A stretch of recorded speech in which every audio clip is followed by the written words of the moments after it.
I'm not gonna insult you, that's weird. Why do you want that? Are you okay? Did you have a weird relationship with your mom?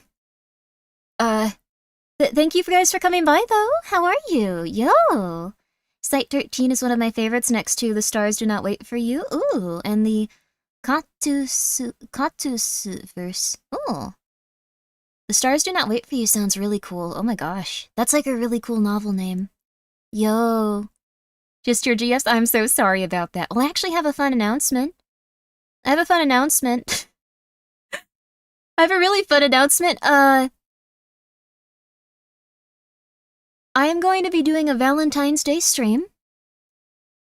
And I'm gonna not have the model on screen, so it'll be a little bit more, realistic. And it's just gonna be about a divorced woman that's talking to you for Valentine's Day. Not exactly ASMR. And she's gonna be crying and talking about everything that's wrong in the world, and how her husband was just a disgusting man that did not deserve her. No one does. So that'll be cool. Yeah, divorced ASMR, but also, like, way more than that. She's also crazy. Not, like, just divorced. Some people are divorced and, like, doing really well. This is someone that's divorced and, the worst person all around right now. Grimmi is divorced. It's a role play. I've never been married, which is, in a way, worse. But, alright, well... Don't make fun of divorced women, I guess. You eventually get hit twice as bad with something. It's okay. Getting older little by little, but it's okay.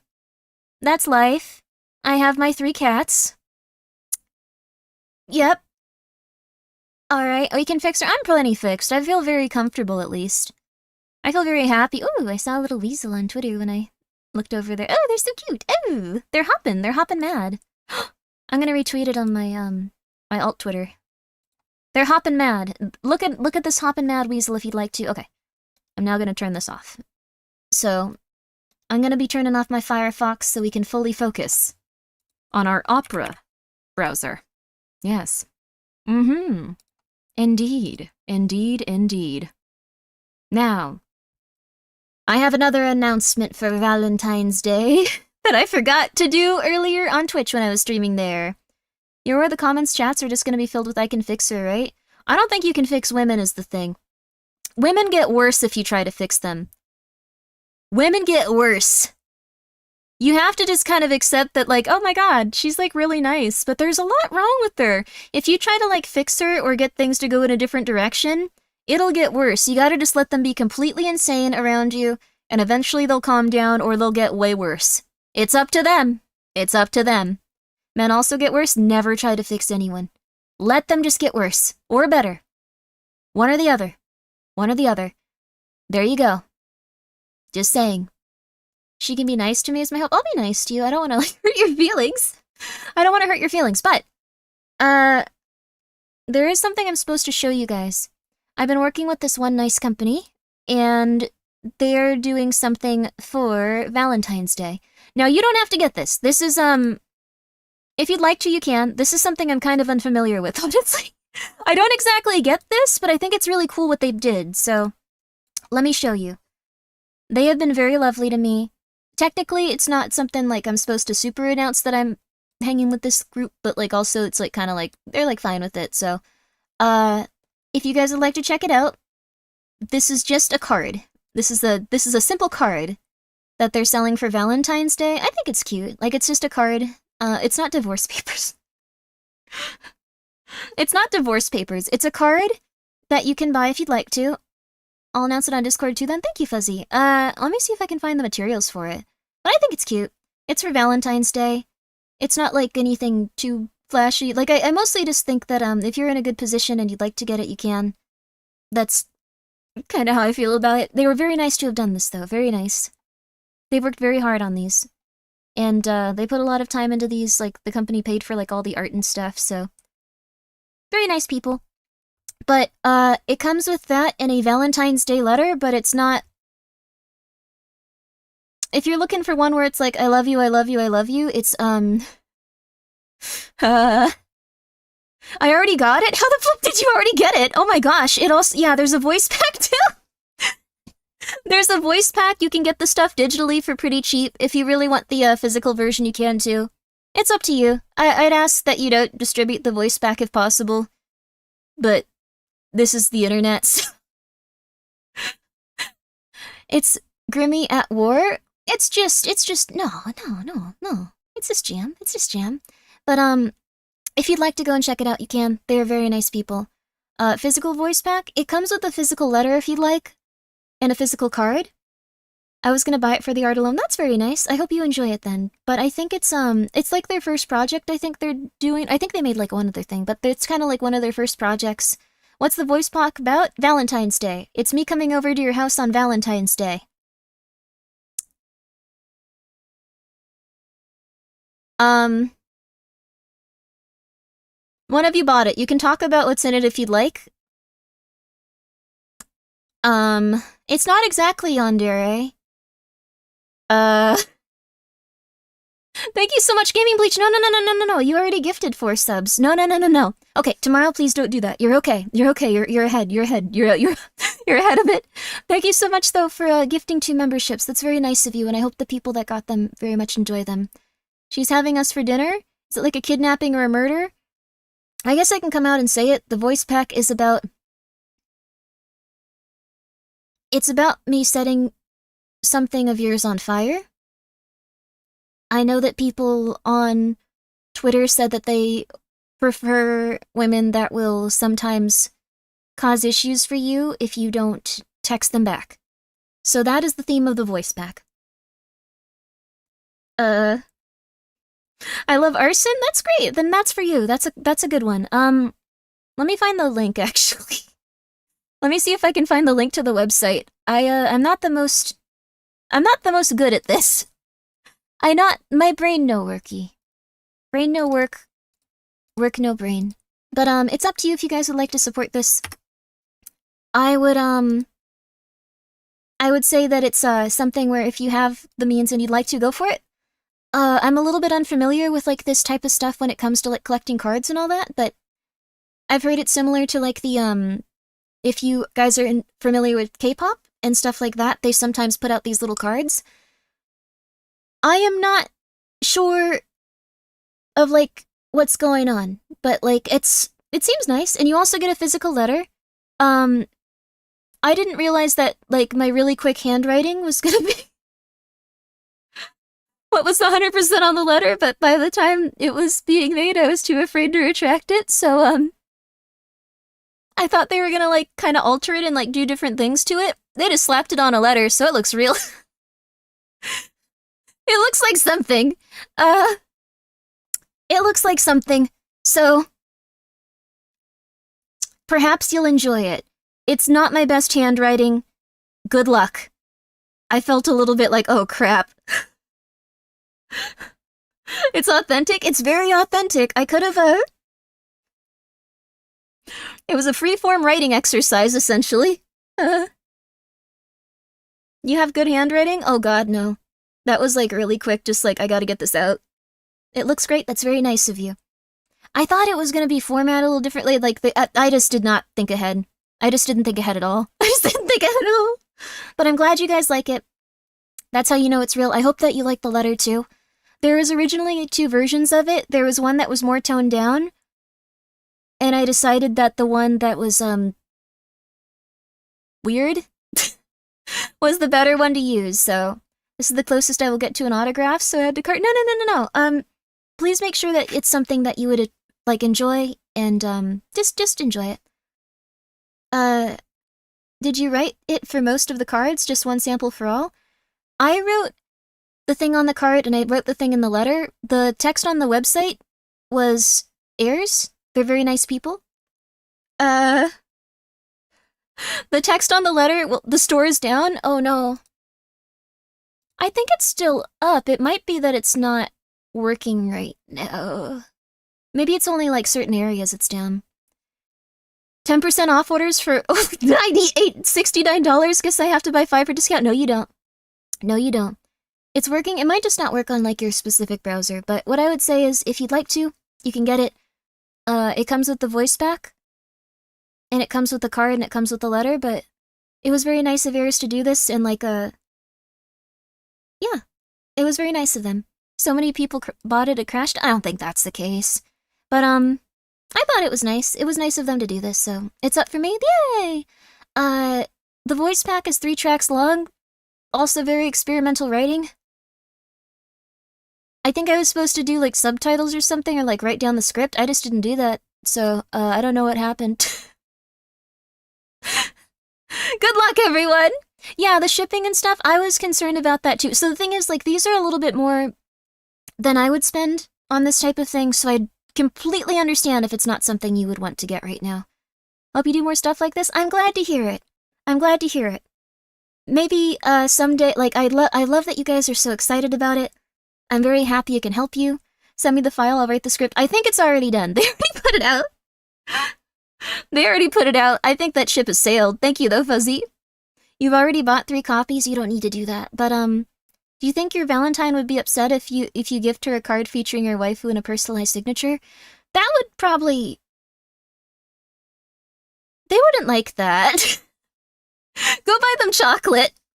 Go buy them chocolate. You have, like, my blessing. I'll, like, metaphysically, I will send you my blessing of your love and union. You do not need this. You need to go give your beautiful girlfriend some chocolate. Some chocolate, maybe some flowers. You take her out to get a really nice dinner. Ooh. Ooh, ooh.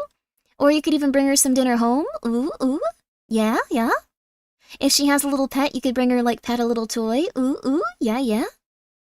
I think that's the best one. Go for that. Go for that. Your 3D GF can never know about my 2D GF. No! That's scandalous. How could you? Scandalous. Scandalous. Oh gosh, that actually is probably a movie, actually. That's, that was in Gravity Falls. That was in Gravity Falls. That was an episode in Gravity Falls with Giffany. That was a really cute episode, by the way. If you guys haven't checked that one out, it was adorable.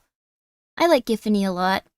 Is the knife red from cutting legumes and lentils? It's just jam. It's just jam. It's okay. It's okay, but you can also check out the other lovely, cards that everyone has on sale on the website. There's quite a few different ones. So if you would like to check out the other merchandise on the website, there's a few other people. There's, the mascot, Leon, and there's also Sirena, Croc, Envy. There's me. Hazumi, KB.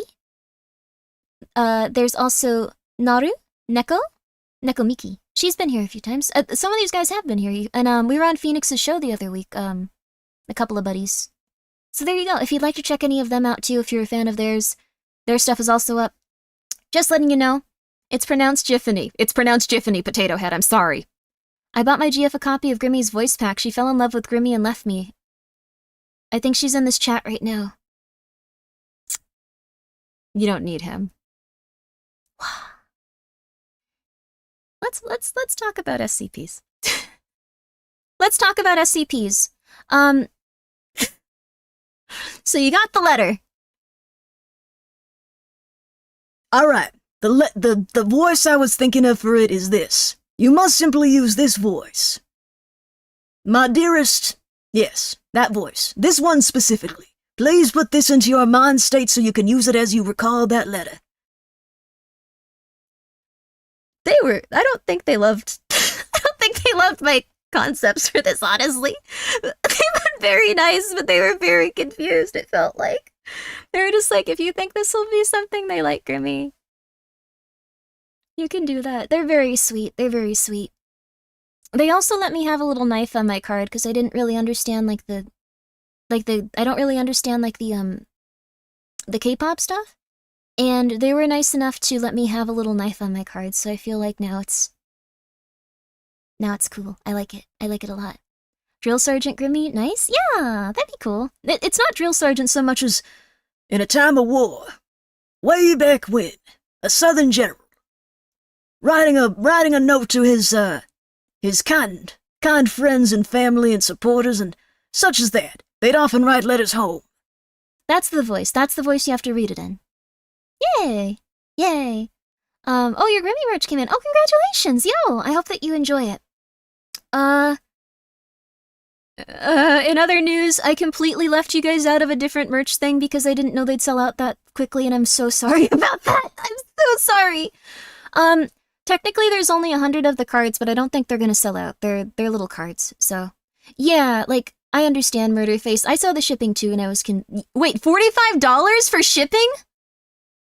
No, okay, wait a second, what?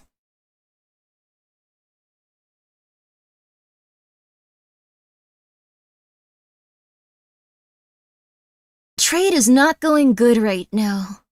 Okay.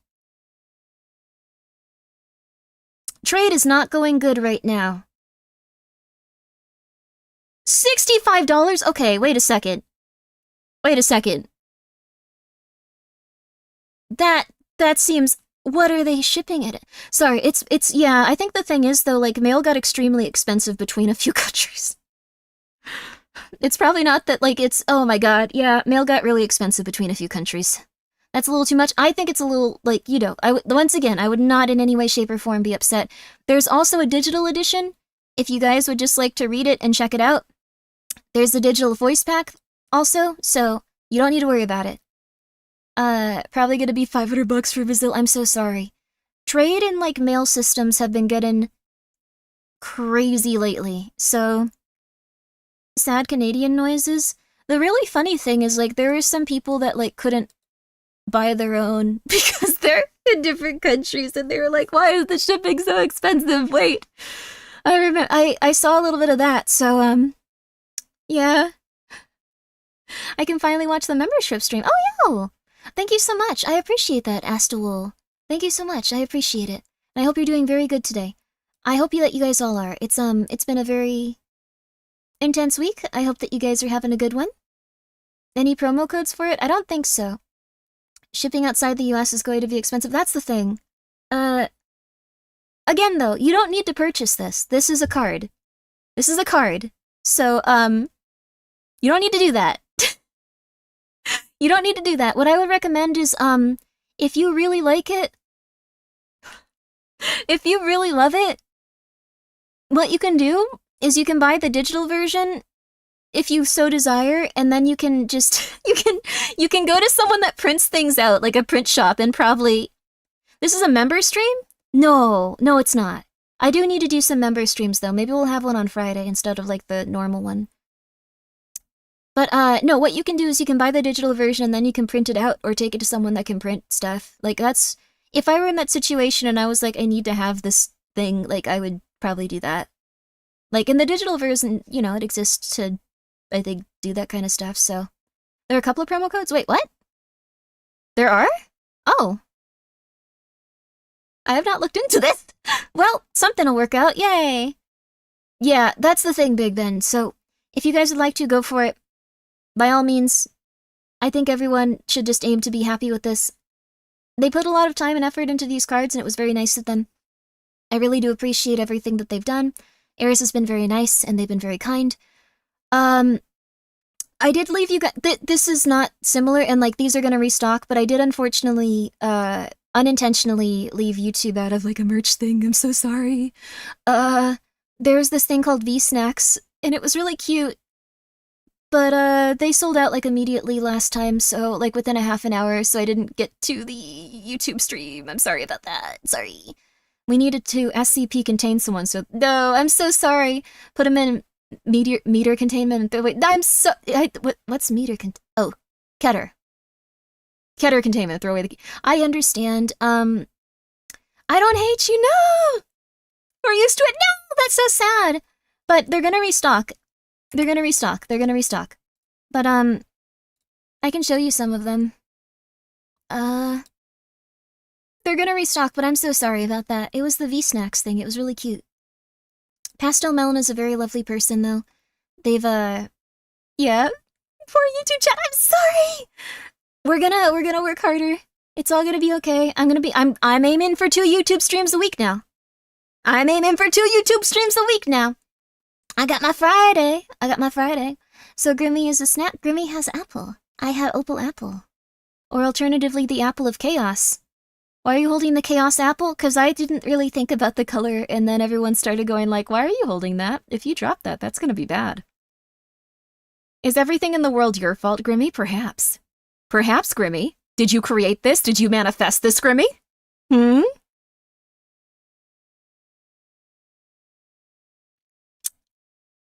You stream here, we will be here. That's very nice of you, Phobia. Yay! Didn't you say you were aiming for that a few months ago? I did, but actually I did 2 streams last week. So hopefully I can actually do. Do you get a cut of the merch money? Good question. I didn't ask about that. I actually did not ask about that when it came to, like, this. She does for the cards? Oh, okay, cool. Wait, how do you know? I should probably look at these. Like, wait, what happened? Where did you see that? You do for the cards? I'm not very organized, everyone. I'm very sorry. What the flip? Yeah, Grimmi, I'm sorry. Where does it say that? Do you know how much does it say, like, how much? That's not good. For this one I also do. This is V-Snacks. It was very lovely. Silly Core, I'm just not very organized. If you don't get the money for it, you can ask, I can ask if you... No, it's just, can you write in your management chat? Oh, we can write in your management chat. Oh, Naru, that's the owner of the company. Naru, hello, how are you? How are you? Are you doing well? Are you doing well? Are you doing well? Are you doing well? Are you doing well? Manager, are you doing well? Sorry. Oh, right, wait. I mean, I don't need to know. I don't need to know. I was just wondering. You're so silly. I'm doing great. That's good. Okay, cool. Yay. I don't need to know how much, like, I get in terms of, like, the merchandise. I'm so sorry. This is not something to discuss right now. Sorry, Naru. Naru's really nice, considering that this is how I act and this is what I do all the time, so thank you.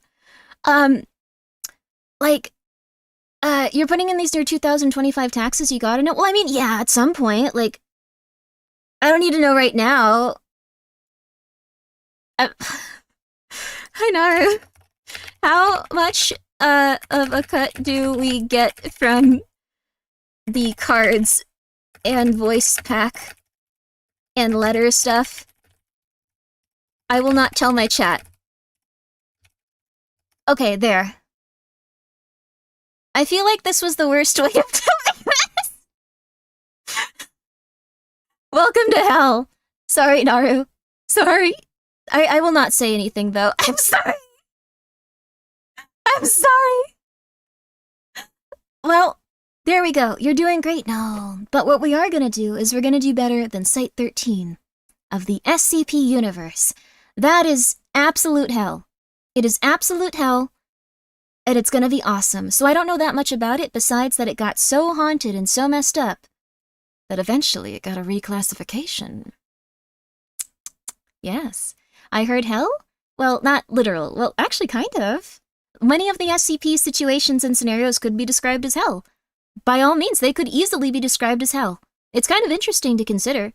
But, that's not what we're talking about here right now. What we're talking about is something beautiful. You're not ready for what happened to Site 13? I'm not.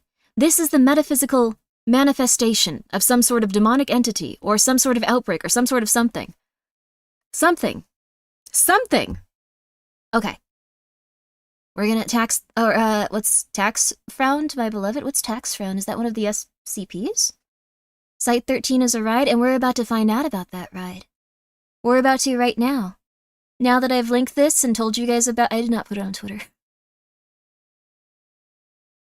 I also, like, woke up and, like, typed about a dream on my main account instead of my alt account because I was half awake, and now I feel really embarrassed and I muted it. I feel like a complete idiot. Also, thank you so much, Naru, for letting me know. I greatly appreciate it, and that's very nice of you. Thank you. Did you live tweet? Nah. I said that there was a waiting room up. I had a dream that, like, I don't know Peepa that well is the thing, and this was insane. But I don't know why it was Peepa also. I swear to God this happened. I wasn't making it up. I wasn't like, oh my god, I had a dream and this is what was in it. Like, I have a lot of really weird dreams, and this was one of them. I had a dream that the Big Bang Theory came back on the air, which isn't going to happen, and I wasn't really like a fan of the Big Bang Theory. But I had a dream it came back, and it did an episode on VTubers. And the only thing I can remember about it was that at one point, someone mentioned Neurosama, and I don't remember what happened with Neurosama. I don't remember even a little bit. And then the other part was like right near the end before my cats woke me up. It was just, there was an earthquake in the episode, and Sheldon ran over to his computer going like, oh god, Peepa. Is Peepa okay? I need to make sure Peepa is okay. And that's all I remember. There's a new Big Bang coming out, though. No, there's not. No. No, it felt so real, though, because, like, I feel like producers would be like, Peepa Pipkin? That's a good name. Put it in there. That would be fun. Yeah. Put it in there. That would be fun. But, like, and then it would just be like a... No. There's no big... Oh, my God. What? Big Bang Theory... No, for real? New season, 2024, 2025. There's a Big Bang Theory spin-off. Well, what's it about? Spin-off cast returns for fourth... Wait, what? Who's in this? I don't think Sheldon's coming back. I don't think Sheldon's coming back, you guys. I don't think that's gonna happen. That guy's, like, kind of set for life. I think he just stays at home with, like, his husband and, like, hangs out. He doesn't have to do anything for the rest of his natural life. I don't think Sheldon's coming back for this one. Like, that dude probably has, like, $40 million that accumulates each year. There's no reason for him to come back to the show. He's chillin'. The comic book... Okay, comic book store owner is the main... I thought so. Okay, yeah. They never let anything die in peace. Yeah, but he doesn't have to come back. The comic book store guy is the main character this time, apparently. That makes more sense. So they're probably gonna have whoever, like, wants to come back off and on, stuff like that. Sheldon just stays at home watching Peepa. The real... I don't know their name or whatever. Like, I know very little about them. I know whatever, like, people told me about this show, and, like, I watched, like, a few episodes, because, like, one of my parents loved it, but, like, what if he comes back to work with his favorite VTuber, Peepa? This isn't some... I feel so bad for Peepa. I really hope that she doesn't... someone tagged her, but I really hope she doesn't see it. Like... I don't know. It's embarrassing. I also thought that was my alt account on Twitter. Like, I just woke up and went... and then I went back to sleep. The cats are little demons and they get me in trouble. Normally, the more you earn, the more you spend... That's true, but, like, that guy seemed, like, very conservative with his spending and stuff. Like, I don't know. I don't know that much about him besides, like, he seems set. You have an alt Twitter? Yeah, I have an alt Twitter. It's just where I post, like, pictures and stuff. Like, pretty pictures. Like, I'll retweet them or I'll talk about silly things. So, yeah. Yeah. She sleep tweeted? I didn't sleep tweet. I was fully awake. I was fully awake for this. I was fully awake. What if Sheldon is watching right now and is compelled to make this vision true? I don't think that'll ever happen. No. Want me to link the alt? If you want to, it's okay. Like, it's fine, honestly. It's on my Twitter, like, in the profile thing. Like, if you look for it, it's not hard to find. It's real easy. It's real easy. It's one link away in the main Twitter. It's real easy. But, that tweet about your cats being happy the other day was wholesome. Thank you! They were little demons today. They were so happy the other day, and today they were just demonic entities that went under my bed and started screaming at 6 a.m. Because I think they're just, like, used to me waking up at that time now, and I woke up a little later because, like, they were all driving me insane, and I kept waking up throughout the night. But they just went directly under my bed, where I couldn't reach them, and started screaming. Because they wanted me to be awake. Oh my god, it was very stressful. I'm a little bit tired today, but I've been still enjoying stuff, so... Never say never, Grimmi. We live in a world where... Oh my gosh. I am just so happy for whoever's happy about that, and sorry for whoever's sorry or not happy about that. At this point, I'm just like, oh man. What a world. What a world. You want people to move their mouse? No, no, no, no, no, no, no, no, no, no. I mean, I guess so. You have to move your mouse twice if you go over to the Twitter thing. I'm sorry. I'm sorry. I'm sorry. I'm sorry. I'm sorry. I'm sorry. No one... Huh? We're just trying to get through the day. We are just trying to get through the day. Alt is Grimmi V2. I thought that was a good name. I think it's fun. But anyways, that's my dream that I had. I really thought... I really did think it was on my alt where people wouldn't notice it as much, and I woke up and I was like, damn, that sucks. And then I immediately muted it because it was like over like 600 interactions, and that's the point where I mute things on Twitter and I stop pretending. I start pretending they don't exist because I'm a relatively healthy human being with that. Somehow. But anyways, let's get to this SCP stuff. I think SCPs are quite nice. I think they're quite beautiful. I think they're quite majestic. I think that they're stunning. I think that they're beautiful. I think that they're kind. I think that they're interesting. They're not always that. They also sometimes just kill indiscriminately and eat children. Okay. But now we got this up. I'm gonna toss this up here. There we go. There we go. There we go. And also thank you guys for reminding me that I needed to ask about my earnings and stuff.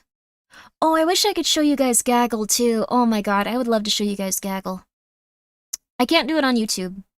And I know not a lot of you are like down for Twitch, and that's a-okay, but there's like one thing that lets me watch like TV shows on Twitch, and it has like pauses where everyone can like vote on stuff and go like, I think it's this much money. I think it's this much money for like The Price is Right. There's also episodes of Taskmaster from Britain. There's also like Ghost Hunters, if you guys like Ghost Hunters, which is just a bunch of people going around with like $27,000 worth of filming equipment, capturing nothing, and then going like, it was definitely an entity, to like a bored-looking person that hired them when they found absolutely nothing and they were mildly annoyed. That is the Ghost Hunters experience. I really wish it weren't. I would love to see some ghosts. I would love to see... It sounded like I said goats, but I would love to see some ghosts. Ghost show, I really want it to be real. And then there's also the IT crowd. I really hope they get more of that, because we watched all of it, like, immediately. Sounds like something Grimmi would do. I would love to do that, but, you never know. And then there's also a few horror movies. I think we have one left of the horror movies.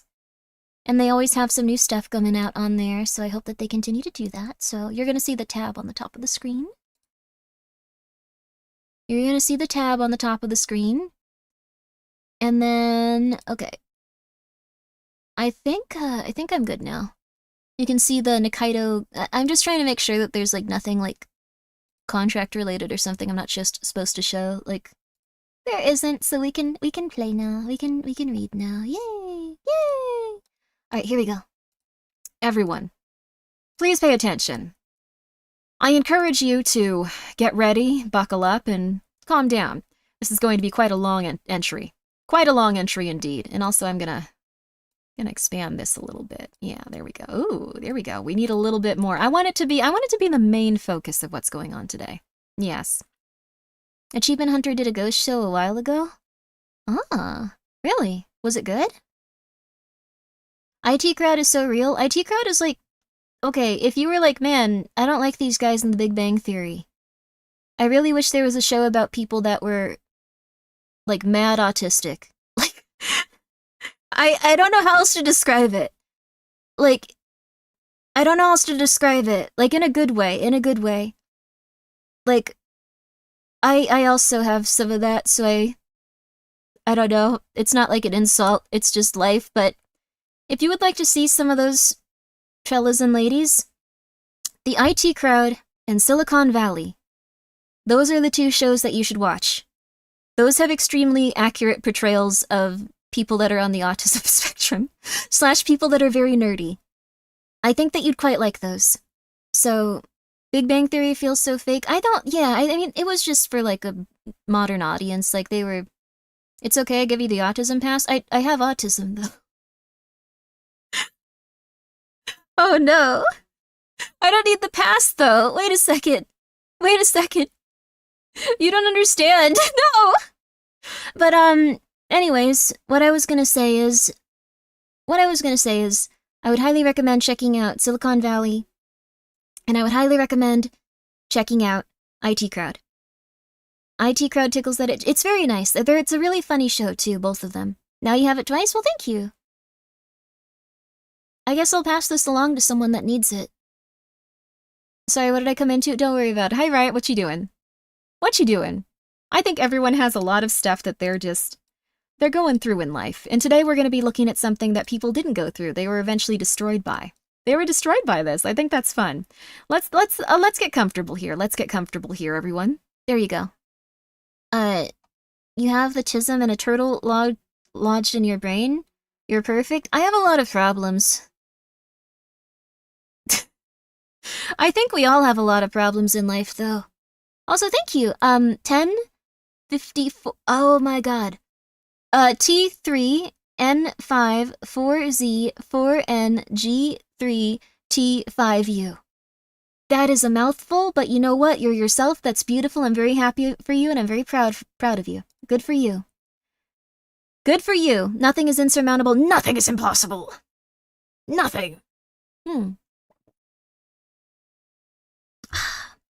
Problems are essential to fulfilling life? What? Problems? Oh, two of fulfilling life. I thought you were like, this is what fulfills life.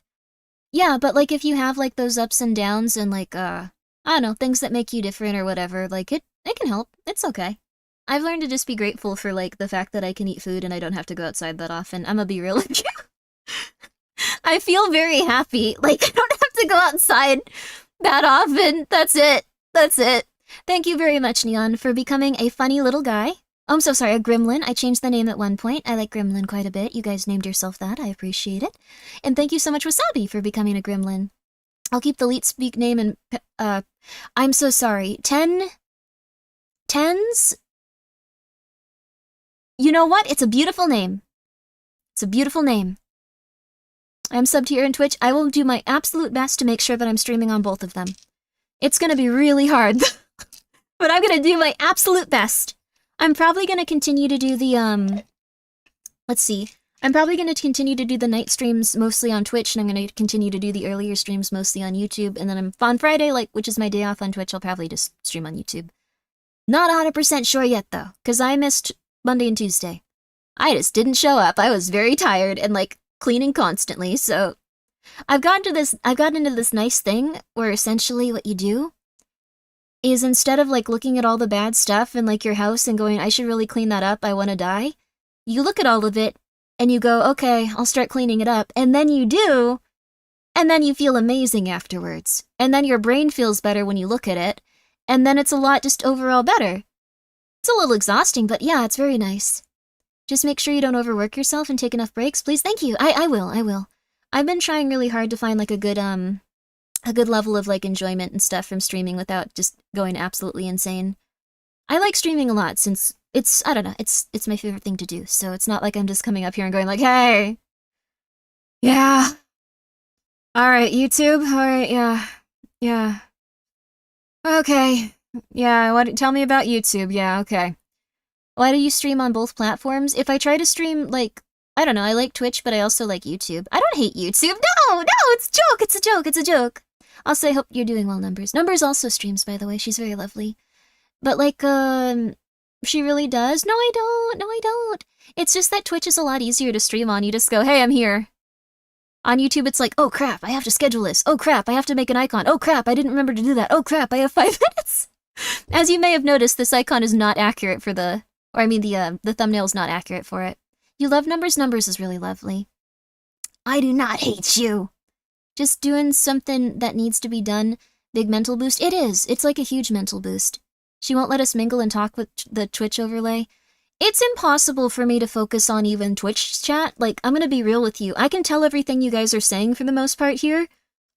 On Twitch, I love being on Twitch. It's an amazing website. I have so many nice friends there, and it's been such a wonderful experience, and I love every single person, and it's been perfect. Like,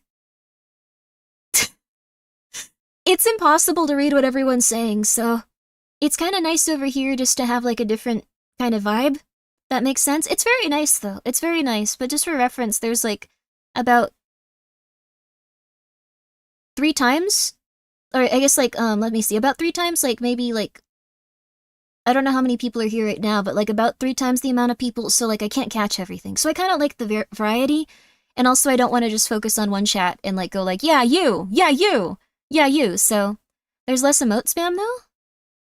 No. No, not on my Twitch chat. It's most of the same people from here, like, we all talk for all of it. So, oh no. Twitch chat goes really fast? Twitch chat does go really fast. So, I think, huh? Oh, it's okay, 566. It's very nice of you guys all to come by. So it's usually about 3 or 4 that amount, like, times that, so don't actually say how many people are watching. It's okay, Yama. I appreciate it. It's alright. In this one case, I'm alright with it, but thank you so much for enforcing that rule and stuff, and thank you guys so much for... It's like a one-time thing, but that was very nice of you, Yama. So, yeah. It's okay, though. There's only 2 people watching? That's what you gotta think. That's what you gotta think. You're all bots for sure. Hello, bots. Yo. To be honest, I think in like 5 or 10 years, bots are gonna be like the same as, like, people online. There's gonna be so many bots and they're gonna be indistinguishable from humans. And it's gonna be scary. Like 100% indistinguishable. Right now you can kind of tell, like, the ones that are arguing on, like, X/Twitter going like, hey, this or that, or like, why do you think that? You're stupid. And then you go in and you can kind of tell, like, they're spamming the same thing over and over, like, picture-wise. Those are bots. But in a few years, they won't be, like, distinguishable. Dead internet theory? It's not a theory? I gotta stop biting my nails. I'm a bit nervous. I stopped doing that years ago. But, like, the thing is, oh, thank you, Numbers, for becoming a... You don't have to do that, though. Thank you so much for becoming a member, but you don't have to. Numbers, that's very nice of you. But please make sure you're taking care of yourself. Thank you. And guys, please go support Number. She's very sweet. She plays a lot of spooky stuff, too. It's possible that you're a bit body, but I believe you're a being. I could just be an AI. Oh my god, thank you so much for coming by. How are you? You'll just have to doubt the validity of certain profiles after a certain date. It's true. It's true. It's interesting the level of comprehension we're going to need to understand each other and which ones are robots. No AI could replace Grimmi. That's nice of you. That's nice of you. It's probably inaccurate, but it's nice of you. Thank you. I guess it's easier than saying 7192. I used to say 7192, but Numbers prefers numbers. I did that constantly. I did that constantly. Don't shoot, I'm human. Hello. That's a fun name. I wouldn't shoot you. Thank you for streaming on YouTube as well. Really appreciate it. I think YouTube's quite fun. Let me also turn on some nice music, you guys. I realize that we don't have any on, and I've been talking for a very long period of time. Let's turn on some nice music as well. We're gonna do some... That sounds good. Ooh, how about some of this? Wait, I'm just putting on some stuff. I want to find something really relaxing that we can listen to. There's gotta be like a really... Oh yeah. Oh yeah. Oh yeah, that's a good one for SCP reading with a little bit of rain. Ooh. Hello, Dial. Hello, Dial. How are you? Are you doing well? Relaxing? What is that? Yeah, I feel you. Otrachilius OST. That's fun. I like that you can just use a lot of, like, what's it called? Are you self-conscious about your handwriting? Not usually, but the thing is, what happened was, I was like, okay, I'll send this in, and I'll see what they think about it, and they're gonna, like, rearrange it probably and stuff. They're probably gonna, like, kind of, like, reformat it so it's, like, I don't know, something. Like, that was, like, my first thing, and I was like, okay, cool, I'll just turn this in. They didn't do that, which is fair. That's a-okay.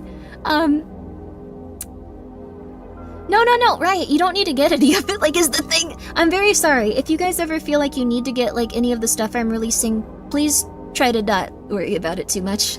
Like, I think the thing is, there's a lot of expenses people have in life right now, and it's very important to take those first, and seriously, and enjoy your life, and not worry so much. So, in all aspects, this isn't something you need to worry about. By any stretch of, the imagination, you don't need to worry about it. I have a doctor's handwriting without the medical degree, so I never complain. Oh, cool. That Grimoire, it's just... You already got 100 digital copies. You did not! Don't do that! Grimmi merch has been shown to increase credit scores by 2.3 on average. Please don't! Okay, I know that you're making a joke, but... I know that they do go up in value, usually. I would recommend not scalping them because I'll be angry at you. I would recommend not scalping any of my merchandise because I'll be really pissed off. I can't make any sort of, my customer service hasn't responded in a while. I'm so sorry, Donimitus Primal. Please email me at grimmiVA@gmail.com and I will send one out to you. I bought some extra ones just in case something like that happens, so I will get you set up on it. You do not need to worry. What if you scalp them for cat pics? Okay, if you're gonna get a bunch of cute kitty pics in return, that's okay. So, I'm very sorry about that. If they have stopped responding to you at Makeship and there's been a problem with your order, I really do deeply apologize. I know that there's a lot of orders that they're always processing for a lot of different plushes and stuff, and I deeply apologize about it. You should have gotten it by now if it was something that was said that it would have been delivered, and I deeply apologize for that. So, customer service was very helpful on getting my Necro plushie. That's really good. I will I'll try to talk to them directly about it, and if I can't really get any headway there, then I can send you one because I just bought some extras just in case. So that'll be perfect then. It went to the wrong place and they sent me another. Oh, that's nice. That's wonderful. I'm really happy to hear that, Dread Central. Also, guys, please go check out Dread Central. Really good resources for everything spooky. You'd really very much enjoy it. Please go check them out. Oh, thank you, Red Eagle. That's very nice of you. You don't need to do that, though. No, you don't need to do that. You don't need to do that. But thank you. I'm so sorry. I don't want to make you guys spend money, though. So that's why I'm saying, if you don't have the money to afford merchandise, not just of me, but of any VTuber, or anything in the world, please take care of yourself first and foremost. You must. You can only eat so many lentils and so many chickpeas without having a mental breakdown. But that's very nice of you, Red. Thank you very much. Please take care of yourself, though. Please take care of yourself. And thank you so much again. Thank you for gifting 5 memberships. Silky, thank you for the $10 dues. And again, please take care of yourself, too. There is no monthly Grimbo tax. Thank you for all the content and streams. I'm glad that you're enjoying it. But there is no tax. There is only SCP-1730. It was neutralized also. Ramen sounds good right now? Yeah! Maybe once every couple of days. As not your main meal that you're gonna have that day. I had an email saying that they couldn't deliver to a UPS store mailbox, so I tried asking if they could change the address to the house. A buddy of mine nearby, and that's where I didn't get a response. Okay, send me all of the info on an email, and I will do my absolute best to get in contact with them about it. If they can't do anything about it, then I will just send you one of the extras I got. So, I always make sure that I buy a few of my own merchandise things, just so I can send them out, because I'm not saying this about any merch company. I'm not saying it about any of them. I'm not criticizing any of the ones I've worked with. I think that they've all done the best possible job that they could have. There have been some issues in the past, though, just because a lot of the merch companies are run by small teams. So I always now purchase one of every item that is made, at least. And I usually purchase at least 10 of them myself, if it's one of those things, so I can send to the people if there's problems. Just because I know that things get a little silly sometimes, so... Also, thank you, Wasabi, for the $10 dues. I appreciate it. Thank you. But again, please take care of yourself. It's very nice of you, but... It's very nice of you. Please, not a cult tax. We're not a cult. No. And also thank you, Daddy Dagda, for the $5 dues. Almost forgot it was Grimmi tax season, silly me. Okay, no. Very nice of you, but please take care of yourself and it's all good. Hold on, a headless horseman just flipped me off. I'm about to... What the hell happened to you? You're going through it. You might be having an episode. I'm so sorry. Is this the famous Grimmi cult? No. No. We don't do any of that sort of thing here. I'm not planning on making a homestead and moving out into the wilderness, no.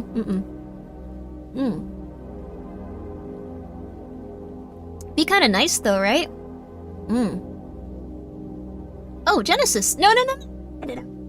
Genesis RTA, thank you very much for becoming a member, for becoming a gremlin. Dread Central, thank you so much for becoming a gremlin. In no way, shape, or form do you guys need to do that, though. It's A-okay. It's A-okay. I really do appreciate it.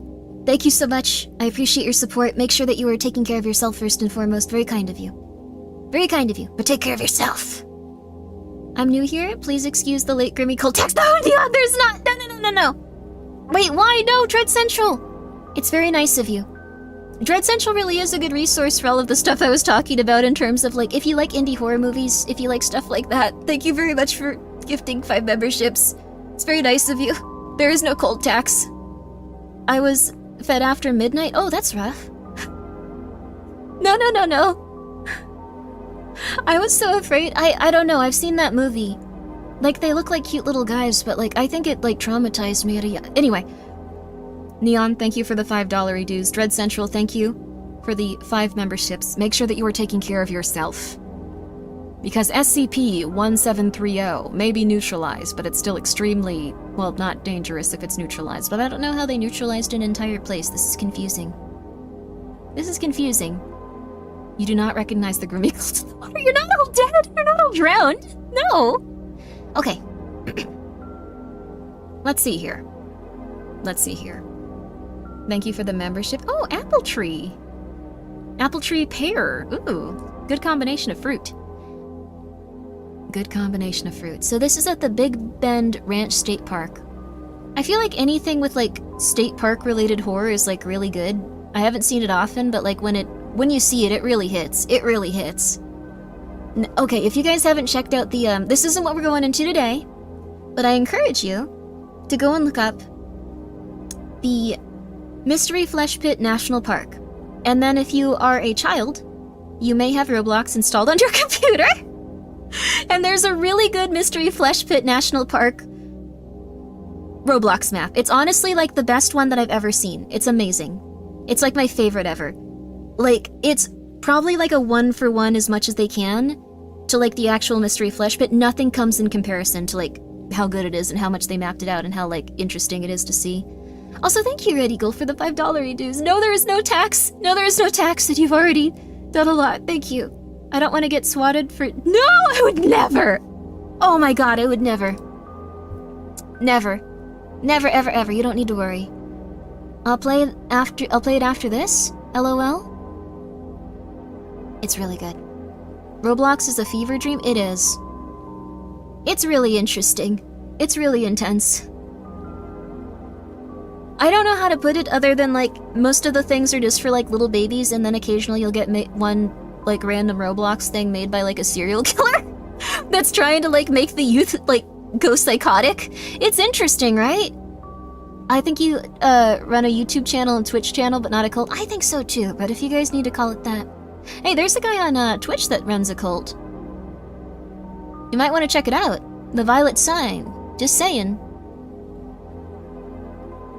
For some reason, I can't remember the name of Cabal's cult very well. Like, I think it's the Violet Sign, but my brain wants to say the Violet Tide.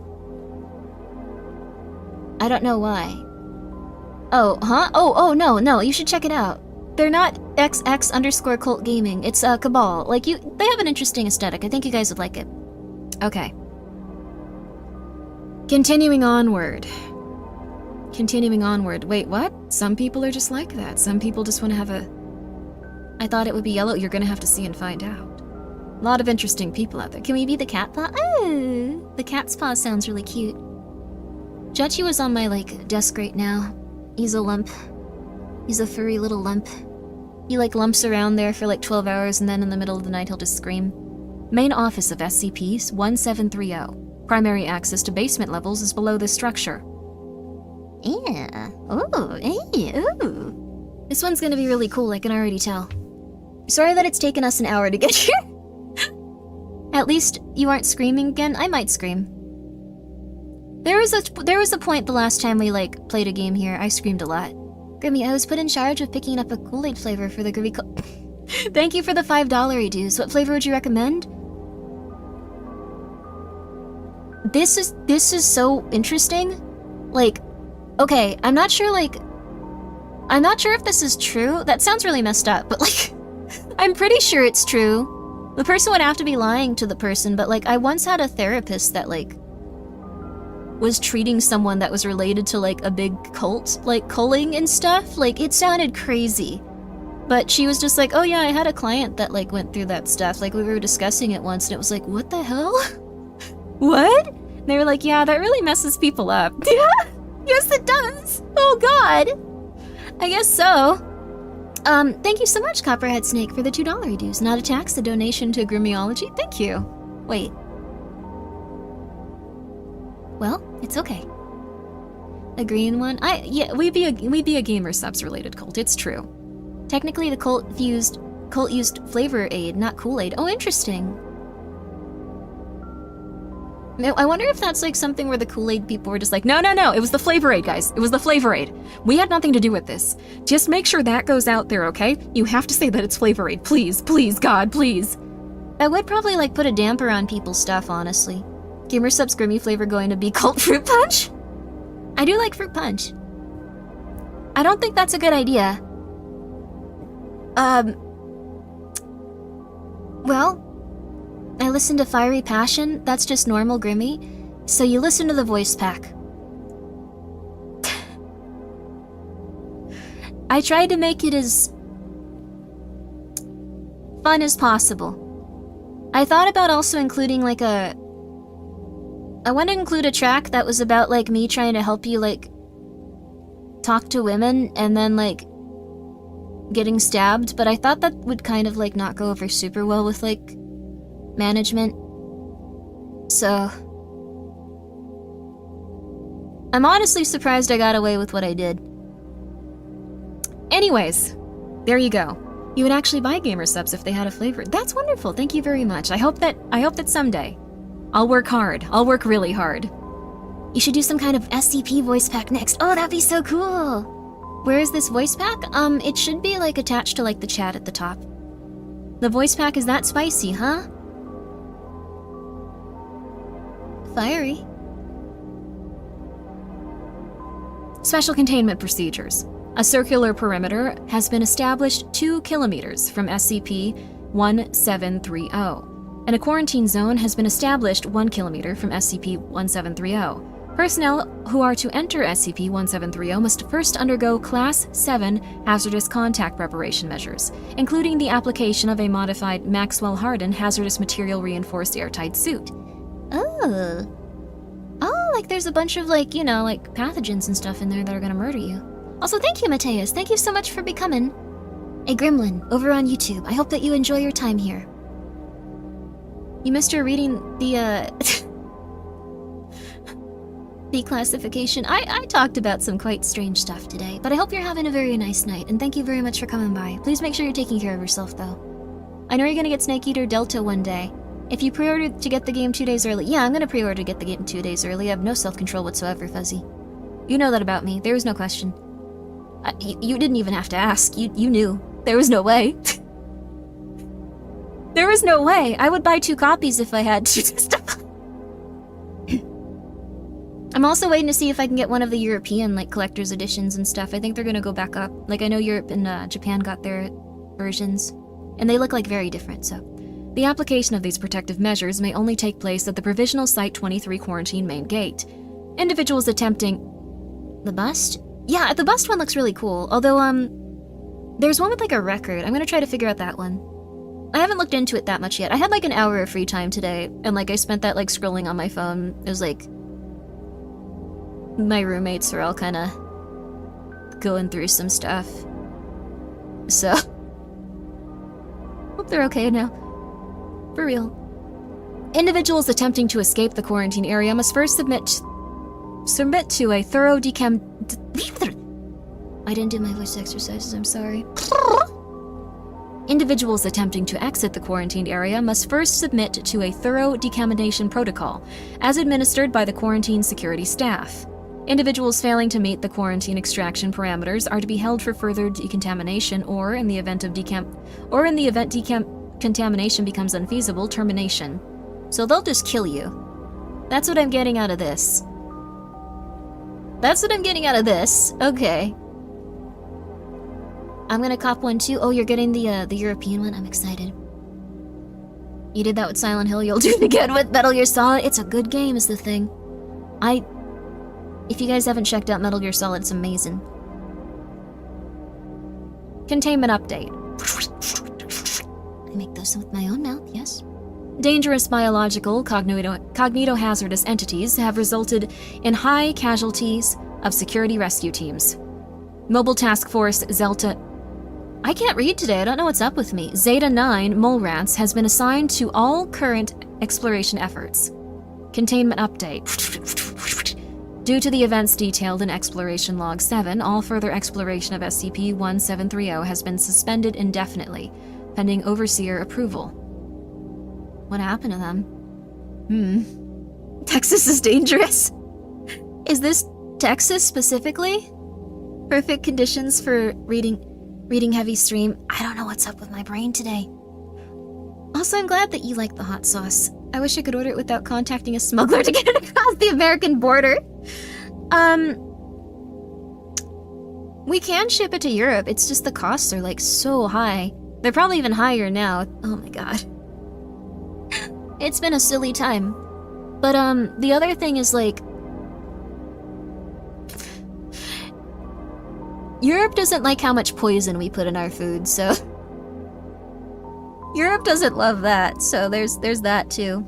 Containment Update 02/01/2016. Due to information gathered by Foundation surveillance teams, exploration and recovery efforts into Site-13 are no longer indefinitely suspended. Why? That seems like a bad idea. Why? Details will be available on a need-to-know basis. Assigned Mobile Task Force units will be alerted by their superior officers. Don't do that. But poison is the spice of life? I actually looked into this, like, bye Dayo. I looked into this from, like, a different perspective, because, like, I know that there's, like, a bunch of peeps that are, like, pissed about dyes and stuff. So I went and watched someone's, like, video on it from Britain, and they were like, oh yeah, this is all poison for these reasons. And I was like, oh crap. Oh. I guess getting rid of it isn't the worst idea. Did you know that it's, derived from, like, usually, like, petroleum and random stuff like that, and some of it, like, does, like, some of it's been removed from makeup because it gives you a bunch of problems, but then, like, the food itself was just like, no, we're not gonna remove that, how dare you. And then, so I don't know. I don't know anything. I think that's a good indication that everyone... You learn something new every day. Yummy poison, but Britain does not like it. You talking about Red 40? All of the dyes are kind of weird right now. Red is bugs? It depends. There's one that's bugs.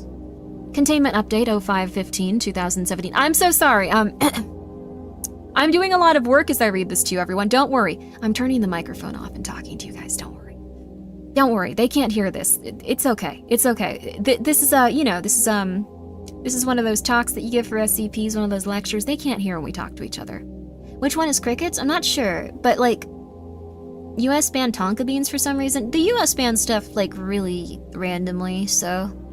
Like, it's usually, like, a financial incentive more than, like, a health incentive and stuff, like, supposedly, but I don't know. There's a lot of different stuff going on. But I was surprised that dyes actually did have problems. Like, a lot of them have been banned because they give, like, a lot of issues over time, a few too many of them and stuff, so I don't know. It is what it is. Containment Update 05/17/2017. Mobile Task Force Apollo 3, Game Wardens, and Tau 5, Samsara are activated and assigned to exploration of SCP-1730. See Addendum 1730.8 for details. Ooh, that's our first one. They didn't link to it here though, so we gotta scroll the way down. Don't look at all this, don't look at all this, don't look at all this, don't look at all this. Where is it? 1730? Oh, there's a lot of them. Holy crud. Okay, here we go. This is our first one. This is our first one we get to read. So how this works is that you get to, like, read these as you go along with it and see what happened to different teams and stuff. 1730.1. Yay! Don't be overtaxed by Big Grimmi. You may be entitled to a cash limit. I'm not taxing you! Thank you, though. It's okay. It's okay. Tonka beans are banned because it contains something poisonous, but the same thing is in cinnamon in higher quantities, so it doesn't make sense. I think, like, the big thing is, wait, we're still the biggest person that imports tonka beans? For a long time, this is the longest article on the site. Ooh, that's fun. Doesn't seem that long compared to some of them, though. Like, the eel one was crazy. But, from what I've noticed with, like, how the FDA did stuff, it was like, they'd ban things, but if there was, like, a big company that was like, I really need this to make more money, they'd be like, oh, okay, that sounds good. Well, we won't take it away then. Team Charlie Yukon. Like the potato. Assignment, Site 13 Recovery. Lead, CY1, or Psi1. Begin log. We found it. Watched it kill Daly earlier. Crawled right into his mouth, and next thing you know, Daly's got blood leaking out of his ears. Puking it up, shitting it out everywhere. Blood looked funny too dark. It was running out of his hair, like, through the follicles. His hair fell out right with it. Once it was over, the thing that crawled inside him crawled back out with a buddy. One of them, can't say which, drinks up all this blood like a leech. The other one crawls back inside Daly and he stands up, turns around and starts coming at us. I can see the thing inside him when he opens his mouth, so I put a bullet in his face, then another. We emptied our magazines into him. He didn't get up after that. We're not going to be here too much longer, though. I found another one of those messages down here. You know, cognito hazard expunged. Just a matter of time before it starts. We strapped some C4 to it and blew the wall. I think it's pretty illegible at this point, but it doesn't matter. Jones already went quiet like the others. We shoved him down an elevator shaft earlier. Didn't hear the body hit the ground. Think I just heard them start up Thresher. Wish we would have known about that sooner. Oh well. What does that mean, I wonder?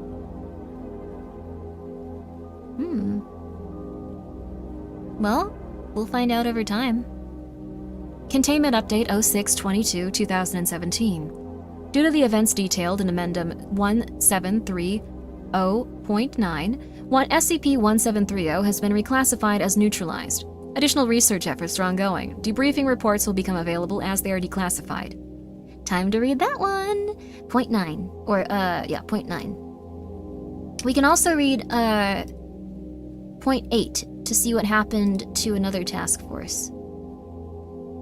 So we want to read Point 8 and Point 9. Okay. Doesn't sound neutralized to me. We'll find out. Okay. We'll find. I'm sure they're fine. Point 8.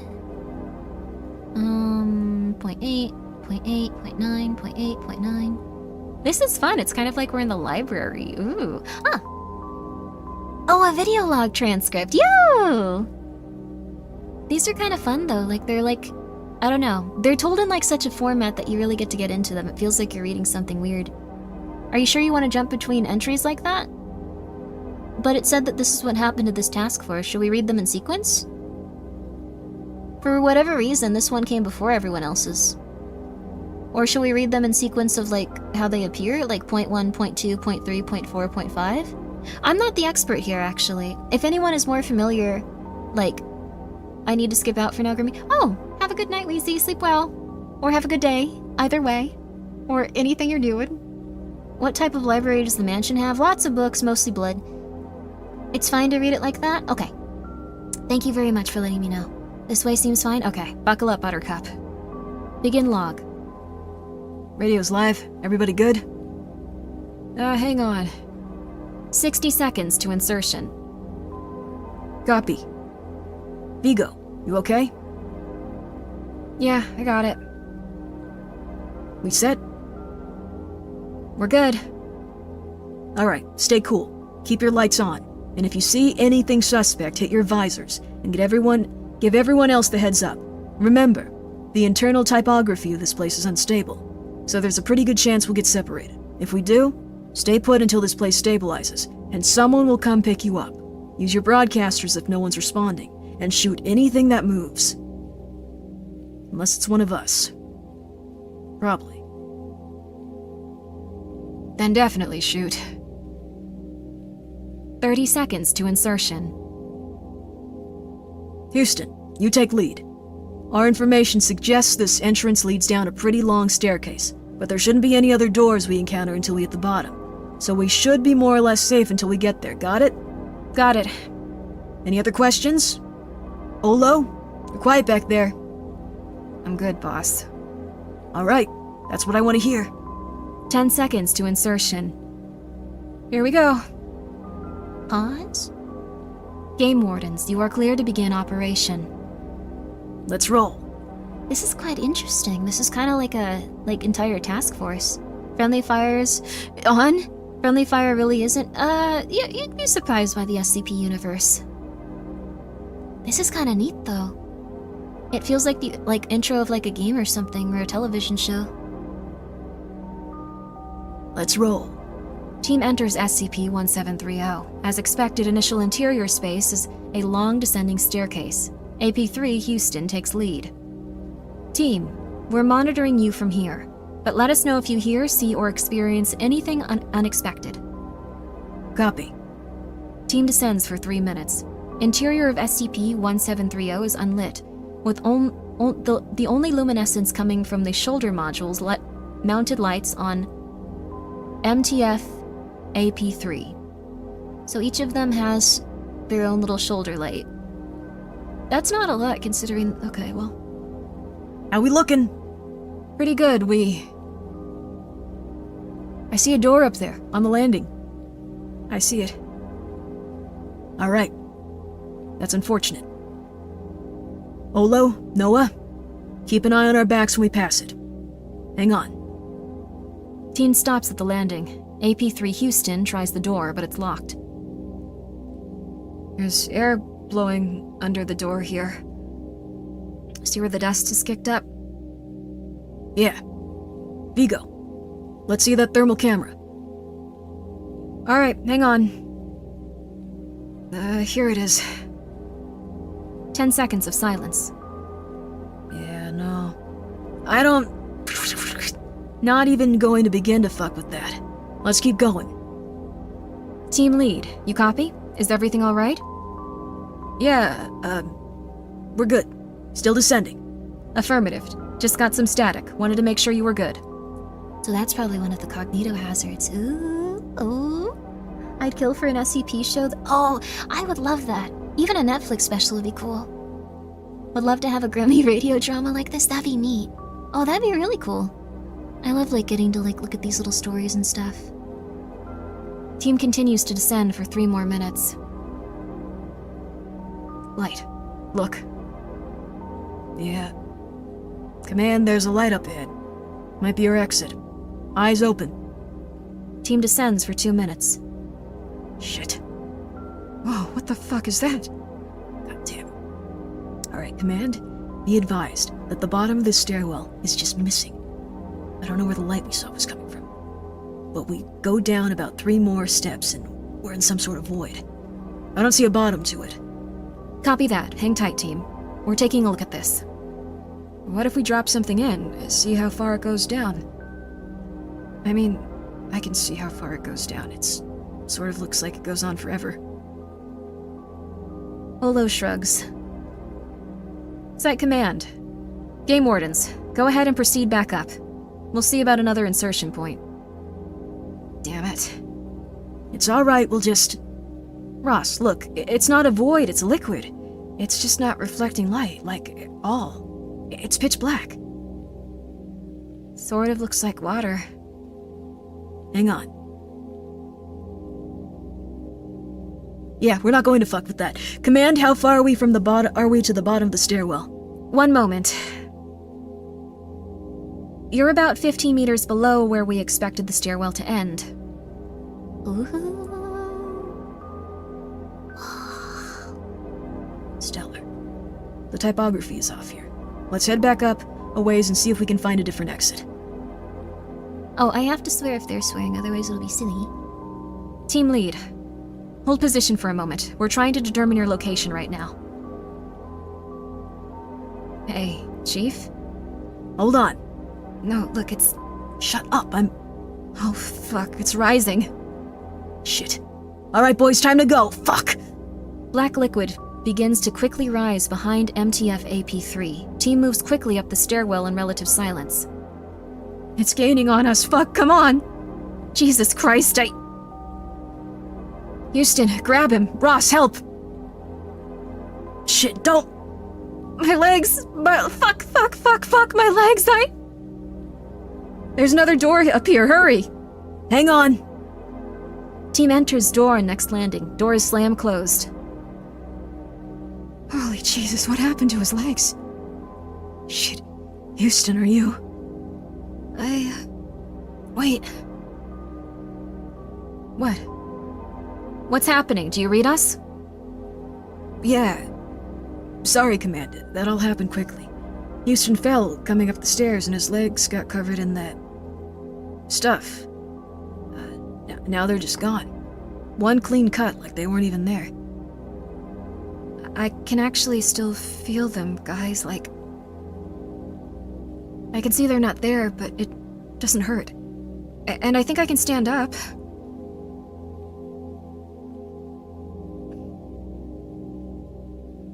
Oh.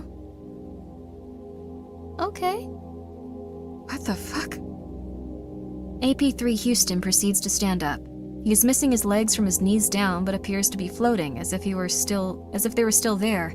AP3 Vigo waves his hands underneath Houston's legs, which pass through the space unimpeded?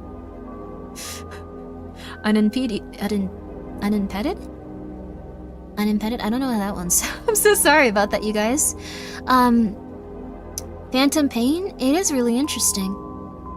Metal Gear Solid 5, I love that one. Grimmi loves swearing and hates YouTube chatters?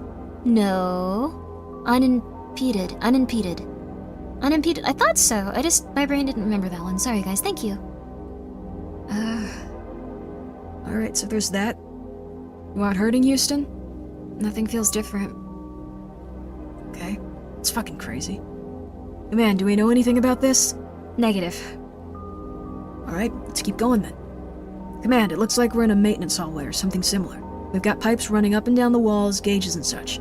It's pretty warm here. There, on the wall. What happened to Site 13? It's a recurring phrase that keeps showing up written on the walls here. Command, do we know that's not a meme? That means something different here. It's not about cats and stuff like that. It isn't. None of the studies we ran uncovered any anomalous effects related to that phrase. We're still not sure why we keep finding it, though. Noted. Down this hall. Team continues in silence for 4 minutes. During this time, AP3 Noah's camera disconnects suddenly. This information was not promptly relayed to the task force. There's something up ahead, see? There at the corner. Is that a person? Approach with caution. Safety's off. Team approaches target in silence. Upon reaching target, video feed shows a severely disfigured, rotten human corpse. Age unknown. Partially conjoined to the wall behind it. Several other spatial distortions are evident nearby, such as the ceiling and wall appearing to pull back into each other. But this is unnoticed by AP3. Ah, shit. Good to finally see a familiar face. Guys, it's just Zachary.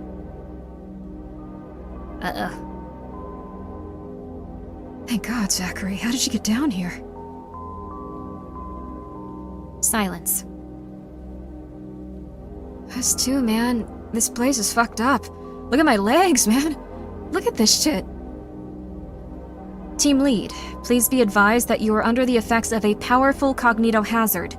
We are attempting to upload a filter to your scramble visors. 1 moment. Nah, Command. It's alright. It's just Zachary. We go way back, don't we, buddy? Vigo playfully punches the corpse, dislodging its jaw. The corpse does not respond. Zachary, we're looking for some other people trapped in here. Do you know how to get to the lower levels? Silence. Shit. Okay, so wait, what's below that? Silence. Uh-huh. Silence. Shit, he's right. Where's Noah? The team turns, and AP3 Noah is not seen. Ah, shit. Zachary, stay here.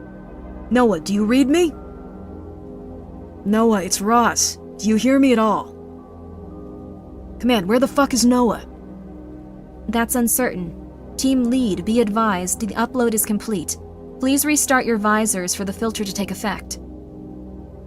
Team restarts their visors. There we go. What is it that... Oh, gross. Command, there's a body in the wall down here. Looks like it's been fused into it or something. Our visors are ticking like crazy, too. Acknowledged.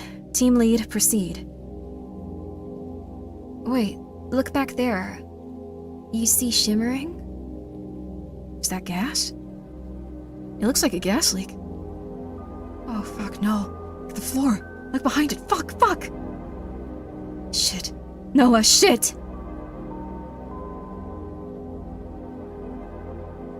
Approaching MTF AP3 is a shimmering, transparent humanoid construct, apparently the source of the spatial anomalies in the area.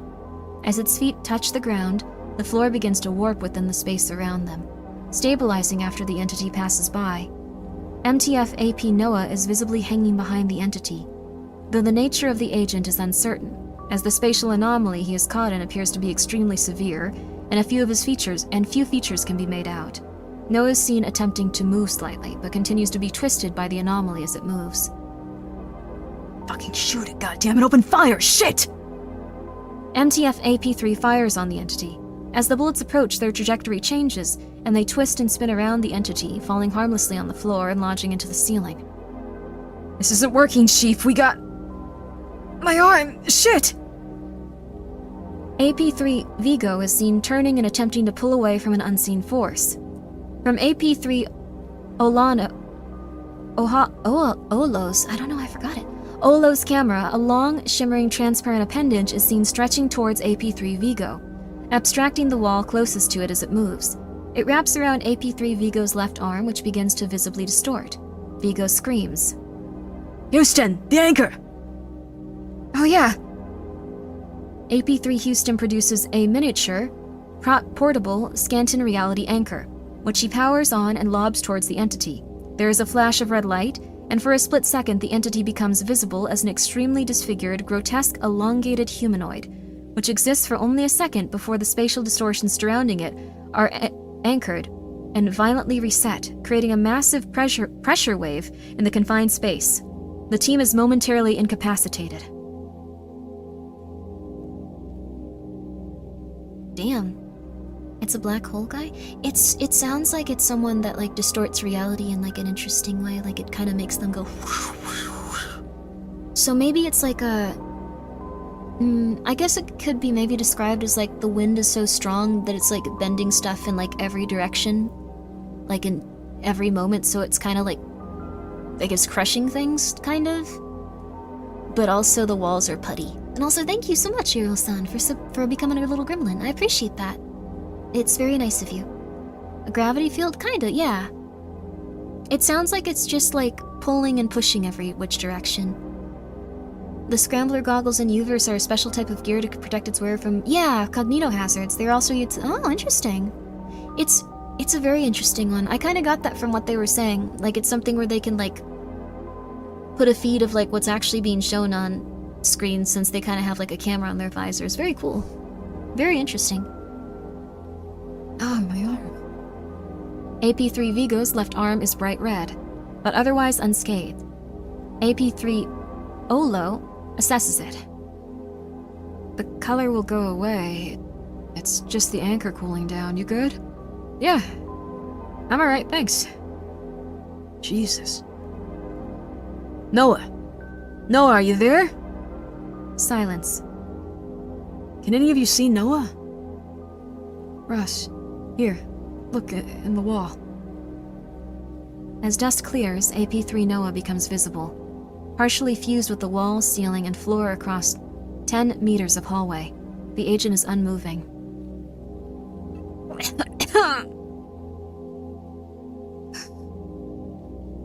God. Man, do you read me? Hello? We read you, team leader.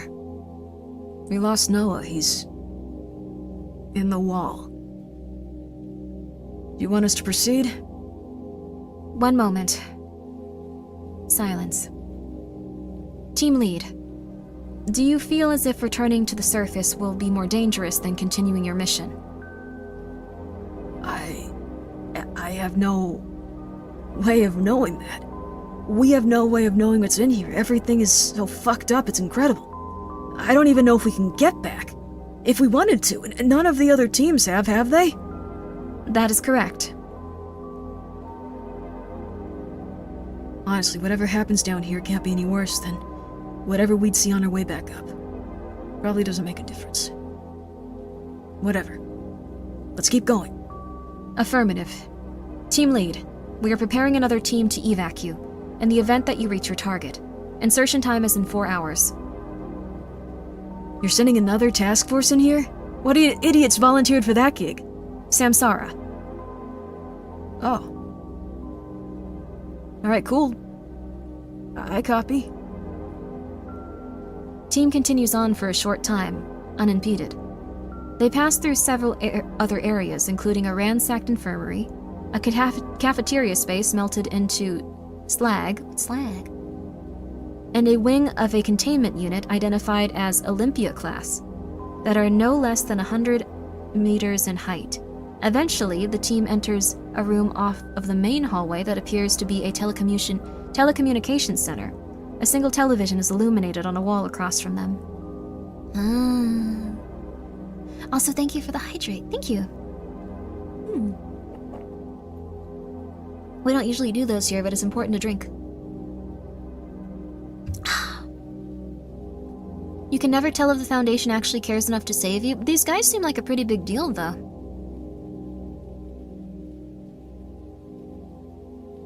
This is weird. Stay cool, guys. Search this room. See if there's anything we can collect they could use topside. These terminals have power. I'll collect a backup. There is a sound on the other end of the room, like static. Olo and Houston move towards the illuminated television. Something broadcasting through this? A screen flickers and an image appears. The interior of a standard containment cell is shown, though it is devoid of any comforts or belongings.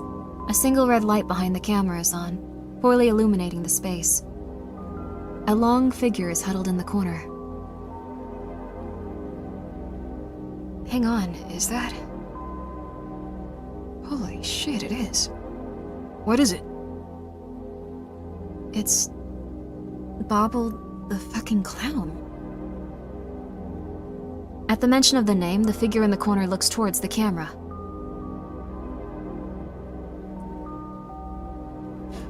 I don't know if I can do a clown voice. I can do one type of clown voice. What? What do you... That's two. That's not gonna fit. What? What do you want? Who is it? That's not good. Jesus. My name is Ephraim Ross. I'm an agent with the, Actually, hang on. Who are you? You're already doing so... Wow! The figure shifts sideways, and more of its body becomes visible through the darkness. The red light illuminates its eyes, though little else of the figure can be made out. Maybe I can do clown voice. You're different. You smell different. You know, I can smell you even from here. You don't know that, though. They did. But you're not like them.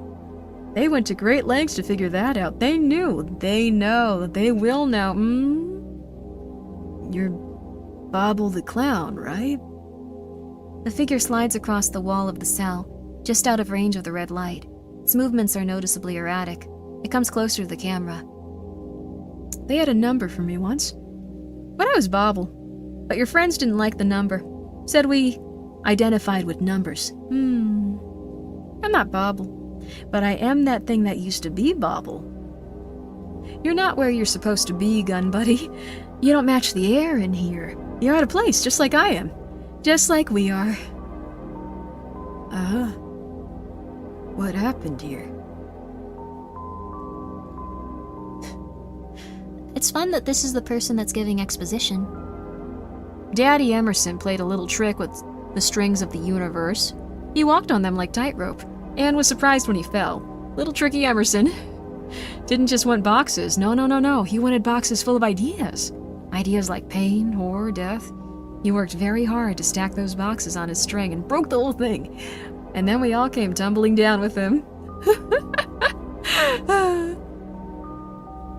How many other entities are in?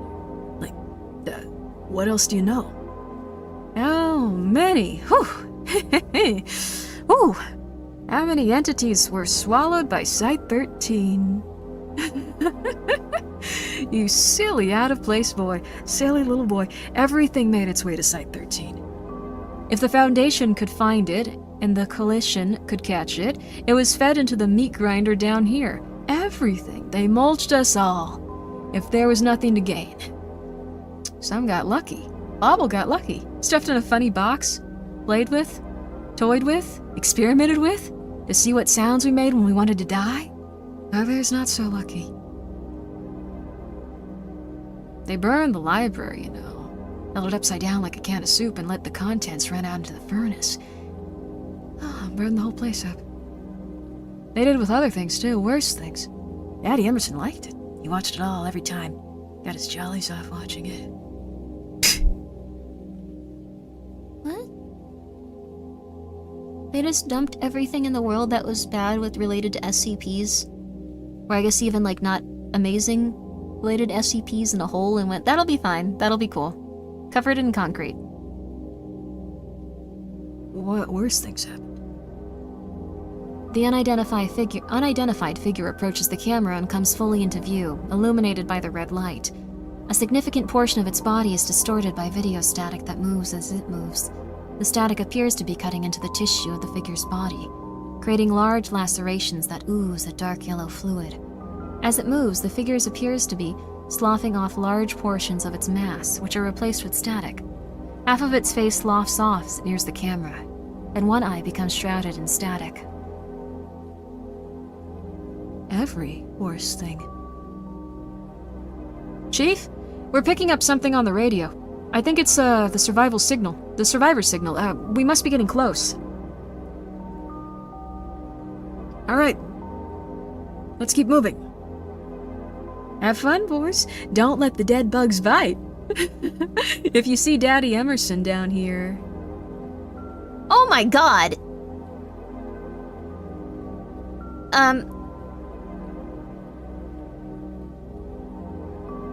Well, sounds like a very bad person to, have that be something someone, what? Oh, just the line that, yep. Yep. That's Bobble for you. Bobble seems like a very traumatized clown. We'll have to look up Bobble after this, won't we? Okay. If you see Daddy Emerson down here, bleep him to death for me. We're gonna do that one. I don't think I can say that on YouTube at all. AP3 team passes out of the telecommunications room and into the main hallway. Following the strength of the signal discovered by AP3 Vigo, they near an area that appears to be a cryogenic containment unit, similar to those utilized in the defunct cryogenics Y-Wing of Site 19. As they pass through the area, Command loses the signal of each member of the team, with only intermittent static being broadcast. This continues for 30 minutes before a signal is received again. Oh. And also, yes, this is Site 13. Oh. Oh no. Oh. I do wanna, like, check out what happened to Bobbles and, like, see, like, his... Pardon me, like, his overall, like, I guess, vibe and, like, what happened to him. Seems like an interesting story. I think these guys are about to get cut in half. Command? Command, are you there? Do you read me? Houston, we read you. Are you alright? Is everyone alright? Oh shit, thank God. We've been trying to reach you forever. Yeah, we found the survivors. They're holed up down here and... I don't know what you'd call this place, but it's not conducive to habitation. We're looking at 20, maybe 30 people. We found some other of our agents, too. A few mole rats, and a guy from the Travelers. They all ended up down here. Are you prepared to evac? Yeah, so... That's not gonna happen the way we wanted it to. Not currently. It's a whole lot worse here than we anticipated, Command. I don't know how they... ever lock some of this stuff up, but suffice to say that every single containment cell is broken open. And this shit is real. Like, really real. We keep hearing things down the hallways nearby. I think whatever is out there is looking for us. I think they're angry. If they find us, we don't have the bullets to keep them down, let alone get these people out. Where's Ross? He's been trying to get some defenses ready with the others in case they come tonight. It's not looking good, you know? I don't know if you guys have backup plans, but we'll take any ideas. How long have you been down there? Maybe 3 days? Affirmative. Apollo 3 team, be advised that we are activating and inserting Tau 5 for rescue and recovery. Fuck yes, tell them to hurry. Who's Tau 5? These look like all like the really important ones. That was interesting though, so they had a really rough time down there. Kind of reading the middle of the story first? Wait, what? Why? I'm going through it in the order they appear, like on the file. Should we go back and read them in sequence?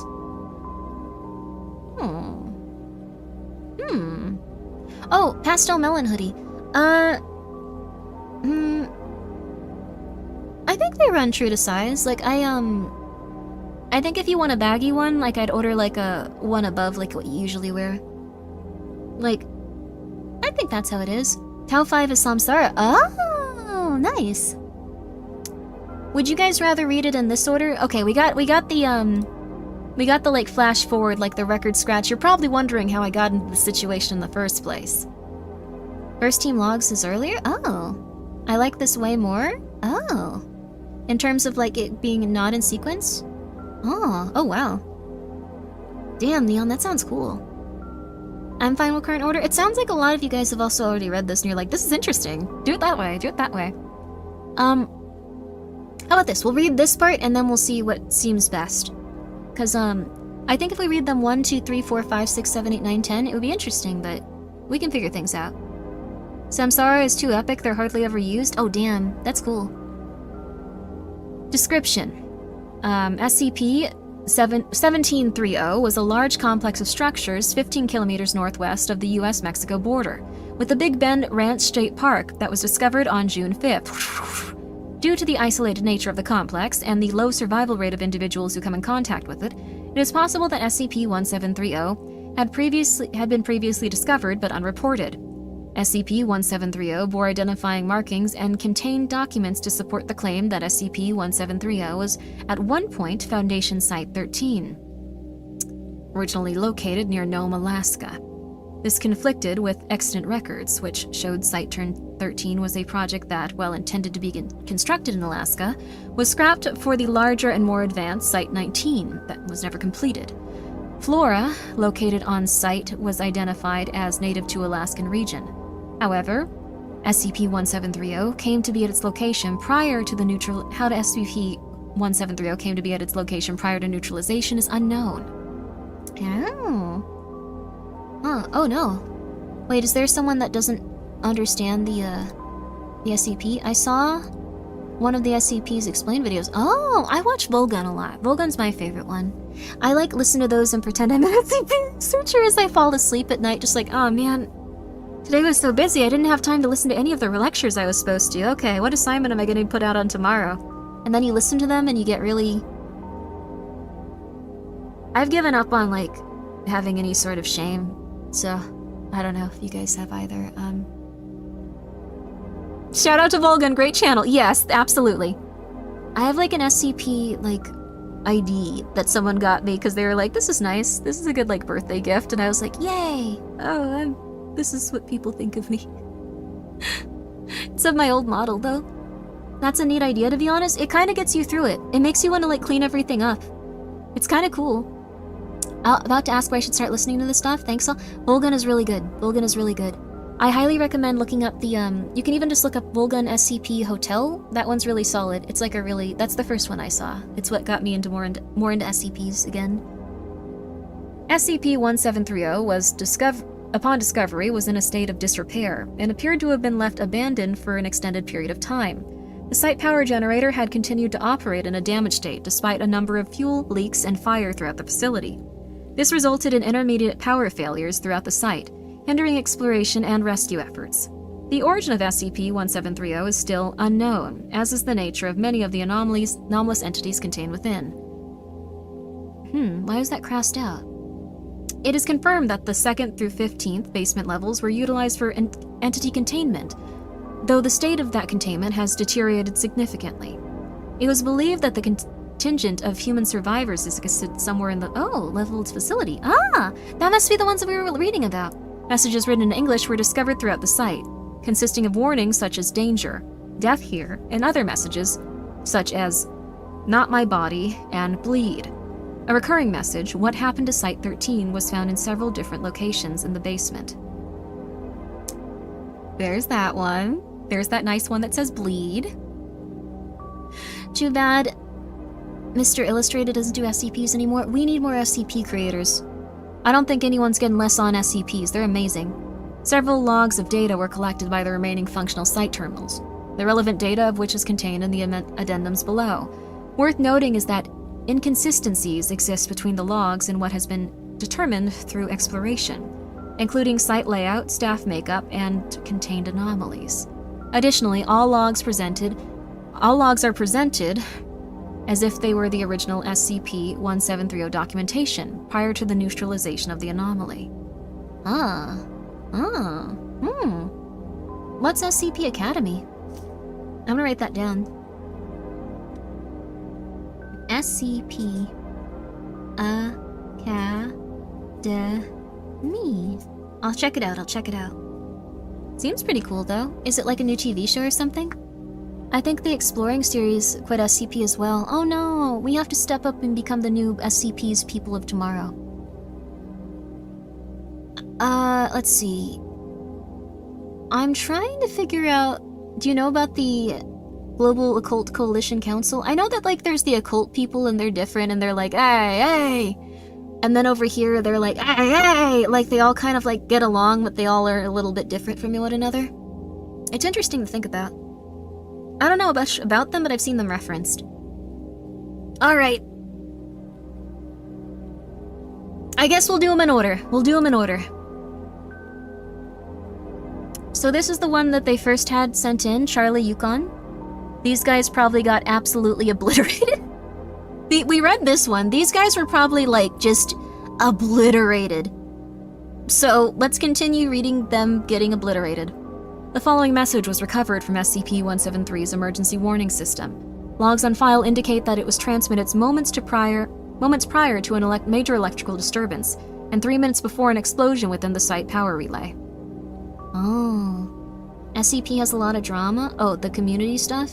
Wait, do they not like it when they, like, cover SCPs and stuff? Are people, like, pissed when, like, another person, like... I don't know... wants to do an SCP thing? Huh. Oh, the creator went insane. As it goes. That happens. Any drama regarding some rather popular Oh, do people fight over, like, their power levels and stuff like that? That happens. I think that's gonna happen anywhere. No matter what. General notice. Site 13 has experienced a gross breach of containment systems. Cognito hazard expunged. Has breached containment during testing. On-site nuclear device is non-responsive. Thresher protocol has been activated. Life support systems offline. Or online. Electrical systems offline. Fire control systems offline. Flood control systems offline. Reactor status critical. Euclid class containment status critical. Keter class containment status compromised. That's not good. There's a lot of content farms. I'm really worried that, like, there's gonna be a lot of AI stuff for it. Like, they're eventually just gonna start making a ton of, like, AI, like, SCP stuff as, like, the, like, voices and stuff get more, like, detailed and all that, which will be a little bit less soulful. Oh, they put the teleporting chair into a wood chipper. Oh my god. It's a big community with lots of oversight, so stuff happens. Don't think about it too much. Yeah, that's true. Someone tried to copyright SCP stuff? That's a little bit weird. Oh. The opposite. I remember the community had an issue with the animated channels for making SCP stuff family friendly. Oh, not making it as, like, dangerous or intense. I think the thing is, like, if someone makes something about, like, especially a fan project that you don't like or you feel doesn't really, like, work with it, you can just ignore it. You can just go like, oh, this isn't for me. Like, I think that's a really good way of doing things. Like, if they tone down the violence and you want the violence, because I want the violence, but I'll just ignore it. If it's not something I like that much, I'm gonna be real with you. So, I don't know, that's how I feel about it. Unless it's something I love and they're like, hello, we're changing all of it and we don't like you. Then I'll just be a little bit pissed, so. Alright. Addendum 1730.3, Exploration Logs Transcript. Also, hello there. Wheezy, how are you? Wait, didn't you go to sleep? Continuing onward. Remember Dr. Bright, the guy who was not allowed to do a bunch of things? Yeah, that character was a self-insert whose character turned out to... Oh, his creator was... So that's like an actual, like, situation. I feel like they should probably, write him out of the story. I feel like that's a great time to, like, you know, black those sections out.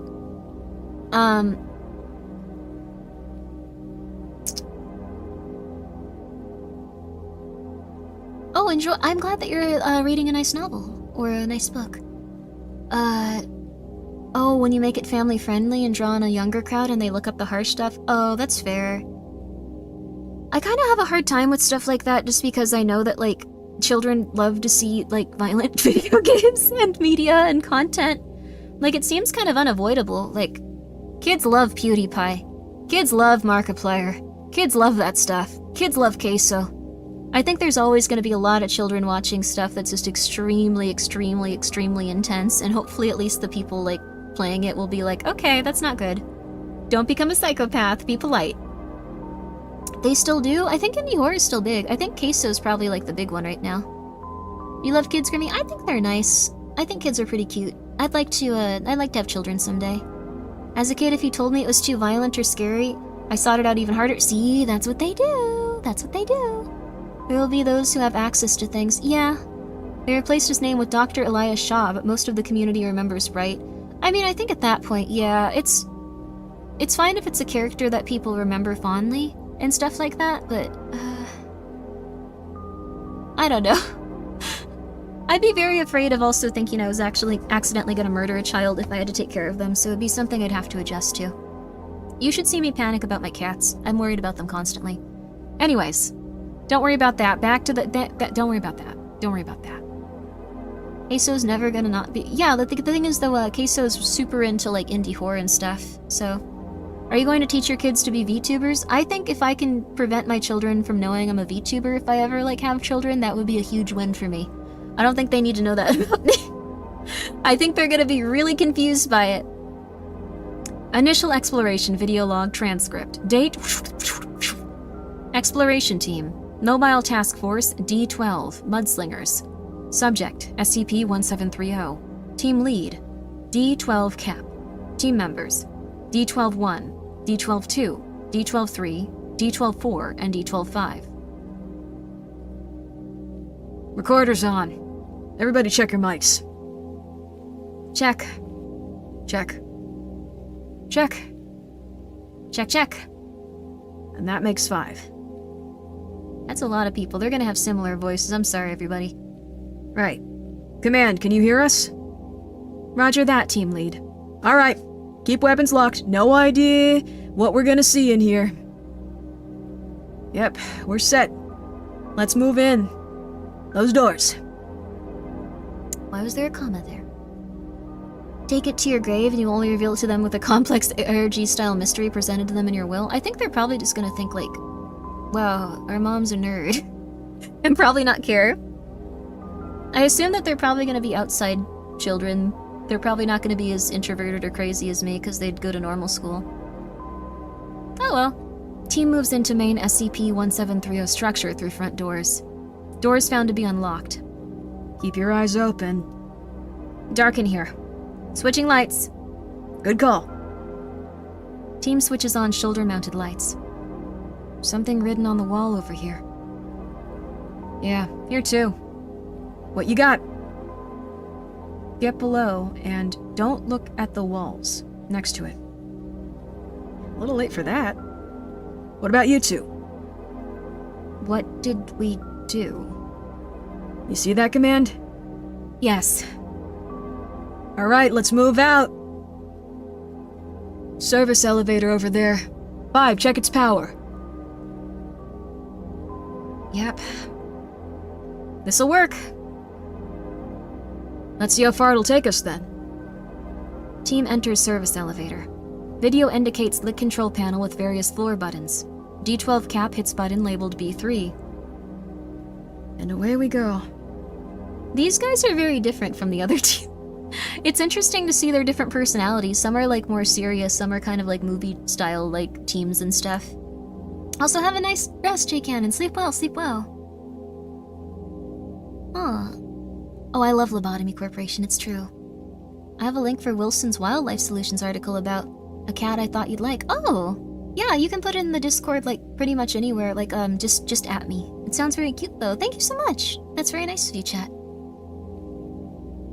Your name is Chat also, although collectively you guys are also very nice too.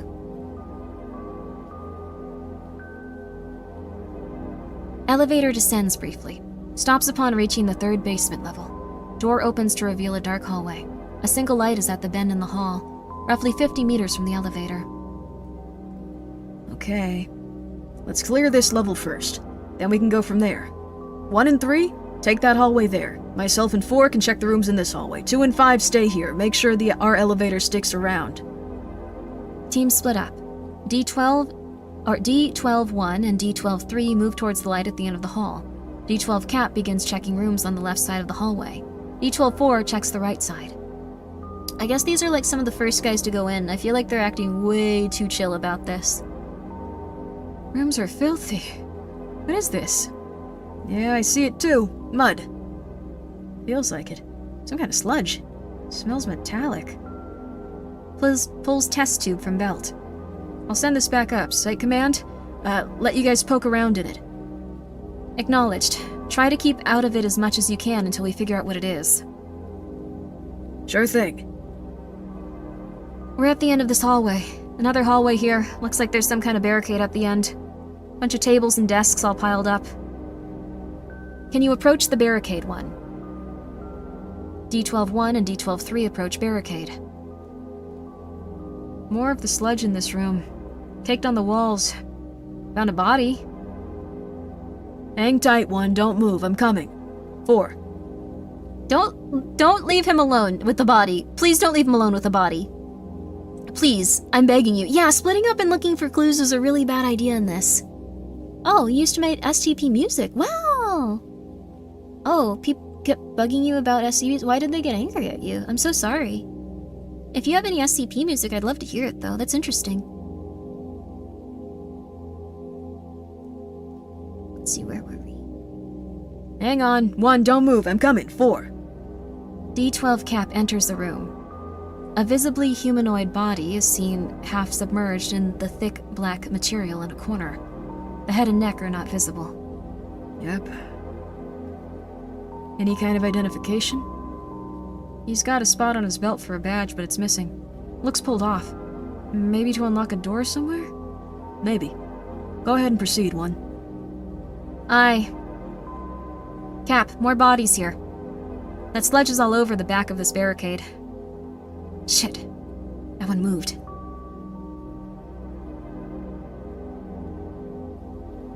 There's something else in the pile. Get a light on it. Move your way, guys. There. Fuck. Gunshots. Report, guys. We're getting to you. Things crawled out of one of their mouths. Some kind of snake, I think. I think a lot of teeth. Can't really tell what it is now. Look here, you hit that body. See it? Fuck. It's hollow. D12 cap and D12-4 arrive at the barricade. You see this, Command? Affirmative. All right. Watch for that then, I guess. Weapons hot. If they aren't already. Aye, aye. Let's head back to the elevator, see if we can't get down to the next level. Is that door, Yeah, I thought so. Let's just do that then. D12 cap, D12-1, D12-3, and D12-4 move back down the hallway. Wait a sec. Didn't this turn left earlier? Sure fucking did. Where's the elevator? 2, 5, you read me? Oh, they got separated. No! No! Silence. Here we go. Shut it. Alright, shit. Command, can you read us? Sure do, Captain. You got a read on 2 and 5? Should be about 45 meters to your 12. There's a wall here. Looks like it's always been here. Either we're hallucinating or the building is doing something fucky. Either way, can you get a hold of them? Give me a moment. Site Command attempts to communicate with D-12-2 and D-12-5, neither of whom are responsive. No go. Oh, shit. Let's find a way up and get out of here then. D-12 team proceeds down hallway. Notable hallway is much longer than any on recovered schematics of Site. I got something else on this door. What's that? It says silence. We trying to check this? Is it a containment cell? That's just an office door. This whole floor looks just like offices. Alright then, get in there. D-12-1 attempts to open the door. It's locked. I can't get it open. Knock the door down then. You hear that? 1, 2. Sounds like someone shushing. 3. D-12-1 kicks the door down. Video records 3 frames of naked human with what appears to be a fire burning out of its ears, staring fearfully at the door. Fuck. There is an intense white light, and the sound of searing meat. All camera lenses are damaged and become non-functional. All microphones except for that on D-12-3 stop working. What happened? Captain? D-12 team? Site Command attempts to communicate with D-12 Cap for an additional 30 seconds before realizing that D-12-3's mic is still operational. D-12-3, can you hear us? D-12-3? Static and then the sound of slithering. D-12-3. Oh my god. A cry, then the sound of choking. This continues for 43 seconds and the sound of liquid leaking, then pouring, accompanied by the sound of vomit. Large wet objects can be overheard hitting the floor. A dull, low approaching sound accompanies this. Mike cuts out suddenly. D-12-3? Shit. Oh, shit. Hey, Site Command. Jesus Christ. What? D-12-2, where are you right now? By the elevator. We assumed our radios had stopped working down here. We're just waiting for them to get back. The rest of the team is compromised. Hang on, we're trying to establish a link to your video. No need for that. It's probably just interference. Can you send a team down here to get us? Hang on, video coming up. Don't. Got you. Mounted cameras on both individuals do not show the hallway they had been standing in, but instead it looks like a large utility room.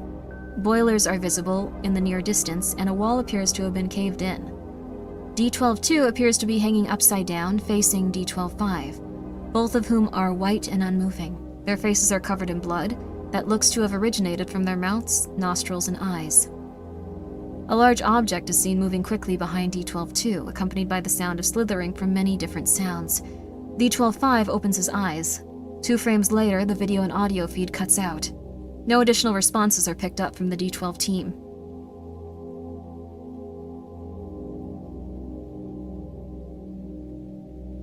Oh no.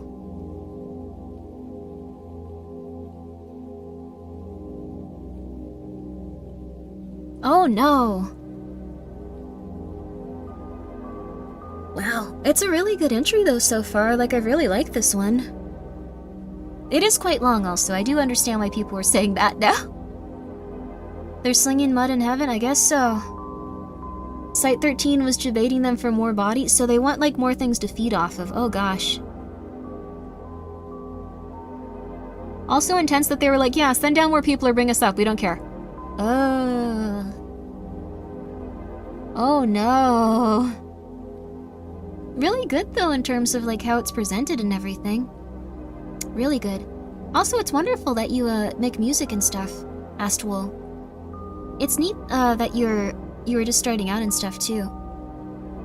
I'd say just keep doing it if you enjoy it. Like, people are always gonna be kind of crazy. I don't know if I played... Oh, wait, SCP Fragmented Minds. I think we played that recently, didn't we? Yeah, that was the one we played a couple of weeks ago. Really good game. I think people were saying that the music was really good in it, too, so... Good job, good job. Very cool that you worked on it. Site 13 just wants some snacks? I guess it's trying to lure people in there and going like, hey, you want to experiment on us? You want to like see what's in here? Like, oh my god, just like come down. It's gonna be real fun. It's gonna be real fun if you just come down here. Yeah, none of us are gonna eat you. That'd be rude. We're not gonna do that. And then they eat you. And they eat you. And they eat you. It's what they like to do. They eat you. Let's get some water in since we've been reading for quite a while. Ah. Disguise being froze, nothing unusual. I don't think they should nuke this area, like mostly just because I don't know if nuking it would solve the problem. If these are like dimensional like beings that like contort reality around them, they might make the problem worse. I think like trying to destroy all of these SCPs and put them in a shredder or like just put them there and like go like, okay, we don't need to think about them anymore. They were really annoying. That was probably a... Miscalculation. Oh, that's okay. You have only like 2 or 3 tracks in the game? That's fine. Like, having 2 or 3 tracks in the game is fine. Does she know about what, Potato Head? About this SCP? You're on the scoreboard? What's the scoreboard? Oh, you mean in terms of, like, the credits and stuff? Like, yeah, honestly, though, like, if you made 2 or 3 tracks for a video game, that's way more than a lot of people ever do, ever. Seriously.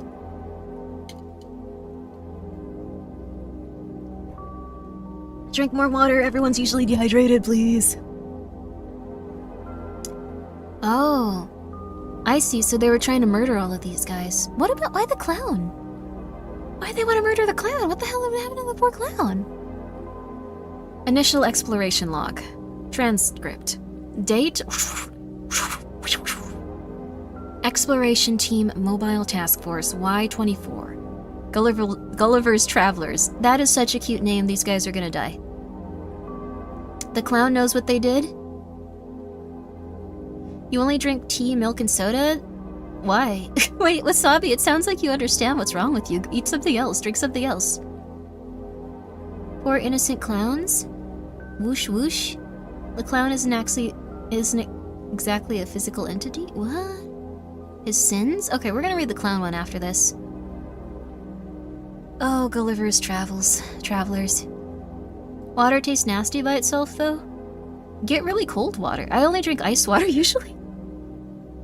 If I drink ice water, it's way easier than drinking, like, lukewarm water. I also try to drink as much as I possibly can every time I drink water. Oh, since I wanted to see a reaction to it. But you can that stream? Oh, I'd love to see it still. I'd love to see it still. I don't remember what I was doing on Sunday. Things have been a little bit long these past few weeks.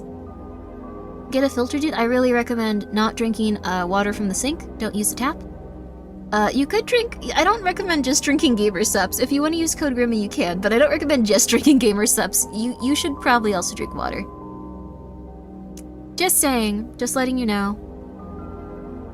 Notes. Initial exploration of the main site structure proved too dangerous for additional attempt without additional resources. The only remaining mobile task force on hand was NTF-Y-24, a 3-man team who was charged with entering the site power station and assessing the damage. This thing so far has been like knocking these guys out, though. This has been bad. Tap is recycled sewer water? Yeah, so what I would recommend is getting a filter. Get a nice filter. You can get one that like is like a big jug that sits in your fridge if you want one of those and it'll keep the water cool. You can get one that attaches, if you have a sink that you can use regularly, you can attach it to a sink. It'll filter water through there. You can also get a fridge that has a, like, filter and stuff.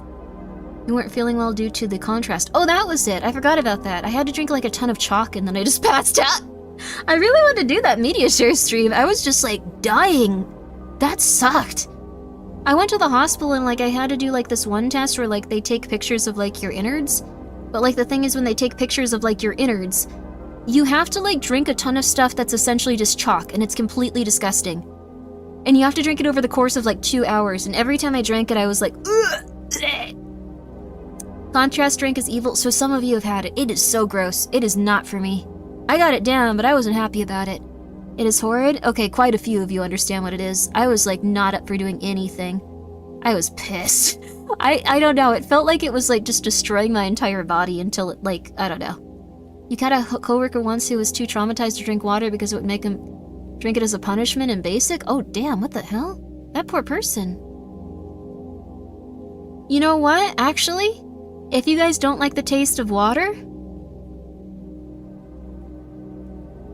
If you guys don't like the taste of water... Go get a contrast CT scan of, like, your abdomen. Go do that.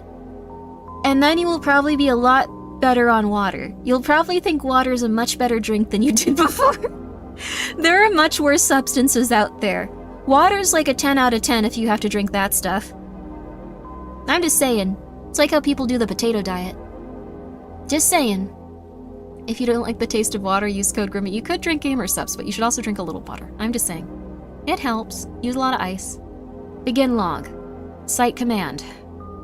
Coming online. Video and audio feed for all 3 members comes online simultaneously. Ahead of them is the entrance to SCP-1730 power station. Can you hear us? Affirmative. Good. Anything else we should know? Thermal scans read one of the cores being superheated. Might be on the verge of an explosion. Stay as far away from them as you can.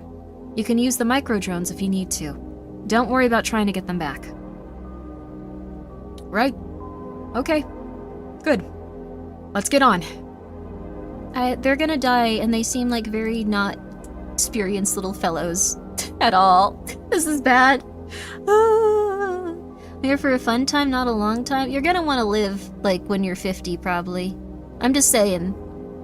You should start drinking water and eating fiber. I'm just saying. I'm sorry, but you're gonna wanna live when you're, like, 50. You're gonna be like, oh man, I wish I'd drank a little fiber, eaten a little fiber, you know, just saying. Oh, they mixed mine with strawberry crystal light when I got, ooh, GI at work. Oh, got GI work done. It was so bad. Oh, that sucks. That sounds even worse. 3 a.m. water is the best. Yes, please get some nice night water. Get some ice, get some cold water, put that together, night water.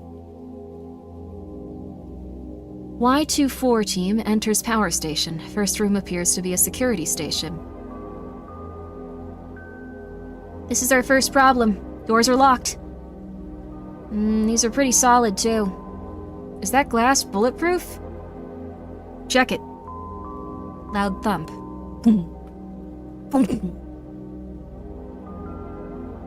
Guess that answers that. Command, are we cleared to use explosives in here?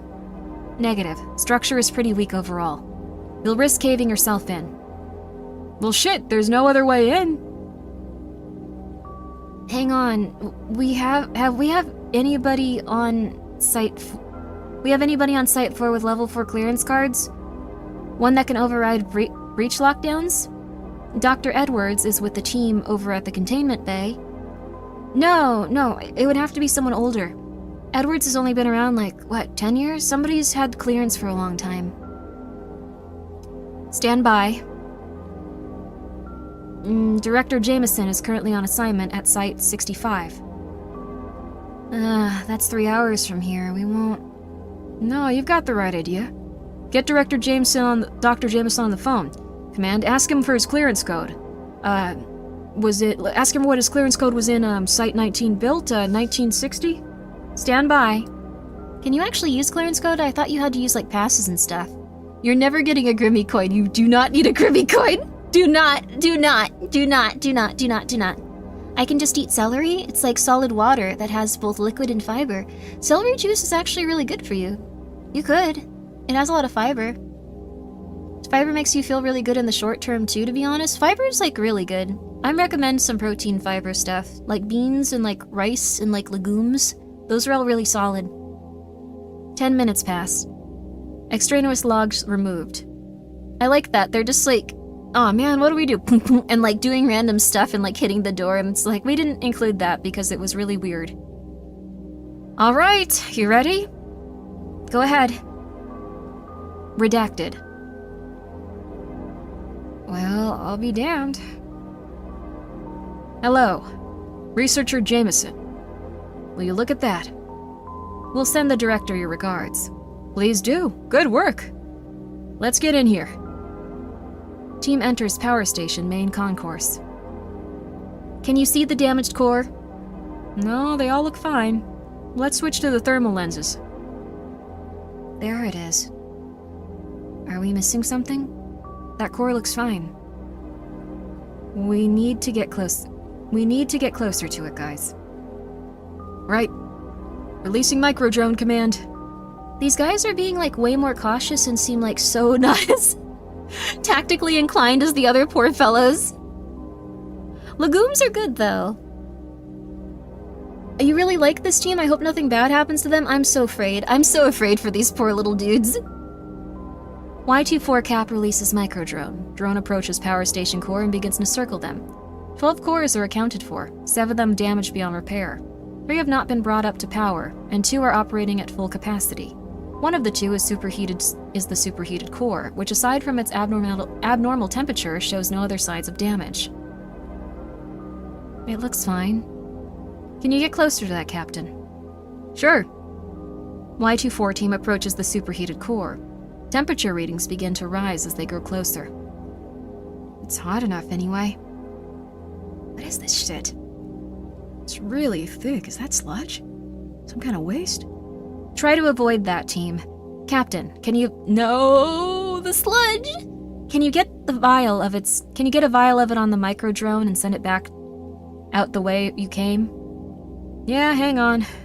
2, grab one of the— Yeah, you got it. Samples on the way, Command. Thanks. Be careful, guys. Try to get around to the other side of it. I'm over here. Nothing looks— Ah, fuck. Look. Jesus. Y241 camera shows no fewer than 10 human bodies bound to the side of the superheated core with wire. All of the bodies appear similarly to the bodies found by the D12 team. Stark white, blood leaking from all orifices, non-responsive. Something written underneath them. Is that blood? What happened to Site 13? These lines don't run to the main structure. See here? They're running below us. Any kind of identifier? Let me see. Yeah. They're all labeled body pit. They run straight into the ground over there. Looks like we're going below then. Command, you copy that? Why the flip would— No! Don't! Just leave! Don't be a hero! Don't be a hero! Don't be a hero! No!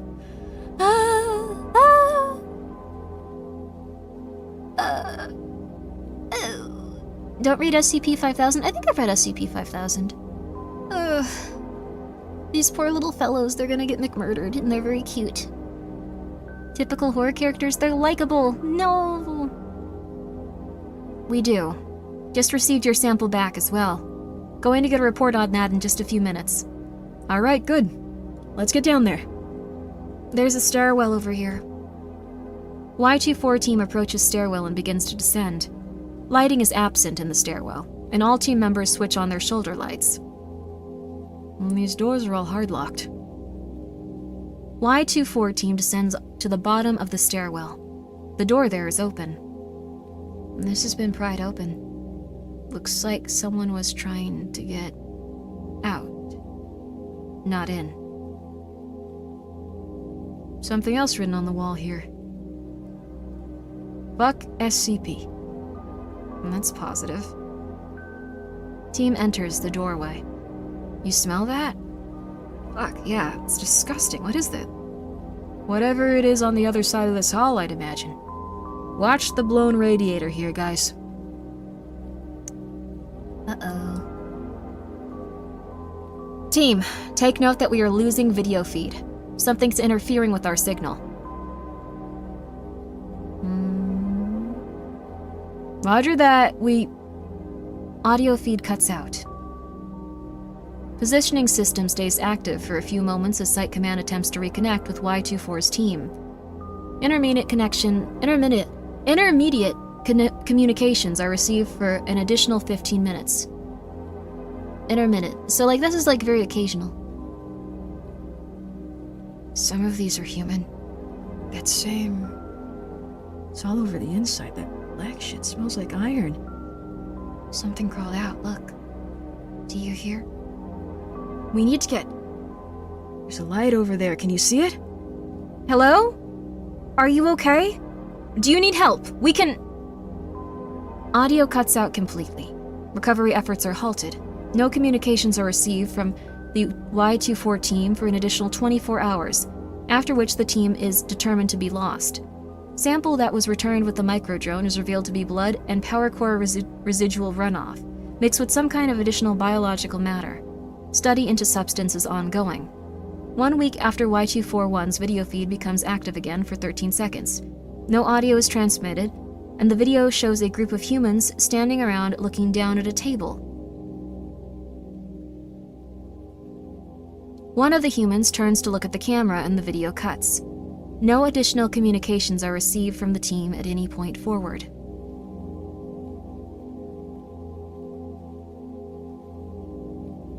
That's scary. How did they... What position was that? Were they on the table, or were they looking down at the people looking at the table? Were they one of the humans looking down at the table?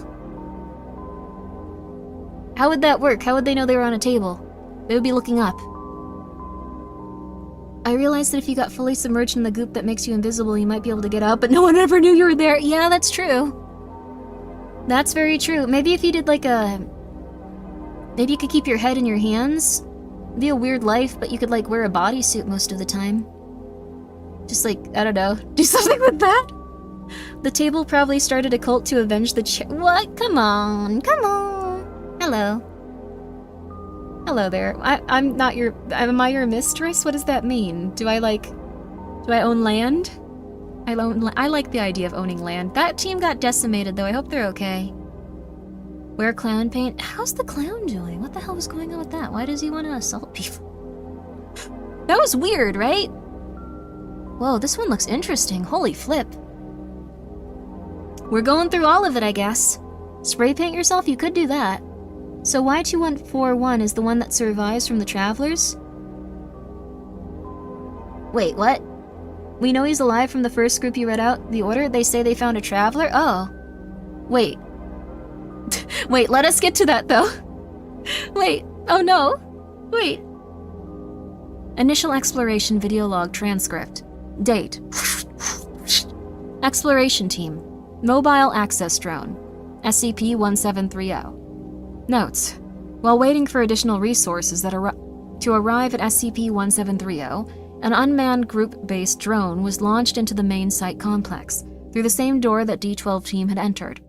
The planned goal of the mission was to investigate lower floors and attempt to recover information relating to the origins of SCP-1730. Begin log. I think this is kinda cool. Also, no worries. I know that we read that extremely out of sequence.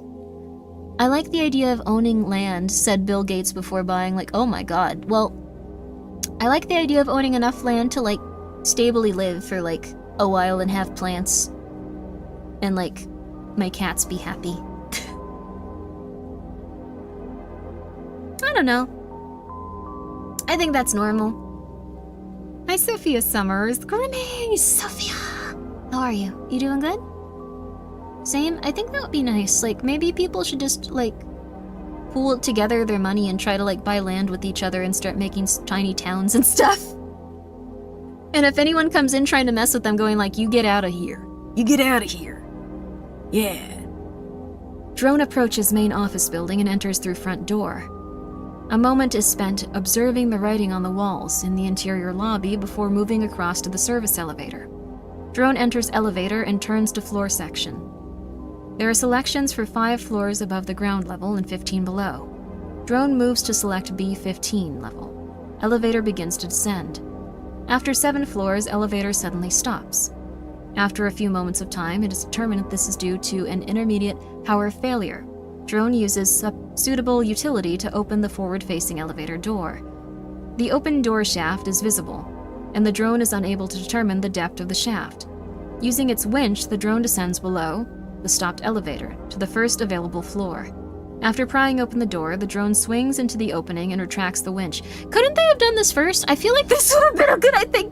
Why wouldn't they do this first?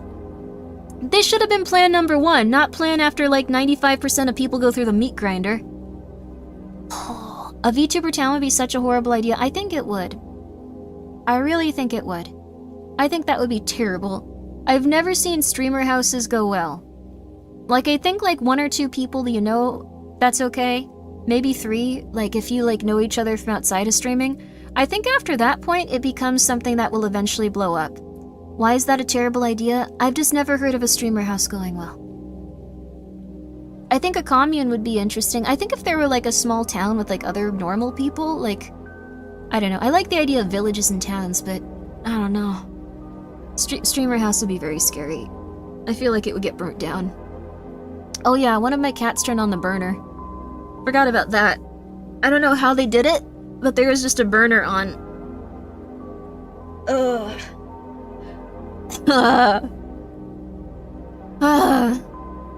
These cats are insane. There's like plastic things on them now. It's okay, but I don't know. SCP Foundation VTuber group would go crazy. That'd be really cool. A casual cat moment. They're learning. They almost figured out how to use the ice machine. That's my nightmare. You can actually buy things off Amazon, like little plastic cups. Are you sure your roommates didn't blame the cats? It's possible, but I got little plastic cups to put on them now, so they better turn them off. The little plastic cup will be open now if they don't remember to, so that's good at least. They also should have really sent down these drones first, I'm just saying. A sign on the wall just inside the doorway indicates that this is the 8th basement level and that it is the Euclid-class containment wing. Lights on this floor remain dark.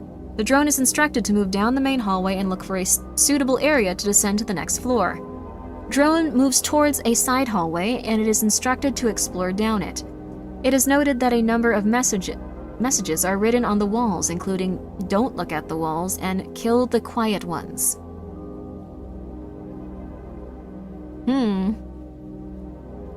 After inspecting a number of rooms and finding them to only be empty offices, the drone returns to the main hallway.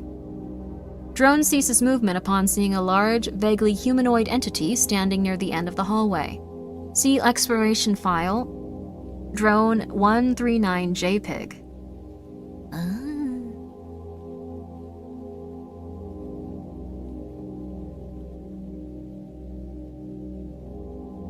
This one. It looks very interesting. It kind of just looks like a pickaxe? It looks kind of like a pickaxe with like a really weird handle.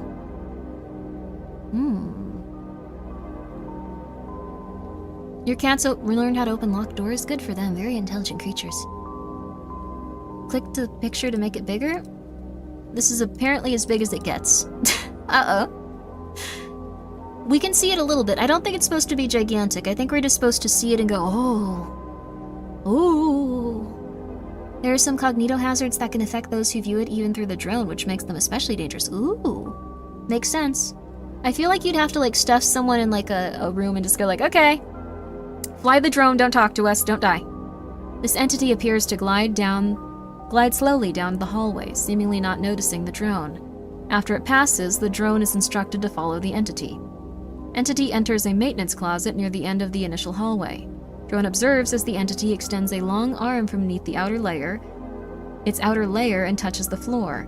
Upon further observation, the entity is noted to have picked up some kind of thick, dark material, previously identified as blood, and power station runoff with what is identified as a primary finger appendage. The entity then begins making slow movements towards the wall behind it.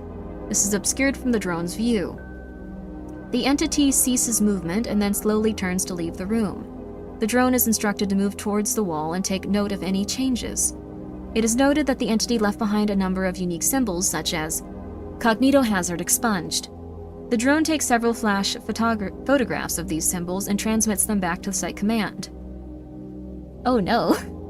I hope no one started murdering each other there. There's the symbols if you guys want to see them. I really do love that they had like a real office building they took pictures of, though. That's really cool.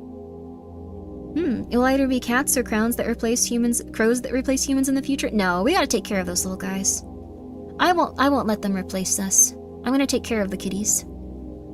I also like this. It's like, you don't want to see this. You're gonna die. Drone is then instructed to continue to follow the large entity. However, the entity has disappeared from the hallway. It is noted that the entity left no apparent footprints, even in the thickened material covering parts of the floor. Drone is instructed to continue on regardless. I wonder what that thing was. Like, whatever, like, that SCP was that was, like, going for it. The little, yeah, I love the, like, little in-universe pictures, or, like, the way that they, like, do specific things. Like, where they have, like, the grammar be similar, or, like, they really dress up the page. It's very cool. Drone reaches what appears to be a series of several containment cells. The first cell is open. A placard on the side of the doorway reads Entity 324, scheduled for termination 12/13/1975. The drone enters the doorway and observes a spacious containment cell. Thick rubber padding is all along the walls. The drone notices a human form in the corner of the room, covered in thick, dark sludge. As the drone approaches the form, small sparks fire from its fingertips towards the drone. The drone takes several photographs, then leaves.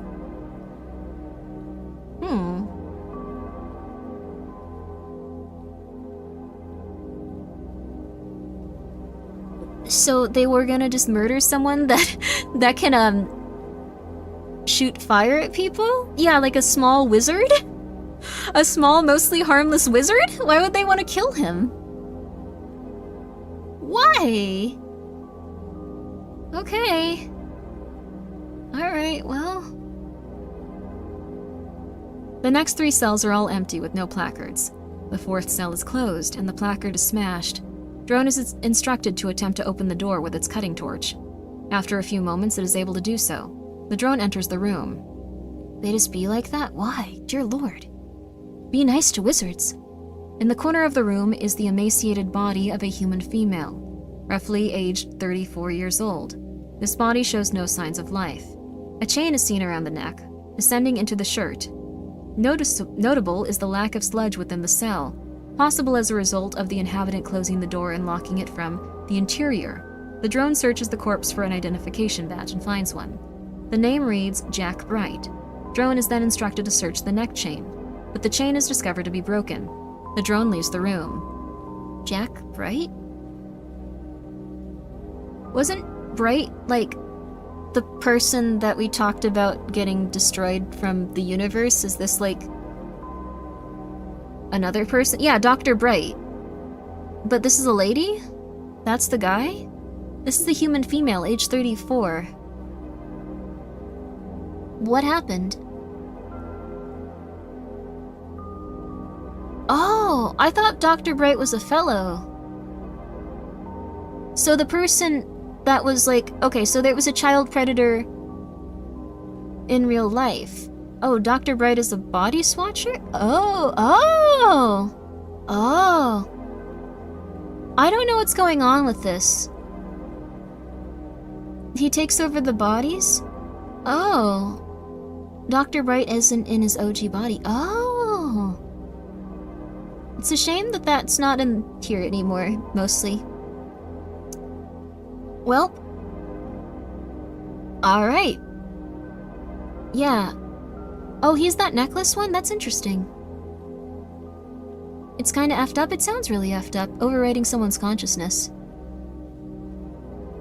The drone traverses a short way, and why are they trying to, like, eliminate this one then? Traverses a short way until it finds a stairwell. The drone descends to the next floor. A sign by the doorway reads, 5th floor. The drone turns to view the stairwell it had previously descended from, but finds it non-existent. After some short discussion at Site Command, the drone is instructed to enter the doorway. Thank you, Solon the Leech, for the 50 Rs. What's Rs? That sounds cool though. Thank you for the 50 Rs. I do not recognize the bodies in the water. Good job. You're not gonna die. You're not gonna die. You're not gonna die. The drone enters into a large, spacious office floor, lit by sunlight. Several terminals are nearby. All of them have been destroyed. The drone approaches the least damaged terminal and attempts to power it on. The terminal does not power on, though whether this is due to a power outage or damage to the machine is unknown. The drone maneuvers across the room. Paper litters the floor and many look to have been burned or shredded. The drone reaches the terminal labeled M. Hadley, which appears mostly undamaged, and attempts to power it on. The terminal powers on and the drone attempts to connect with the computer. The computer is running the same Foundation-based system as the current model, albeit a number of generations older. The drone is instructed to transmit every file it is capable of accessing to Site Command. The drone begins to do this. Yay! They did it. They actually found something good. He currently inhabits an amulet that holds his consciousness when his worn overrides the current person with his own. Yeah, kind of like what's it called? Like a cyberpunk in a way. He swaps with whoever has the amulet at the moment. I see. The Foundation is from a dimension. Oh, this Foundation is from a dimension where the Global Occult. Oh, the Global Occult Coalition seems like they're going through it. Also, Bobbles the Clown said this. I feel like we're getting ahead of ourselves here.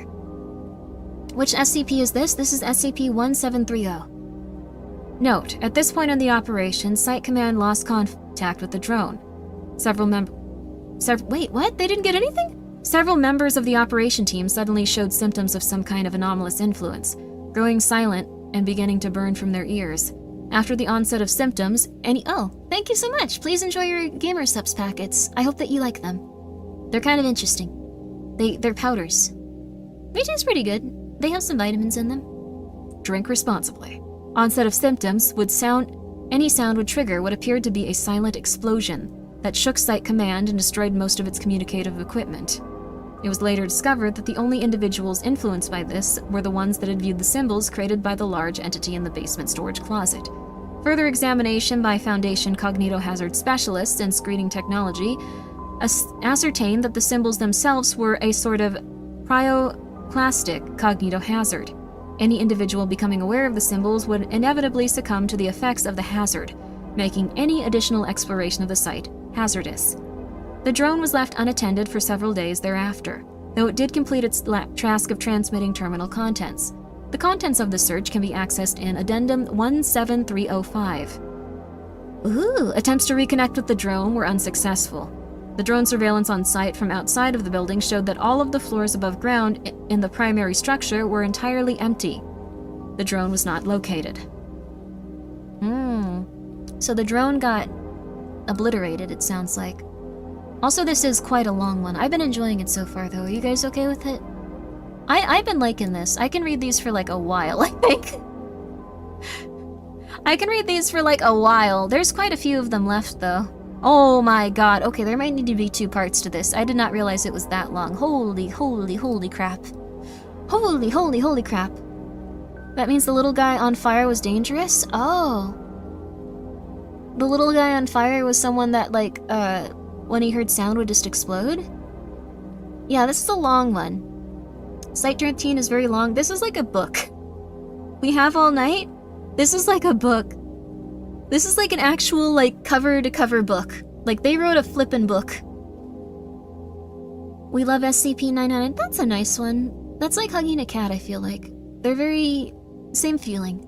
I've already read it. I only remember the start and the ending. I love all the stuff in between, though, too. It's really nice.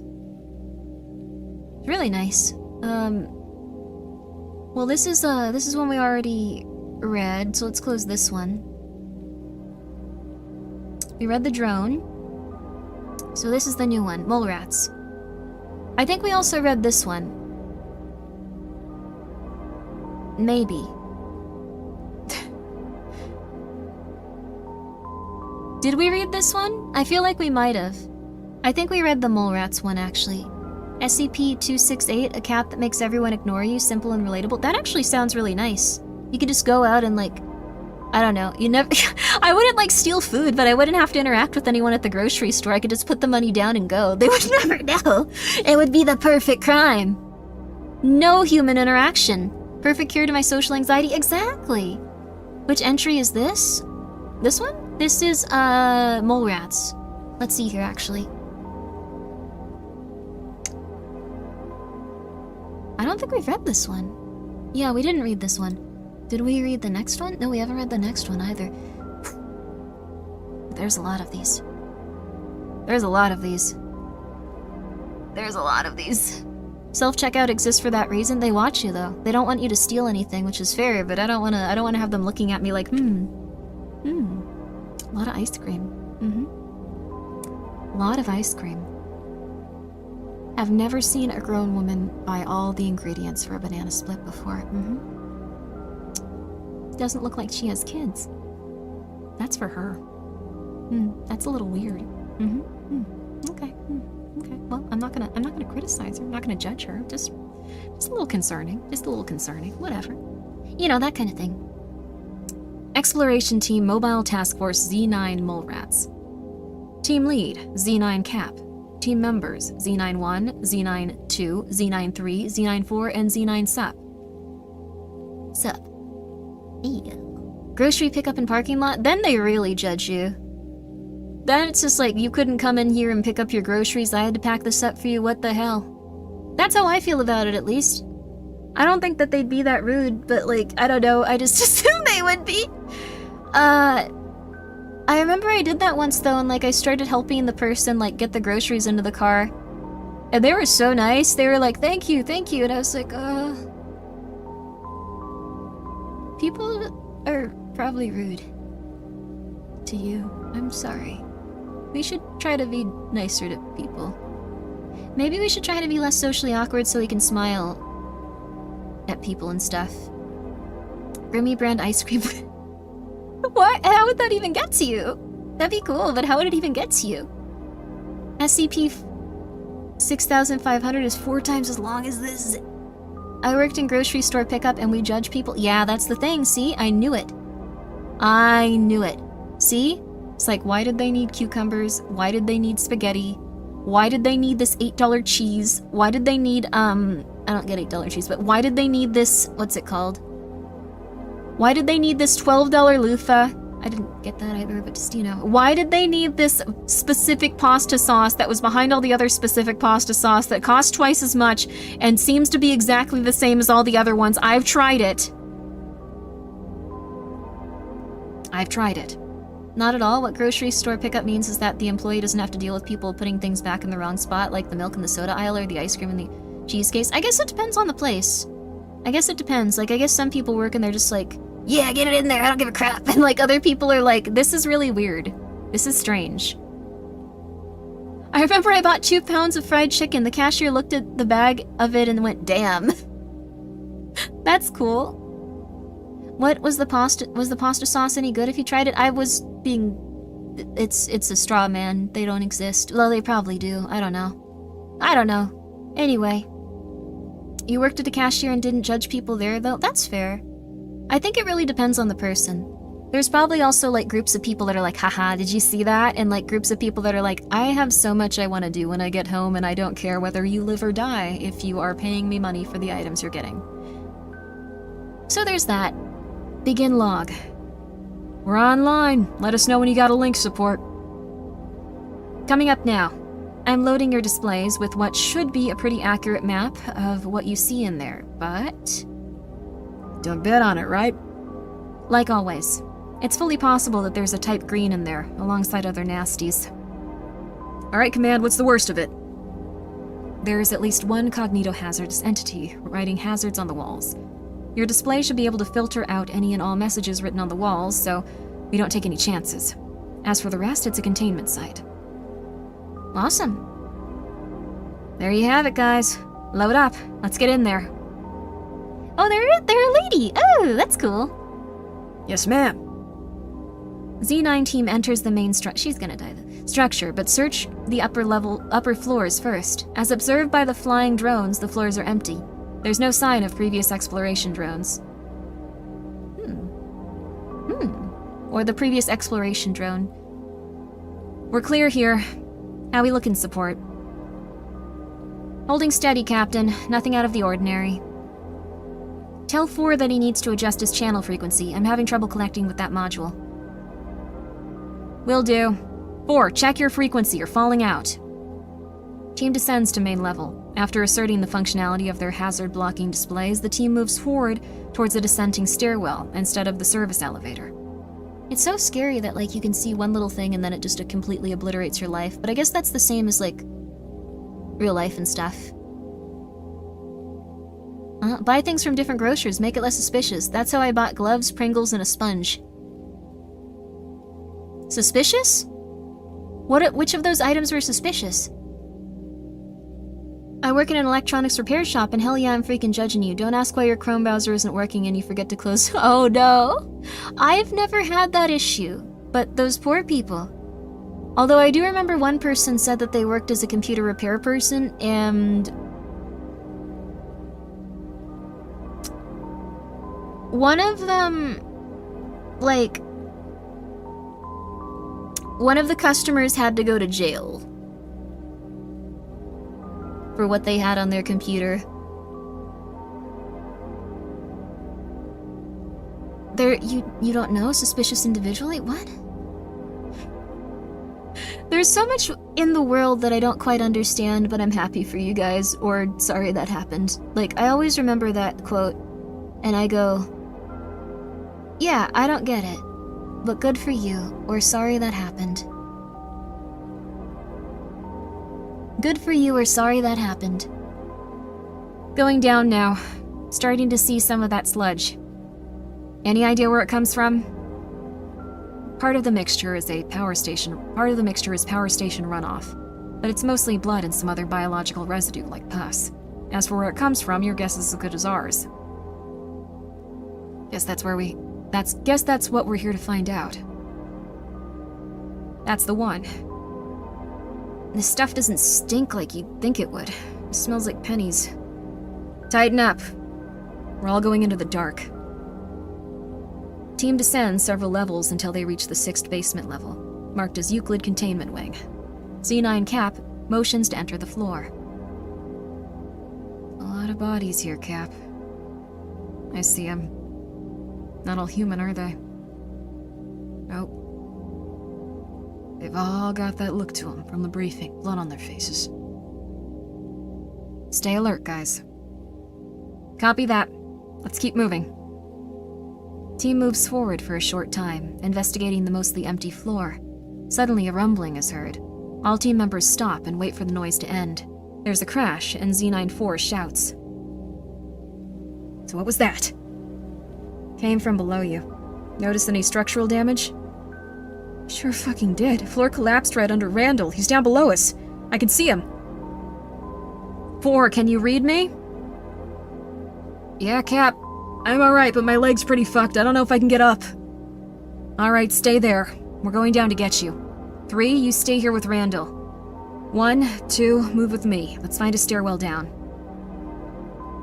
Captain, something's fluctuating below you. You copy?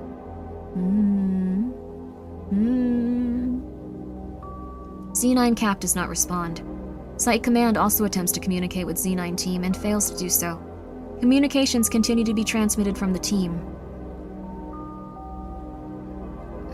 Where are they? Should be on their way. Anyway, can you get down here? Not without breaking my legs. You sure? I think I can hear something down here. I can't hear anything. It's probably just pipes. Fucking pipes. From Z94's perspective, the floor is shrouded in a darkness beyond 4 meters. The only illumination is coming from the floor above. No. It's definitely something. It's... Fuck. Red. It's slithering down here. There's something down here. Hang on, mate. Cap, can you read me? Cap? 1? 2? Anybody? God damn it! Red shit, it's right here, I can hear it! There's something off screen. Get the fuck away from me, you slimy asshole! Gunshots. I said get the fuck back! Don't shoot anything, Randall, you'll... C4 cries out.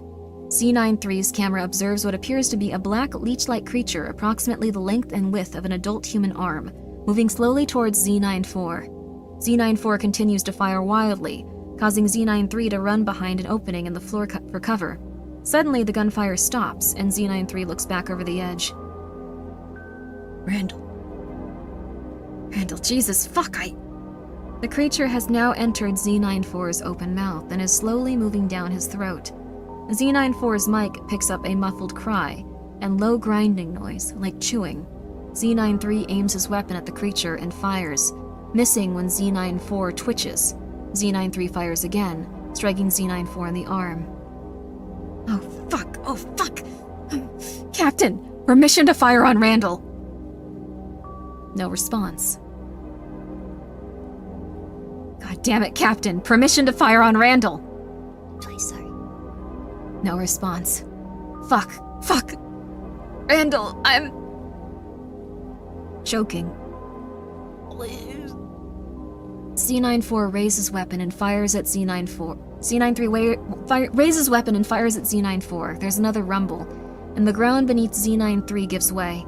Z93 falls onto the concrete below and is crushed by additional falling debris. Z93's camera and microphone disconnect. Z94's microphone continues to pick up Z94 choking and vomiting for an additional 5 minutes, after which Z94 grows silent. Another leech creature emerges from his mouth and disappears. Z94 stands and picks up Z93's weapon. Z94's camera disconnects.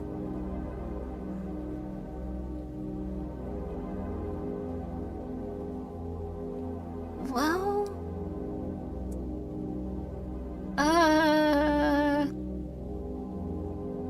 Yeah, poor guy.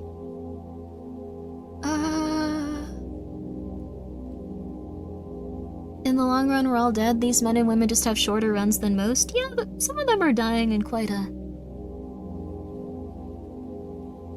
bad way. At this point, Z9's team was in full disconnect.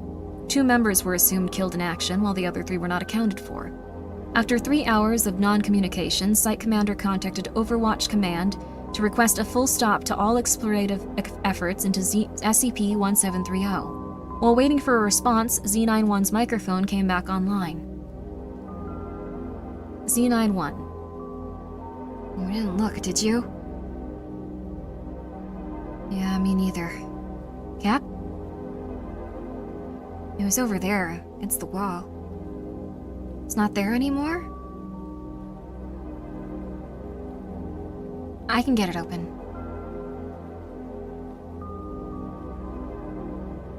We need fucking bullets! I think they're gone. Yeah. But I don't want to wait around for it. Lower? What floor are we on right now, anyway? I thought there were only supposed to be 15. Fuck! Alright. Z94's camera suddenly comes online, showing a massive room, dimly lit by many small flames. Further observation of the footage shows that the small flames all originate from the ears of many humanoids, standing quietly around the walls. In the center is a large creature that appears to be covered in many smaller creatures. It is barely distinguishable in the low lighting. Several large pipes over the creature have been cut and are draining into the center of the room. The camera cuts out. This is quite interesting, just seeing, like, the one person, like, communicating with everyone and stuff. More wizards? Yeah. The shift is immense. I like the atmosphere of these, but I do also want to talk to you guys about them since it's a stream. I'm sorry if it takes you guys out of it when I stop doing the voices. What happened to Site 13? This is like the 5th time. I don't fucking know. How... Right. Wait. Yeah. Other too. It's coming from over there. Shit is everywhere. Fuck, look! Open that door. Shh. No, Shh. Stay quiet. I need to get back upstairs. Hey. Who's that? Z91's mic disconnects. With the entire team once again unresponsive, Site Command ordered an emergency termination of all explorative They're not coming back up. Efforts into SCP-1730 while waiting for confirmation from the O5 Council. 4 hours pass with no response before Z9 Cap's camera begins transmitting. Microphone comes online shortly after. Damn. I'm not complaining, it's great. Oh, that's nice of you, thank you. I'm very sad for these guys. It's just like they've been throwing them into a grinder trying to figure out what's going on here. Z9 Cap is standing in a very tall room, looking at some kind of large, intricate machine.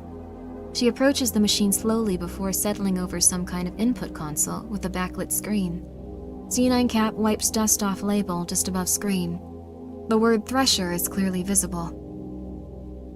Z9 Cap's hands hover over the keyboard of the console.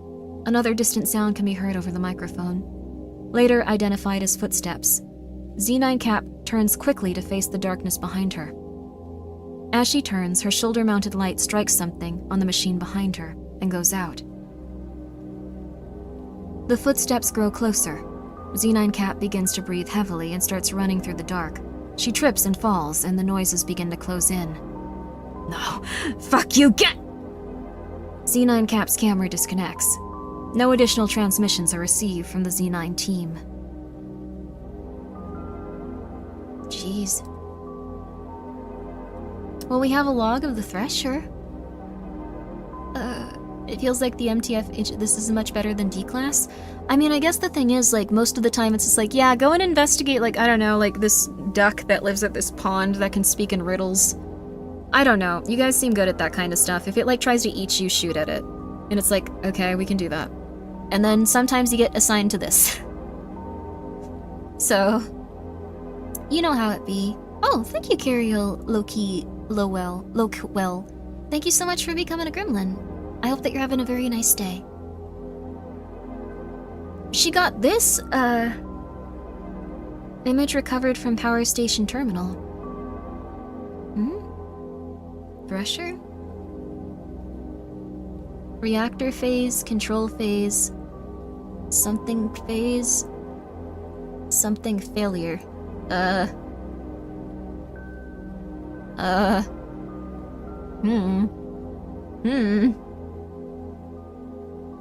Click image to that made it smaller. That made it smaller. That did not enlarge it. Depends on which MTF unit you are. I guess that's true too. Like, some of these guys seem really well trained though. The Pelican one or whatever did not seem that much, but Gulliver.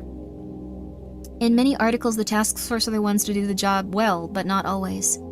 Interesting. You at least have a small amount of control over your fate as MTF. It feels better to be fighting, even if, yeah, you can't do as much. That's true too. I really like the MTF in, oh gosh. I forgot which SCP it was. It might have been 5000 or something. It was a really weird one. It's one where there's multiple similar SCP articles kind of like rolled into one. And there were these guys that went into a town that was covered in like mist. And like, the devil is there essentially. It was really good, but it wasn't one that had any continuation because of how it worked. Mobile Task Force, I think is what it's referring to, Fargon Myth. Yeah. There are some others that deal with Eldritch Abominations and others that just make sure public info stays low. Yeah. It would be cool to be like a public task or a mobile task force for like, I don't know, like propaganda. Just like, everyone, we know that you saw a dog that talked. What you had was a mass hallucination. You were drinking swamp gas. Solidified into poison. I am so sorry about that. Here's $500. Like, that would be fun. Dr. Hadley. As you can see, the power input output of the Thresher device has been adjusted to your specifications. At your command, the reactors will surge to the full 55 gigawatts required to activate the device. Like I mentioned in our previous correspondence, the reactors will likely not survive this kind of power surge. The core dedicated to the body pit might, given its reinforced construction, but there will likely be significant damage to all the rest. Additionally, and you'll forgive me for speaking out of place since I'm not assigned to the Thresher device, but the device is still widely unstable. The tests have been encouraging on smaller subjects, and it might someday be an applicable piece of technology, but at this moment it's only considered a measure for very final attempts. Utilization of this device could make local reality unstable here, as well as wherever the device ends up. In other words, I hope you know what you're doing. Best of luck. Engineer 242. You could fall asleep to this? I'm glad to hear that. Well, I use different voices, so one of these is probably going to be a 45-year-old man getting eaten by something. Dear Dr. Hadley, I don't know if this is how this person sounds if they have a canon voice. we have received your communication, and thank you for taking the time to contact us. Also, please read the letter from the voice pack I released in this voice. If you guys did get that, this is the voice. We have considered your request, but at this time we cannot approve any transfers. If you are at Site 13, you are there because of your superb level of professionalism and aptitude in your profession, and we cannot afford to have you anywhere else. You may speak to your site pharmacist about an amnesic regimen, if you like, but we will not allow you to transfer from Site 13. As for your concern about Director Emerson's mortuary protocol, we understand your complaints. However, you must understand that anomalies, especially those classified as humanoid, are not human beings. Human beings fall into a very specific category of non-anomalous life forms. Humanoid anomalies may appear to be human, but are simply humanoid. As such, they are not entitled to the rights and privileges afforded to human beings by the Ethics Committee. Our job as researchers is to identify where anomalies come from, and then to identify how to best utilize those anomalies for the benefit of mankind. We are protectors, and we cannot protect unless we know everything there is to know about the threat at hand. Once we have learned what we can learn, we neutralize the threat. If you have any other questions, please do not hesitate to contact our offices. Sincerely, Peter Grenwald, SCP Foundation's Ethics Committee, Chair, Global Occult Coalition Ethics Board Head. Cool, I like that guy. That seems fun. That's not Gaspar's voice. Gaspar needs to start streaming again. I've been tired. He needs to take the reins a couple of days. The most surprising thing about this is that the SCP Foundation has an ethics committee. I've read the ethics committee article. It's very interesting. It's not very good for the people working there, but... Red versus blue vibes? I forgot who that... Oh yeah, it was the director or something, right? The one that did the narration and all that. My favorite character in that was Captain Flowers. I think I like Doc, too. And Sarge. I think those are my favorite characters. Church! Oh, was that Church, like, from, like, when he was older or something in, like, the AI version? I barely remember that show. I really liked it when I was younger, though. I'm also taking my vitamins really fast. Dear Director. Yeah, that's probably where I remember it from. I like Caboose a normal amount. I feel like Caboose was everyone's favorite, but Sarge was funny. Doc and O'Malley were my favorites, though, I think, and, Captain Flowers. I wish he was around for longer. Old leadership guys? I think old characters are more fun, usually. Sorry, I gotta take my gummy vitamins, so I haven't taken them in like 3 days. Aww.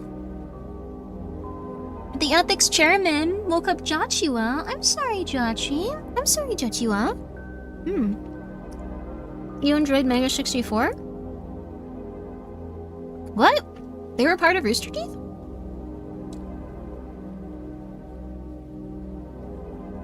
Interesting. I don't know Mega 64 that well. I know Rooster Teeth pretty well. Make sure to stretch. Too, Grimmi? Good idea. You should too. Please hydrate and stretch if you guys have been sitting for a while. Your favorite was Texas? Oh, she was cute. Tex was amazing. I love Tex. It was a shame when they lost Monty. That was horrible. That guy was incredibly talented. I have no idea how he did that stuff, but when they suddenly introduced, like, all of those, like, animations and things, holy crap. That was really, really cool. That was amazing. The VA of Church recently bought back the Rooster Teeth label. Oh, that's nice. That's wonderful. Good for them. They work so hard on it. It's nice that they have the rights again. Yay. I'm glad that, like, even though things are very corporate, some people are somehow getting back, like, their stuff. Like, instead of it just being like, yeah, it did pretty well, but you didn't make $700,000 million, so we're just cutting your budget and dismantling you for tax reasons. Instead, it's like, can I have this back? And it's like, oh, we hadn't thought of that. Yeah, you can have it back. We don't care. Like, it's nice that that's occurring a little bit.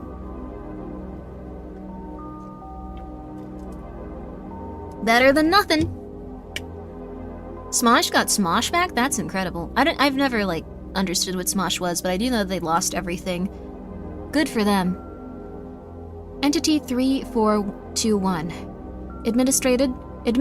This is really cool. Like, I know that it's, like, from the different universe now, because you guys told me. It's kind of like, these are completely, like, differently, like, they use entities and administrators instead of, like, researchers and stuff. Like, it's slightly different. It really, it gets me going. It gets me going. The Site 13 situation is crazy. I should just do, like, a fake reaction channel. Like, I could just, like, do a fake reaction channel where I cover, like, my entire body, but I do everything, like, you know, like a normal reaction channel would do. But it's just for, like, random, like, fake stuff in, like, video game drama, and just go, like, this is absolutely insane. It's crazy.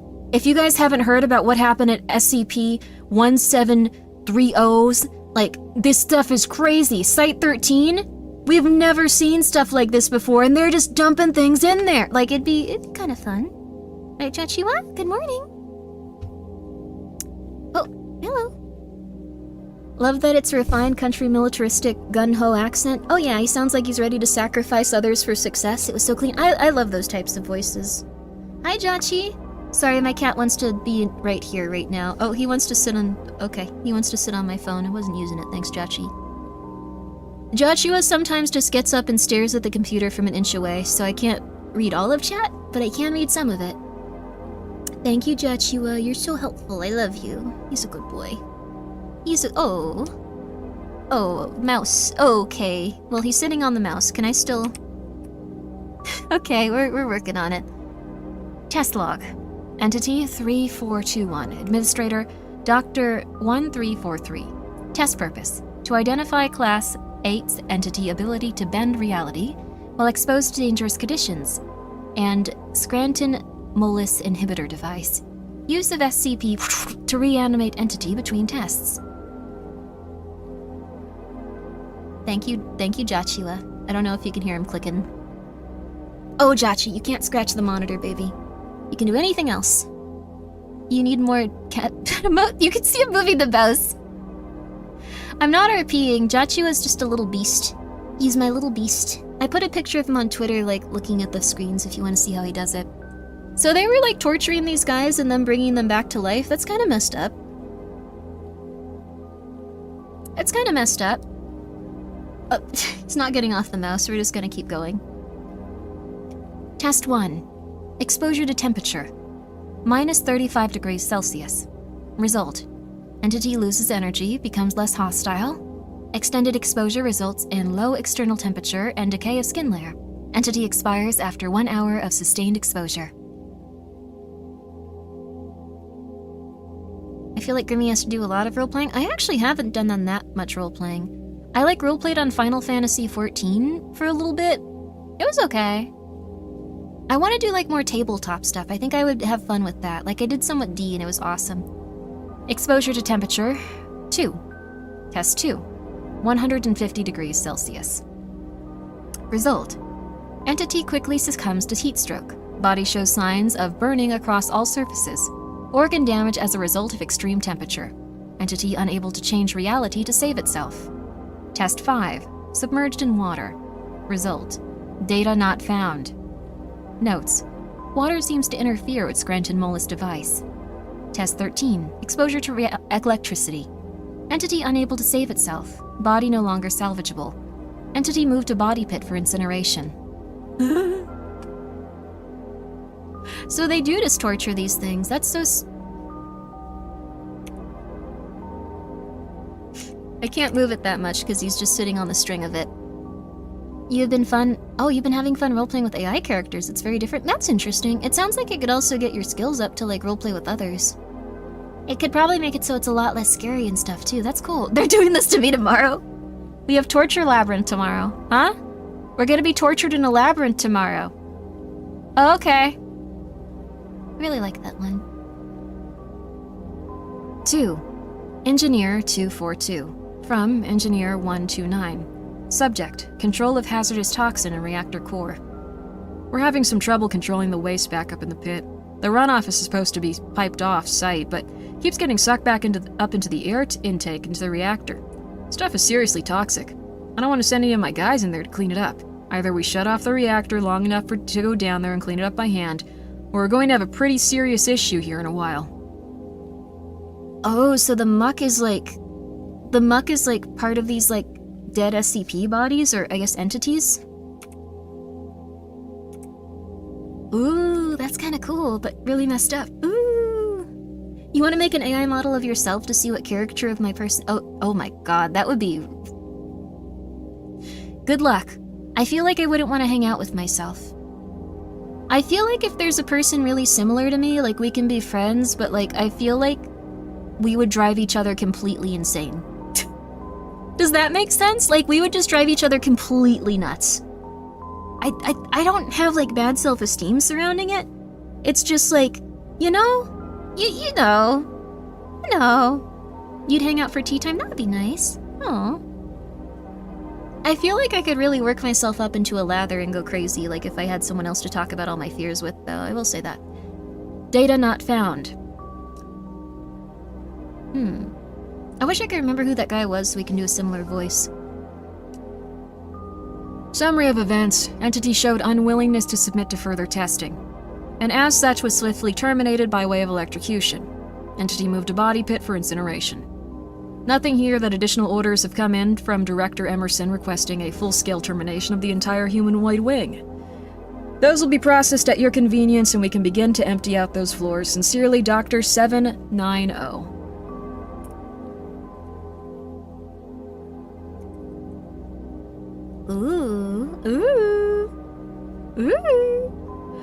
Wait, there's an AI Grimmi? I can try to talk to her. I don't know if it'll go well, though.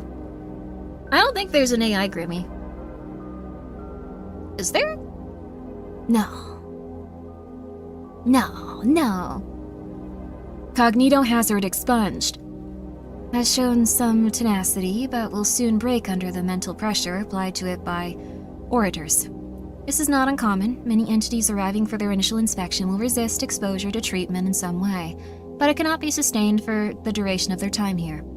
Entity does have a particular interesting effect on cognito hazard expunged, which leads me to believe that we could repurpose that aspect of the entity by removing the face, neck, upper chest area, and arms, and applying it to a Mark 12 using the cognito hazard expunged. I will send this notice to Dr. 874 post-haste, and move forward with this project. Sincerely, Dr. 720. You would make the other you more paranoid and they would feed to your paranoia, to be honest. I think that would probably happen. I think it's good to get out all of your negative feelings and stuff. And be like, oh my god, what's happening? Oh my god, that's terrible. But after that, it gets a little bit scary for me. Because I'll go forever. Your duplicate would also be paranoid?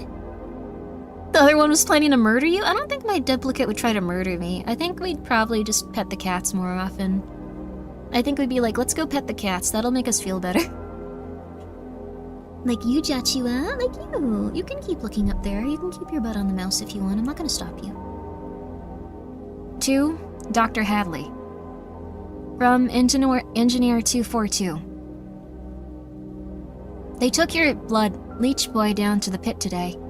I made sure to alter his termination record accordingly, and made sure that output is still blocked up. I don't know what you've got planned for him, but the pit's pretty noxious now. It's not gonna be good. Wait, what? They took your leech boy down the pit today? Oh, wait a second. Oh, they tried to— oh, no. So they tried to, like, murder, like, the leech thing. And then they just dropped it into the pit where it was all, like, messed up? But they also wanted the output of the pit to be blocked? Huh.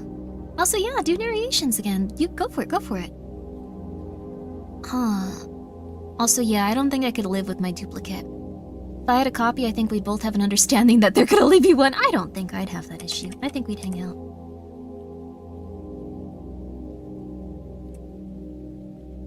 Okay.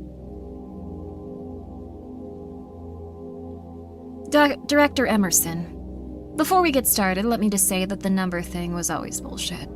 If you want to properly dehumanize your researchers, you put them in cubicles. The numbers were a joke from the beginning. If you're reading this, then you're left with a decision. What did you think was going to happen throwing bodies of anomalies into that pit? Did you think that their being alive made them anomalous? Hell, being alive is the least anomalous part of our humanity. I thought you might have seen that. But then things have changed. The containment breach was my fault, I won't lie to you. In my research, I had the pleasure of analyzing a young boy. His name was Elijah. He subsisted only on blood. And he could siphon it through others with his mouth, right through their skin, like a leech. He had no mental capacity beyond 2 years. And yet, he deserved the same chance to live as the rest of us. He did not choose to be the way he is. And he decided to have him burned. Like the rest of them. So I modified his record. The fires of your pit won't have incinerated him, just agitated him. And that sludge that's been building up? I'm glad you cared to get it cleaned up. I'm sure you're glad, too. It's pretty awful down there. Anyway, your decision. The containment breach was inevitable. And whether it was something that crawled out of the pit that did it, or by my hand on a button makes no difference. You have a choice to make. Either stay your course and certainly be devoured by the creatures you've been torturing for the last 15 years, or activate the thresher device and hope it dumps you out in a more hospitable reality than your own. Either way, our world will be rid of you and your filth, and we will be better for it. This is your death camp, Elliot. You made your bed, and now you get to die with it. Sincerely, Hadley. P.S. Amazing how much can change in just a few years, isn't it? All because you were chasing a promotion. Incredible. I hope it was worth it. Oh yeah. And if you decide you want to talk this out, I'll be down in the basement with Elijah. I've got a nice warm spot for him to get set up when he arrives. You've made sure there will be plenty of blood. So this was because someone wanted to McMurder them for being a total dick. That's, sorry for saying that word, but sounds like they were torturing people a lot.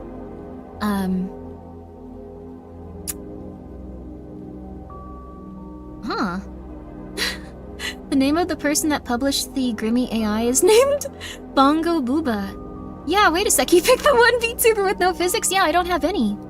There's zero. I have a really good, brazier. Oh, hi, Chachi. Oh, Stretchy? Oh, Stretchy boy. Oh, Stretchy Jechua. He's going back to his little bed. Occasionally, Jachua stretches, looks at the computer screen, and then goes like, I don't care about this. He walks back to bed and goes to sleep. Good for you, Jechua.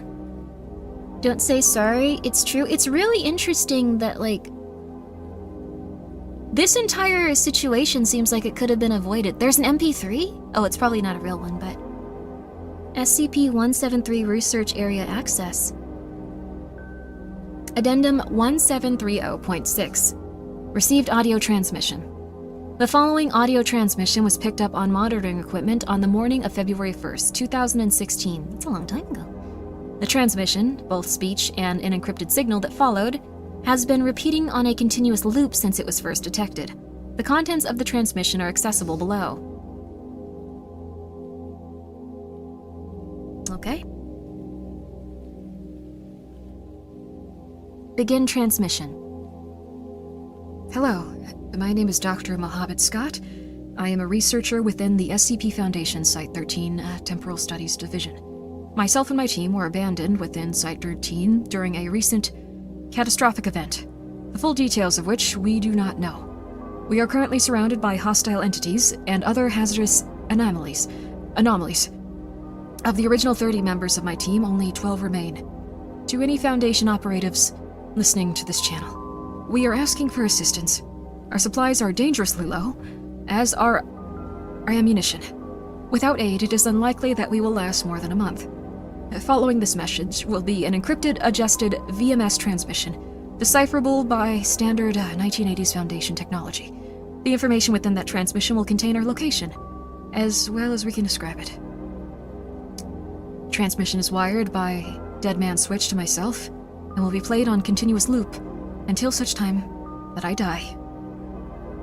Please help us. Thank you. Encrypted information. End transmission. That's not good. That's not good at all. Oh no. Oh no. Okay, well. Okay.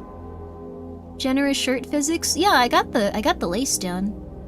I didn't want to get the booba physics just because I thought it would be a little bit I don't think it's like really me. I think it's okay to have like larger stuff, but I just like mine are like probably like pretty small for VTuber standards actually. Some are gigantic. Okay. I hope you found help. We're gonna find out. Addendum 1730.7. Updated Exploration Memorandum. In light of recent information gathered by Foundation surveillance team, it has been deemed pertinent to once again send exploration and recovery teams into Site 13 by order of Overwatch Command SCP-1730 containment procedures that have been updated. Mobile Task Force Tau-5 Samsara is currently under consideration for deployment. Details to follow. Is Samsara just like one they like hardly ever use because they don't want them to die and they're really powerful? Like why not just send them to everything, just be like, hello, 17 people have died, this seems bad, please go in there now. Like, are they just like really protective of them as well? Like they're the best of the best? Samsara is the best of the best? Yeah, they should have sent the best of the best a while ago, I feel like, though. Huh. Also, yeah, bouncy bow tie? I have a bouncy bow tie. There you go. Very cute. Samsara is super overpowered, but they can't see it that way. They can't see it as like, oh, they're very overpowered. Like, they wouldn't see it that way. They're the SCP's Power Rangers? Then send them in. Come on. Come on. Why send gods when men are fine? Isn't that Alpha 1? I don't know. Huh. Combination of Sam and Sarah, the two best of all time? Wait, what? Bouncy eyes? Oh, I do love my bouncy eyes. I feel like they're a little bit more common than when I started, but I really like that the person that did my physics made them bouncy. It's something that I've wanted to keep consistent forever now.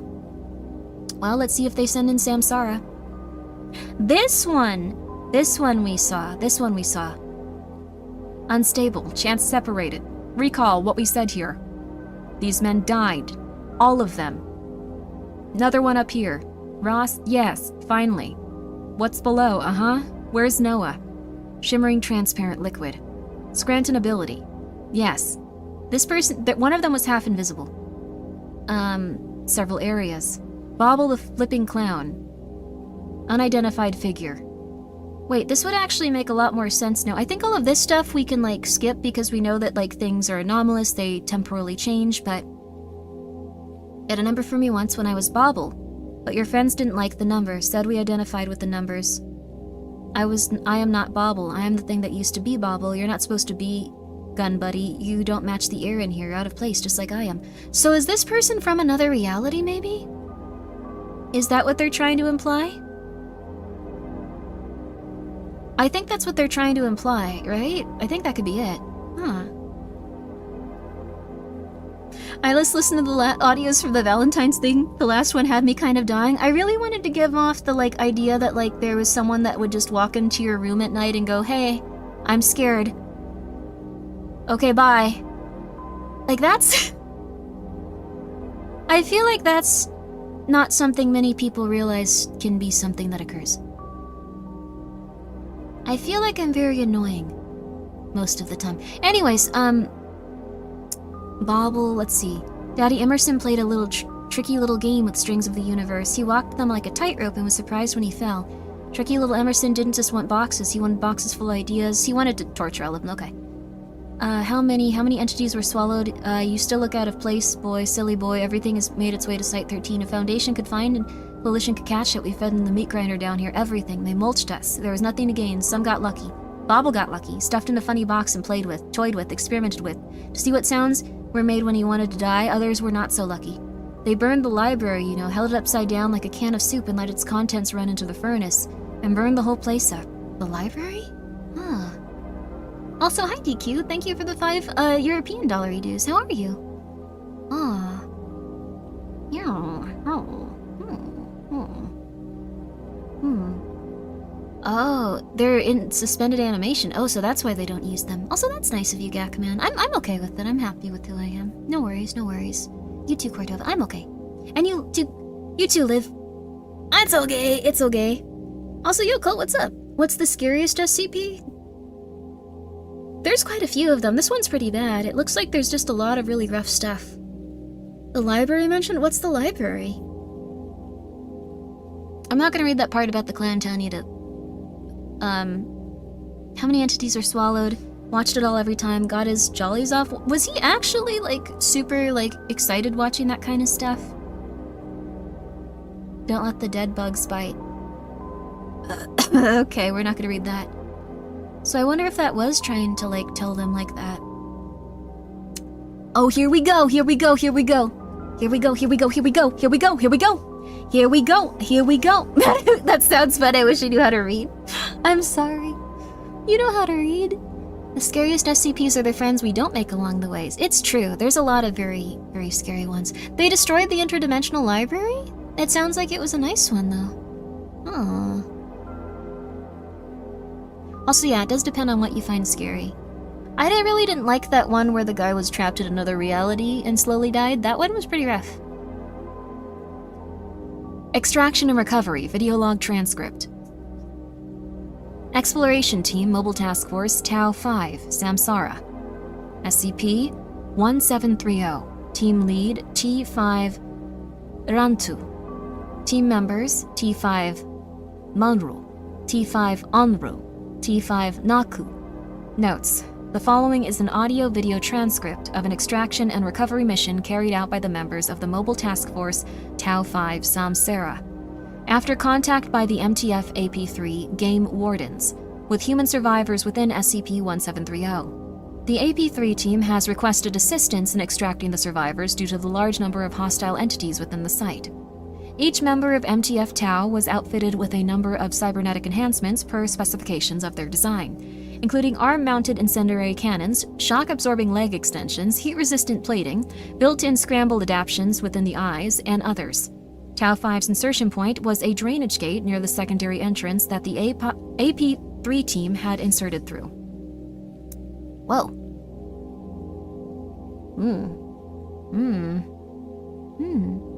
People and the creatures from it visited everywhere, and serpents often used to go there, if I remember correctly. Why the flip did they destroy it then? What rude people. They shouldn't have destroyed that library. That guy deserves to be murdered, maybe not in the way the clown said. Begin log. Erintu. We're plugged in. Site command, do you read me? We do. 60 seconds to insertion. So, how dangerous should this mission be considered? Not a single person they've sent in has come out yet, considerably. Acknowledged. This should be engaging. Team, check your optics. Last thing we need is somebody succumbing to a mimetic hazard. Understood. I'm good. Also good. I'm good. Good. Remember, all we're looking to do here is extract the survivors. We're not attempting to contain anything. So if you see anything nasty, put it down. As always, I do not need to be convinced. Team, you are 30 seconds to insertion. 10 seconds to insertion. Tau 5, you are cleared to begin extraction and recovery. You should all be like beautiful ladies that are 8 feet tall. Tau 5 could be an SCP. I think they're getting to that point. Let's go. T5 team enters SCP-1730 through a drainage gate under the secondary office structure. Each member activates their shoulder-mounted lamp, illuminating the tunnel. After a short time, the team reaches another gate. Several large drainage pipes are visible behind the gate. Look. Up. Against the gate. Bodies. No fewer than 20 charred humanoid forms in various stages of destruction are pushed up against the bottom of the gate. Several arms are pushed through the grate and are reaching out towards the tunnel. These look very burned. Where do you think they came from? Hard to say. I can't imagine they would have made it far in this condition. There's an incinerator near here, right? Near the body pit that we kept hearing about. Maybe they came from there. An incinerator. As good a place to start as any. Let's get into those pipes there. T5 team cuts through the gate and scales the wall behind the largest of 3 drainage pipes. Team continues on for a short time. The temperature is rising. I noticed it as well. We must be getting close. Yes, they are cyborgs. They're cyborgs. They should be 8 feet tall ladies that are like really hot. Just saying. I think that would be I'm not sure if they're like canonically male or female, but I think that would be like really... That would be like a solid choice. That would be a solid choice I could support. I'm just saying. I'm not saying they have to, but I'm just saying it would be a solid choice I could personally... Anyway. Anyway. Alright, Anyway. We're descending right now, too. This is strange. Shouldn't a drainage pipe run out, not in? Maybe. Maybe it's affected by the I'll give them different British accents and stuff. topographical abnormalities. Likely. I ran to. The walls are weak here. I can hear echoing on the other side of it. It's an even gender split? Oh, that's kind of cool. I'm gonna like read them as like all ladies, but I love Signalis, yes. What's over there? I kind of like the split though. Which of them are ladies and which of them are guys? I can switch it. Hang on. A hallway, I think. I see. Alright, we'll split up. Munru, you and Naku see where this tunnel leads out. Anru, you and I will go through this wall and see what's on the other side. And if we get killed... Don't get killed. Understood. That gave me the vibes of Amelia Watson talking about how she prefers bosoms to be smaller. I think smaller bosoms are great though because they make the hindquarters look better. Like a petite woman with like a smaller bosom, larger behind, like think a 2B. I'm just saying, it's a good look. It's not negative. It's not negative at all. It's very cute. T5 team splits up, with T5 Naku and Munru following the drainage pipe towards the source of the heat, and T5 Irantu and Anru going through the thin wall to the hallway beyond. I like that it doesn't even say how they get into that thin wall. They just apparently break it because they're superhuman. Based? I mean, it's nice for everyone. Like, I don't know. Like, it just is a cute look. It's a cute look. I'm sorry. I don't think it's bad. It's just a cute look. Like, I don't know. I think it's a nice look. At least on like anime characters and stuff. That's become like a new thing that's been happening. I don't leer at women, but like anime characters, I'm just sorry. It happens. There you go. Just saying. At least that. Oh, there we go. Irantu and Anru managed to break down the concrete wall between the drainage pipe and the hallway beyond.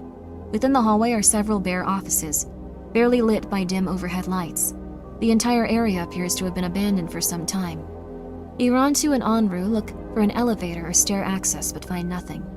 After a short time, Onru finds a door that opens into a control room. A large glass observation window is obscured by some dark material. Many of the controls in this room have been destroyed. This is the control room for the incinerator, see? It says Incinerator 1 over here. And below that it says Body Pit Access below. I've never heard of a furnace that needs its own control room. What's blocking the window there? Blast shields? Oh, Jachi was throwing up. Go ahead, Jachi, get it all out. Oh. Don't eat it, just get it all out. Okay. Alright, Joshua. You believe in boob equality, you like them all, good for you. Good for you. Poor kitties get a lot of that. Kitties get a lot of that. Here we go. Alright. I put some tissues over it for now. We're gonna get through this paragraph. So help me God. Do you need a moment? I'm gonna do it right after this one. Take some time to make sure he's feeling okay. He looks perfectly fine. He looks somewhat satisfied with himself. Joshua is a little demon. I think he's very tough. He's a good boy, though. The cat is throwing up at the idea of it. No! No! No. These are bodies and garbage.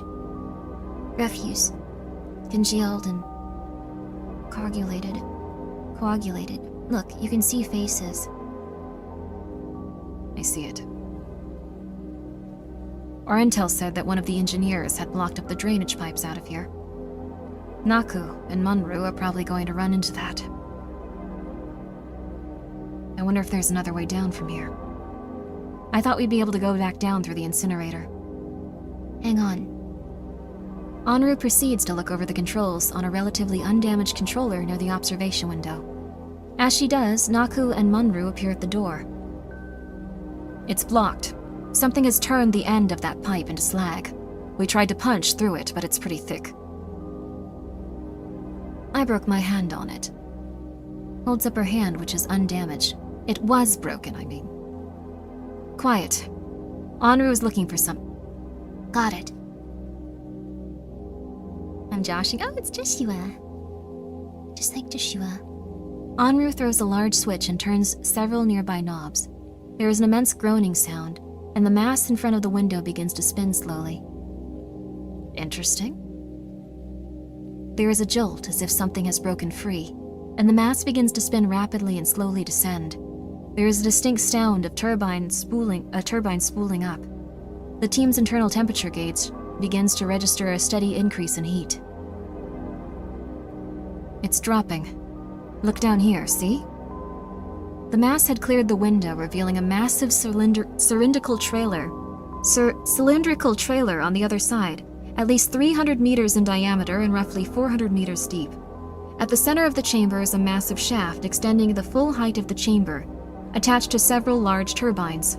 As the turbines spin, the matter within the chamber is turned into a slurry. They made a giant SCP blender. Near the top of the chamber are several pilot lights. Several holes are present around the outside of the chamber.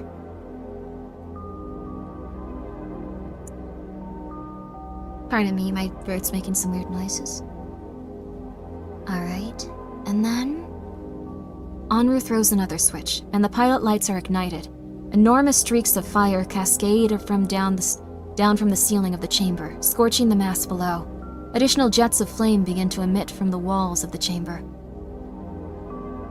Look down there near the bottom. There's a sluice gate that looks like it's leading away from here. Over there, see?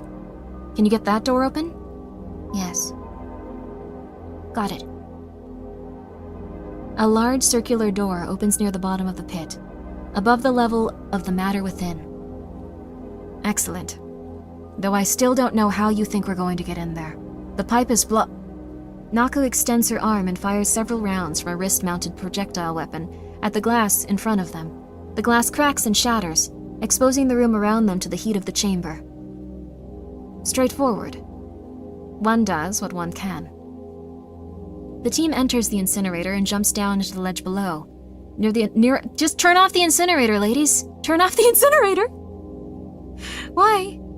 Oh, not true male, Naku female, Manru male. Okay.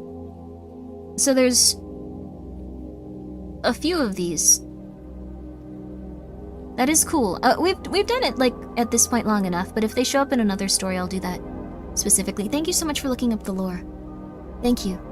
They just turned it on, but then it'll be cold? Okay.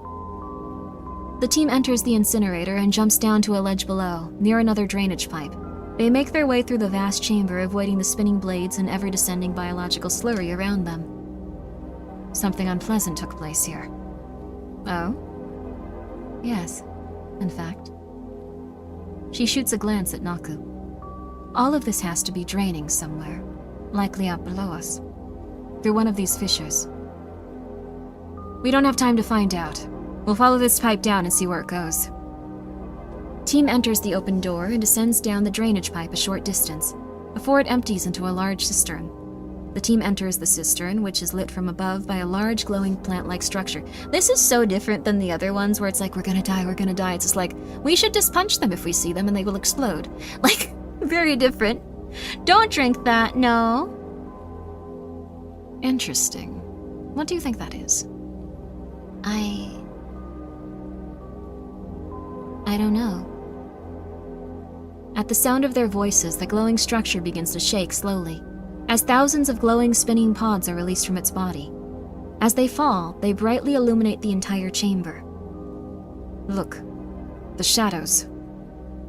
The glowing pods create a vaguely humanoid shadow on the wall, or vaguely humanoid shadows on the walls of the cistern, which act in an anomalous manner.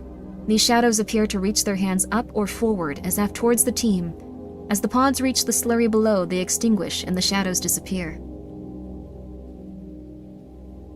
All right. Which way do we go? This is a drainage pipe leading away from the incinerator. The incinerator is underneath the power station, which is to the east of the compound, so far as we can tell. We need to go northwest from there, so... Hang on. Look over there. At what? At the wall. Something is seeping through it. Was that here before? No. Approaching the wall. It's black. And shiny. Definitely seeping. Something is pushing through. What does that mean? What is it, drainage? Unlikely. It's probably runoff from the reactor or...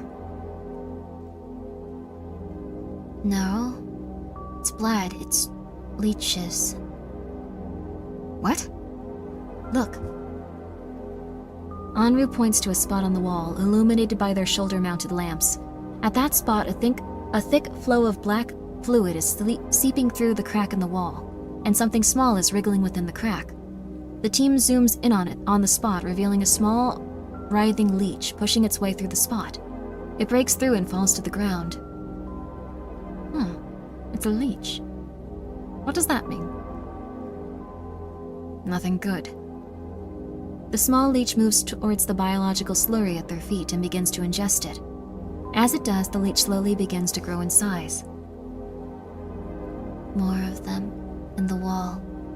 We're pushing through. Is Anru like psychic or something? Like, that's the vibe I'm getting with how she just looks at stuff and gets something weird going on in her brain. The team looks back towards the wall, where several spouts of black fluid are beginning to pour through various cracks along the surface. Several more small leeches are squirming through these cracks. Anru, what do you see? There's something below us. It's huge. Covered in other people's blood, reaching up towards us. These are like fingers. They all communicate back to the host, Bring me a leech. What? You're kidding. No, bring me one. They're telepathic. They're communicating that way. I need a leech. Arantu moves across the room before grabbing a leech off the ground. As she, pulls it away from the liquid, it struggles and squirms, biting several large chunks out of his hand. Peculiar. Here. All right, one moment. Anru extends her left hand towards the leech, which opens up to reveal a series of long, delicate metallic rods with pointed tips. She maneuvers the rods into the flesh of the creature near the base of the brain. There. Let's see. This is so different. This is so different. This is so different. Okay. They heard the incinerator activate. They're hungry. They're coming up here to eat, a lot of them. The host is down below us, but I can't see that far down. If I look at the neural activity of the entire network of entities, I can map out the areas they're in. Let me see if I can do something with that. There we go. You should all have it on your retinas now. Clever. So we're looking at a map? It seems too distorted to be a map. Ongoing topographical changes. Topographical changes means that despite the changes in the structure of the site, it's still located within our local reality. It's just unstable. Do we know where this thresher device is? Probably something to do with this section here. If you follow a logical structural design plan based on the evidence provided in this map, there should be a whole extra wing here, but there aren't any of the leeches down that way. Yes, I can see conduit running to that area, but that's where the thresher machine is. What about a recovery? This area here. Several corridors lead to a large research wing, but most of them have been blocked off. Even now and then, one of the ends of the network goes dark here. The survivors are in there.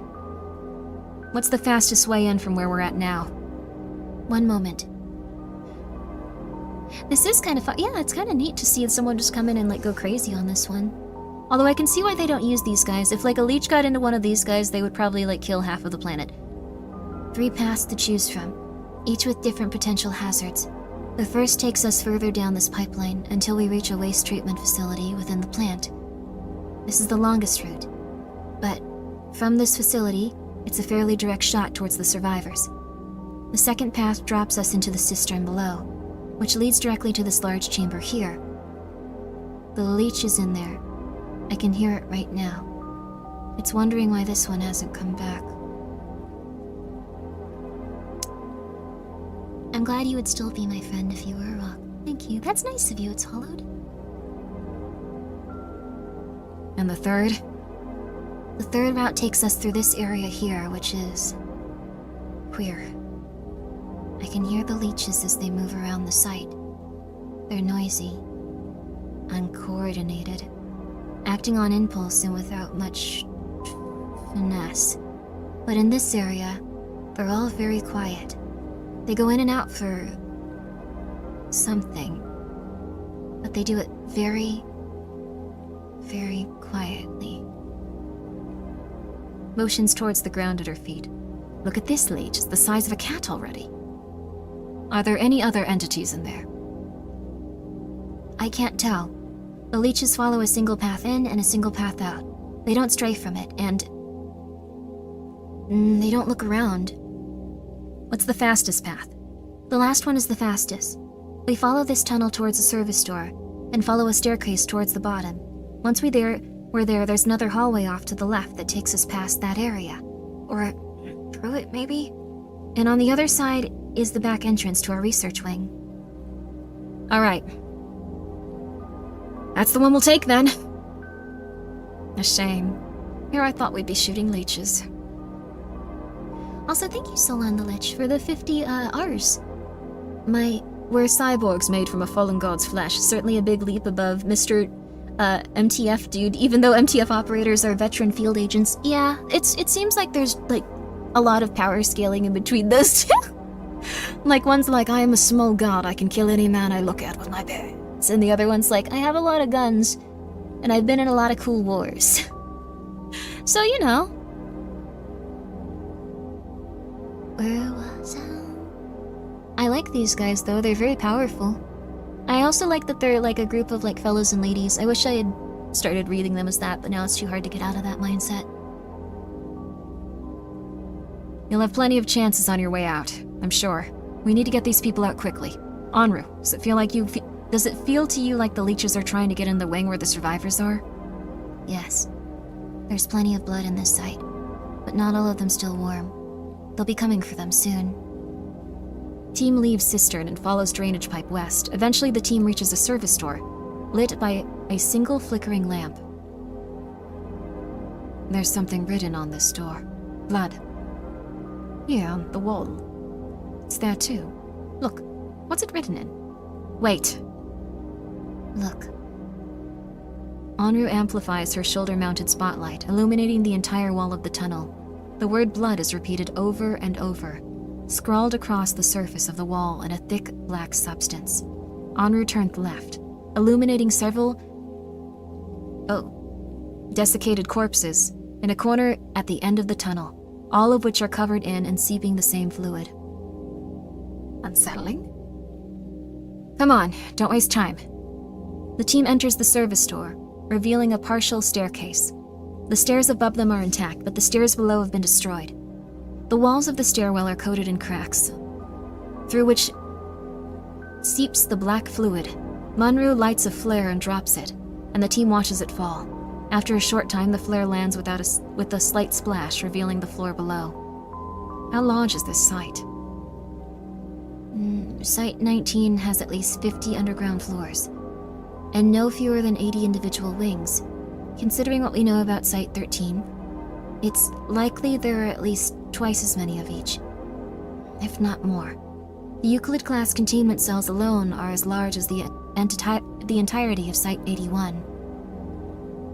Which means there could be worse things down there nobody has seen yet. It is almost a certainty. Messed up. Arantu leaps from the landing and lands near a flare, her implants absorbing the majority of the impact. The rest of the team follows suit. At the bottom of the stairwell is another door into a hallway, and the team enters it. Where to now? About 200 meters down this hallway on the right. There are several security doors, but I think they've all been disabled. Though there is... I think it's a data storage center. It's big, and lined with vents that lead to the cooling towers at the surface.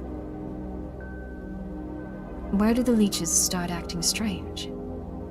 In there. Wonderful. Team moves down the hallway. Naku at point, flanked by Anru and Manru. And Irantu watching the rear. As they pass, they check each door to see if they are locked. Most doors lead to a network maintenance area, though notably one door leads to the telecommunications room previously visited by AP3 team. One screen on the far wall appears to have been busted from the inside out. Look here. This is the door to the server area. What's that door there? It's marked as stairs to cryogenics, or cryonics. If I had to guess, I'd probably say it goes up to the next levels. And it's seated right on top of this room. Acts as insulation for the data center. Can we go through it? Which is the faster way, Anru? The only way I can see is through the server room. There weren't any leeches up there. That's very strange. There are certainly plenty of access points to that room. Very strange. No, don't do it! These guys are also very headlorgy, but I like them a lot. They're very fun. Through the server room then, come on. Team enters through the door of the server room. They pass through several more security doors, all of which are unlocked. As they do so, the external temperature drops severely and stays at roughly 20 degrees Celsius. Iranchi motions for the team to activate their internal heating coils, protecting their internal organs from damage due to exposure. As the team proceeds down the hallway into the server room, T5 Naku's scramble optical implant begins to activate, signaling that an anomalous meme is being filtered out. However, T5 Naku has previously disabled the visual cue for the warning on her optical overlay, instead relying on the audio cue that accompanied the implant. The audio warning does not trigger at all. No! Do these guys die often? It is not until the team enters the primary server room that T5 Anru realizes that no sound is audible at all, regardless of the source. Thinking at first that might be her auditory implant, Anru removes the implant and restarts it. But after establishing that it's functioning properly, she attempts to communicate with Irantu. Irantu motions for the team to hold and attempt to discern the source of the anomalous influence. As they do, each other team member receives a warning that their scramble filters are being triggered. Munru motions towards the door they entered through, but Irantu motions towards the back of the server area, towards the research wing. It is during this silent discussion that Naku first notices movement across the large room. Motioning for her teammates to stay still, each team member begins to hear a quiet whining sound, which slowly grows in intensity. They huddle up. Munru notices the writing on one of the server racks is written in black fluid that says, "Silence," and then "Don't look." She motions towards the racks and the team acknowledges it. These guys are really good at what they're doing. I was also wondering why there was no dialogue for so long. Oh. Irantu motions for the team to move towards the far wall. They slowly proceed between the server racks towards the back exit. Suddenly, Onru catches a momentary glance of a large entity across the room and stops her teammates from advancing. She looks around the corner and sees the entity again as it comes back into view. They can't die? But what if one of them does die or gets swallowed? Does it end the world or something crazy, or do they just resurrect? It's interesting to think about. The entity is a massive, multi-limbed figure. The primary structure of the entity is a floating, cross-legged humanoid construct with 6 legs, 18 arms, and 36 forearms attached to 72 hands. Each limb moves independently, gesturing and posing in constant, sudden jerking movements. The entity does not have a head, but instead has a large, flat, circular structure attached to its upper chest that is covered in a large number of symbols and glyphs, which glow with bright white light against the entity's dark gray-brown skin.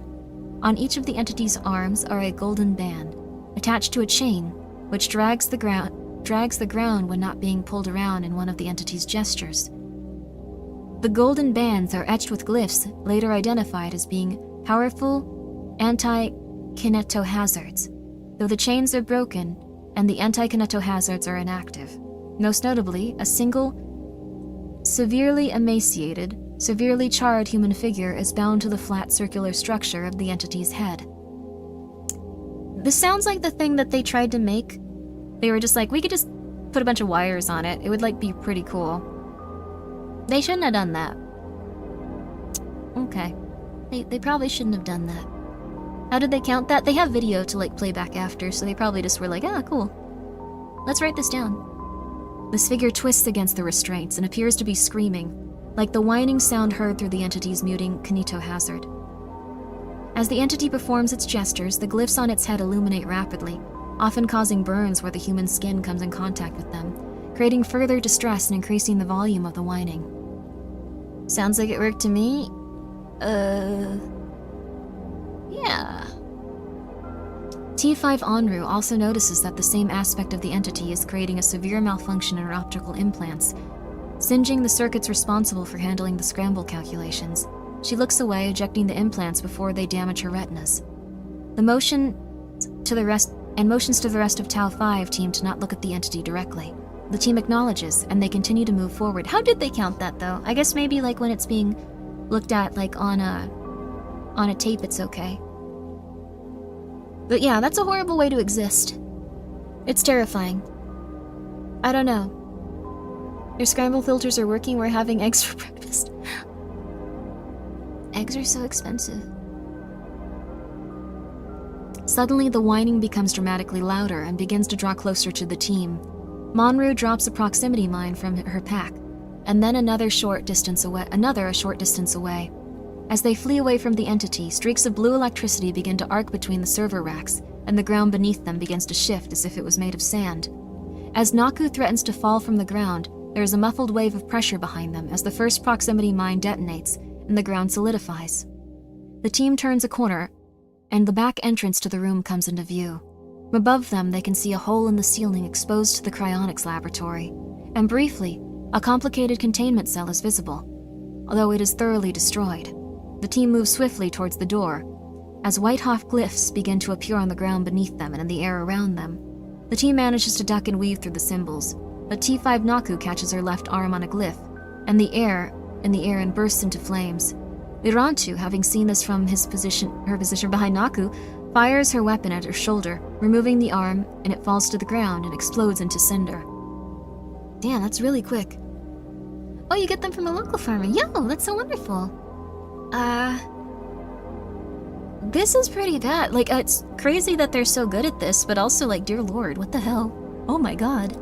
Oh my god. Monru reaches the door first and throws it open, and Onru follows immediately afterwards. Naku stumbles through, collapsing on the other side, and Irantu comes up last, just before closing the door. Irantu turns to look at the entity closing behind them, which at this point was barely visible, a barely visible blur of gestures, fiery glyphs, and inhuman whine. The door swings close. Irantu zooms in on the humanoid figure strapped to the entity's head, enough to see the word Emerson seared into the flesh of the figure.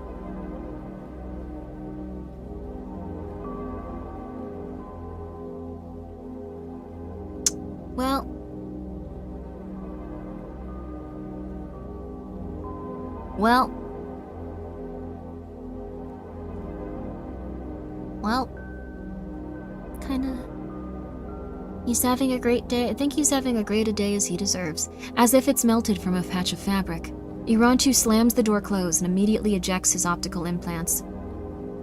The team rushes down the corridor away from the security door, and slowly the sound of footsteps can be heard around them. They reach a large open space in between several hallways and stop to catch their breath.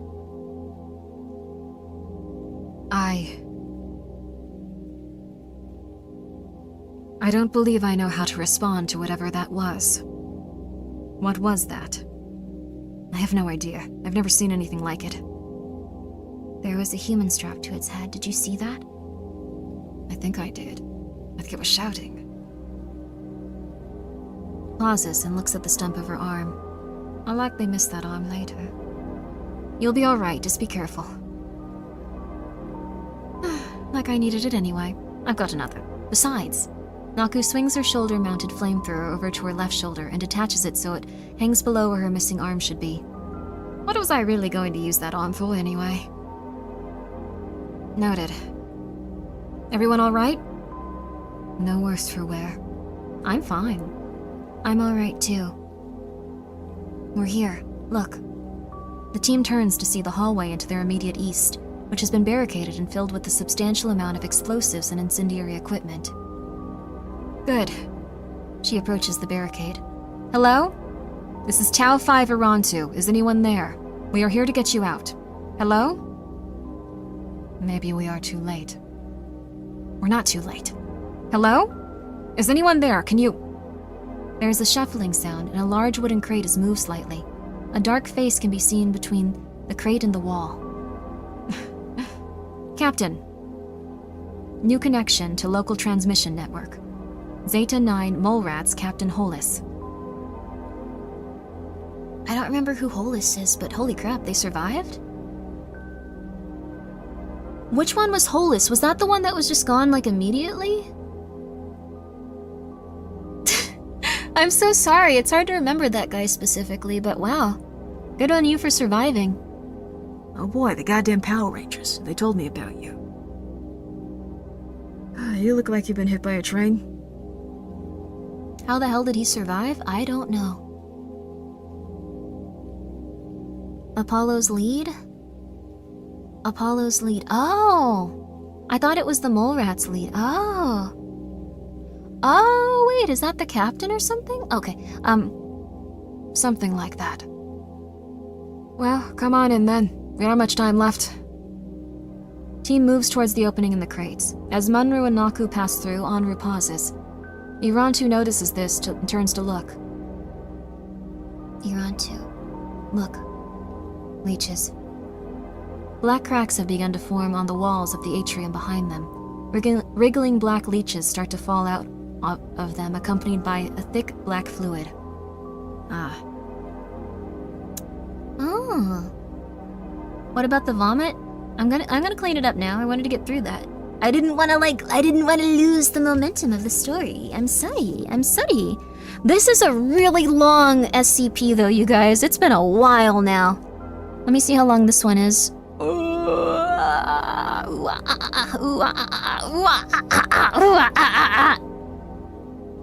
How long are these? Don't read them. How long are these? Don't read them. How long is this? These are all shorter, so we're gonna do it. We're gonna do it in one. We're gonna do it in one. We're gonna do it in one. Because these, I think, are all like smaller ones that are just like ones that are like after the fact. We get to read like these little tiny excerpts and stuff. So do not, don't read this, don't read this, don't read this, don't read this, don't read this, don't read this. Spoilers, spoilers, spoilers, spoilers. Okay. Can you start from the beginning?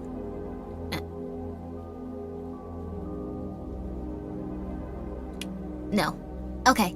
I'm gonna use the restroom. I'm gonna clean up Jochua's vomit, so I gotta go and... Yeah, vomit break. We're gonna have a quick vomit break. Jochua immediately, like, went back to where he was sleeping. He was just like, oh, nice.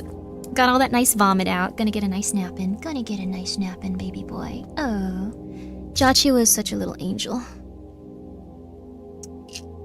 Jochua is such a little angel. Did you... You ate my sandwich. That's what you threw up. You ate the rest of that sandwich I was eating, you little mother flipper. That's why I'm always hungry. You guys knock my food over or eat it. You're little lovely demons. I love you. Okay. Vomit. It's just like toilet paper and a spritz of like cleaner. It's okay, but thank you so much, GGG, for the $10 reduce. I will be right back. We're going to take a short break, and then we are going to read the rest of this. It's probably going to be like... This looks like the longest one, but I think after that we're pretty home free. So we're gonna take a short break. Short break, short break, short break, short break.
I'm sorry it took a while. I wanted the vomit to be clean thoroughly.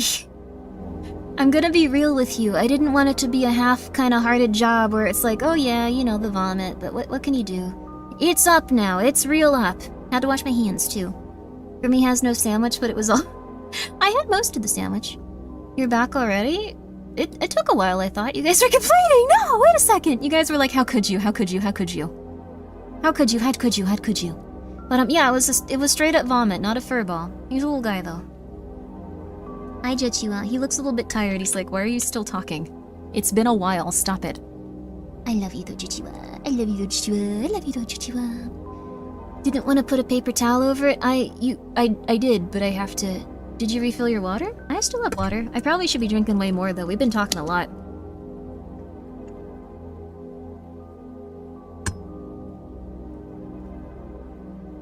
Please make sure you're drinking your water too. Less complaining, more discussing the implications of vomit. Why?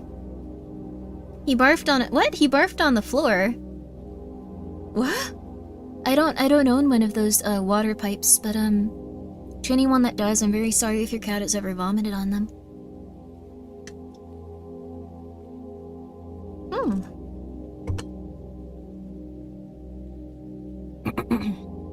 Did you get a snack? I could have gotten a snack. I kind of want a snack now. Did you refill your Grimmi water? What? What the flip? We can continue on if you guys would like to. Also, my lower back is starting to hurt, so I think this is gonna wrap up a little bit. I think I've been sitting in my chair like super wrong, but I've been enjoying this one. This one is super, lot of super specific though. Like, I haven't really seen one of these before, if that makes sense. Like, it's kind of like very one of a kind and stuff. Like, it kind of feels more like an action movie. Like, it started out like the normal SCP, like, we're going in, every single person is dying, I'm invisible. Like, there was weird stuff going on. Not the shrimp reading posture. It's more the lower back, actually. Oh, thank you, DQ, for becoming a gremlin again for 7 months. Oh my gosh. I am going to do my best to stream here. Consistently. Stretch or maybe grab a pillow. I've been stretching here and there. I also do exercise now. Like, I've been making a real good effort at this. Like, I've been trying to keep my body in order because I don't really want to go outside for a while. So, Grimmi is shrimp? Confirm? I don't shrimp.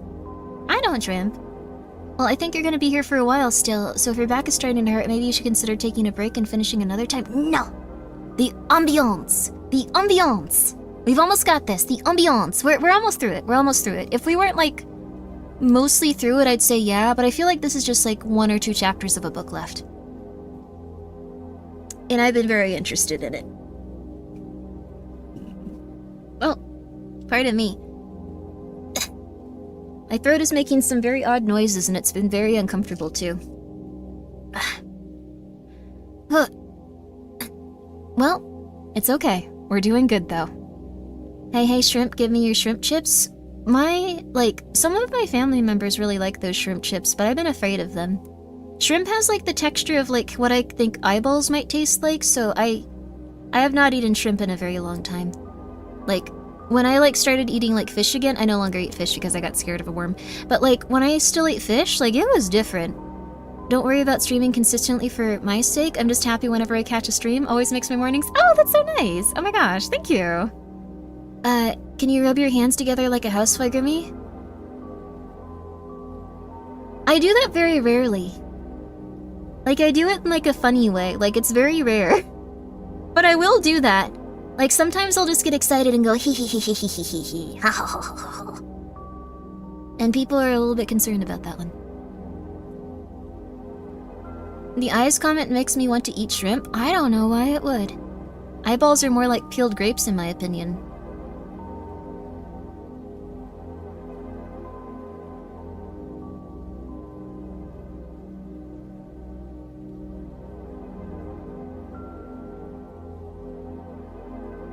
What? Also, hello. It's nice of you to come by. Nice evil laugh.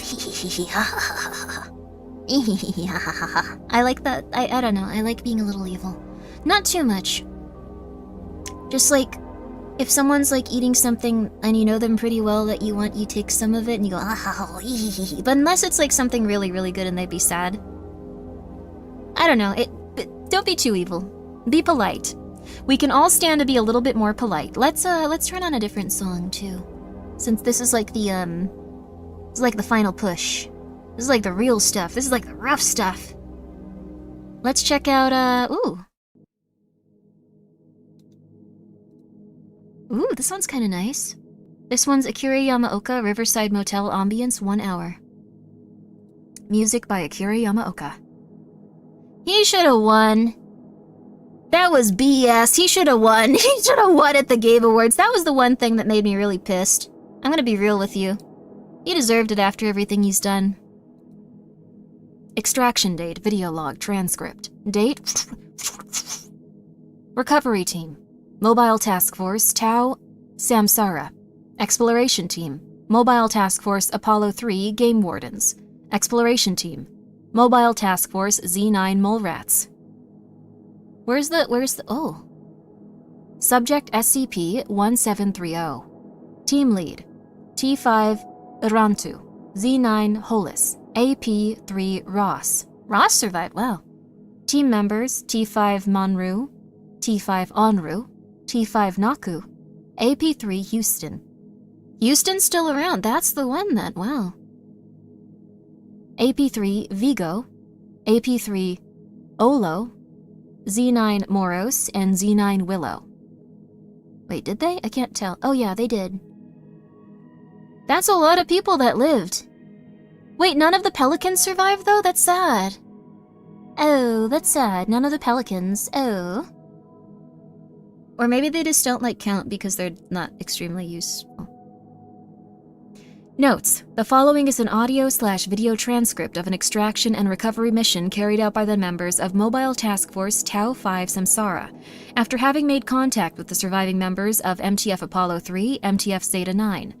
Aside from the members of this Mobile Task Force, or these Mobile Task Force, the team was tasked with recovering 27 surviving members of Site-13 staff, including Dr. Mohammed Scott, a Site-13 Assistant Director of Temporal Studies. Several of these individuals have sustained significant injuries, further increasing the difficulty of extraction efforts. Members of Mobile Task Force Alpha 20 Holy Divers were stationed above ground and were prepared to move in to aid the extraction efforts once the recovery team had escaped the lower levels of the site. Are the Holy Divers really good too? Ah, that's the red right hand? Oh, you're right. Yeah, Vigo survived even though he got like his hand almost ripped off. That or they are not in that area. Oh, maybe they are. Okay. Let's see what happens. Mic's on. Are we really worried about recording all of this? Hey, Vigo. Shut the fuck up. Do what she says. I do not remember Hollis's voice. I don't remember who Hollis was. I'm sorry. Like, I don't remember at all. Your lead, Power Ranger. Thank you. Onru has prepared an evacuation plan. I will let her explain it. Our travel paths from this position are compromised. By the entity in the data center and the creature in the atrium. After speaking with Dr. Scott and his team, we have devised a route that leads us as far away from the current major threats as possible. Unfortunately, our information on all threats is incomplete. Even Dr. Scott was not privy to information on all contained entities within the site. As such, we should proceed with extreme caution. This is likely already well understood. Yeah, just a bit. I don't remember Willow either at all. Alright, so what's the route we're taking? Produces a typographical map. Our entry routes are here and here. The largest obstacles we are currently experiencing are still the spatial instabilities within the lower levels of the site. On the suggestion of Dr. Scott and Captain Hollis, our route will first travel to this section of the facility, where the Thresher device is contained. This device is the cause of the instabilities. And while it's not possible to completely disable the device without risking our own lives, or the lives of the above-ground personnel, we should be able to reduce the power of the device long enough for us to create a stable path to the surface, following this route here. Ah. Holy Diver? Oh! You don't see what I mean? Oh, it's like the song. I don't know that much music from, like, back then, I'm so sorry, but it seems really cool. I know a little bit of JoJo's. I like part 4 a lot. Nani? Goodbye, Jojo. I really like that part of the anime in season 1. Goodbye, Jojo. As they fall, like that. Okay, anyway. That will stick with me until I die. I got lost once shortly after our insertion and ended up in that room. I was attacked by a number of creatures that were difficult to perceive, likely due to some latent antimemetic effects. I was able to escape them, but there's no doubt they're still there. That machine draws a frankly impossible amount of energy from some energy source somewhere in the site, and those creatures I saw fed off of it, so there's that. Why don't we send a team ahead to disable the machine and then meet up with them before heading up? We will not have enough time, and the probability of our success drops dramatically if we split up our team. Once the device is powered down, it is likely that we will have less than an hour to make our escape before it trips its failsafe and powers back up. We will just have to make our push from there, hoping that it buys us enough time. All right, cool. This seems like a not good thing. I don't know, I wouldn't want to be in this situation. I feel like I'd mess up really bad. I don't do well under pressure. Your assignments are as follows. Tau 5 will take point. Apollo 3 will take the right and left flanks, and Zeta 9 will take up the rear. The healthiest survivors will stay near the back, and those with more serious injuries near the front, near Tau 5. In the event that we are flanked or assaulted, follow typical multi-force defensive assignments, while allowing Tau 5 to intercept the higher threats. Maintain clear lines of communication. Tau 5 and the task force captains have channel priority. Keep chatter to a minimum. You will have plenty of time to speak once we reach the surface. Our priority is now extracting these people and staying alive, unless you're in Samsara, in which case I guess you guys are free to do what you want. For the rest of us mortals, it doesn't help us to let the Power Rangers get mulched, since we're likely shit out of luck if they go belly up. Agreed. Does everyone understand our mission? All task force members are in agreement. Acceptable. I'll take point. We need to move quickly. Gather your things, prepare the civilians, and we will leave shortly. Are these civilians? Wait, how are they civilians? Do they just wander in? I thought they were researchers. What the flip? What? Teams break to assemble their formation. Civilian survivors are briefed on the mission plan and positioned in the middle of the block. Captain, main door. There are leeches coming under the door. Shit. Iran 2, we need to roll. Researchers work there. Yeah, they're civilians technically? Okay.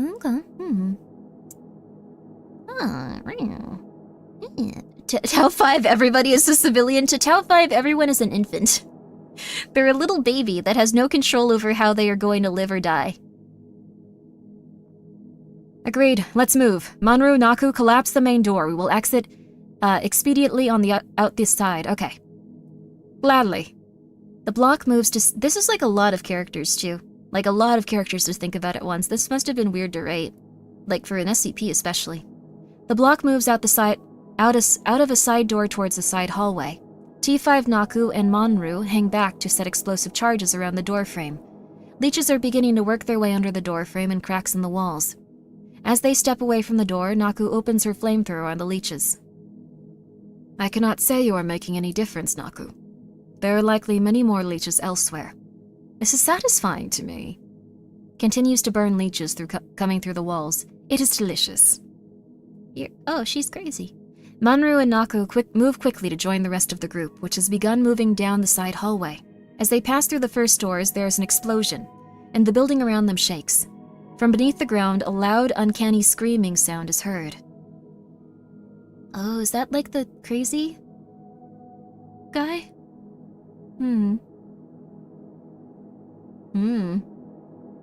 Think they know we're moving?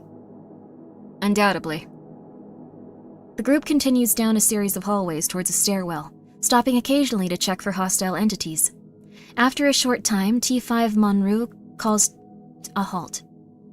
My optics are pinging.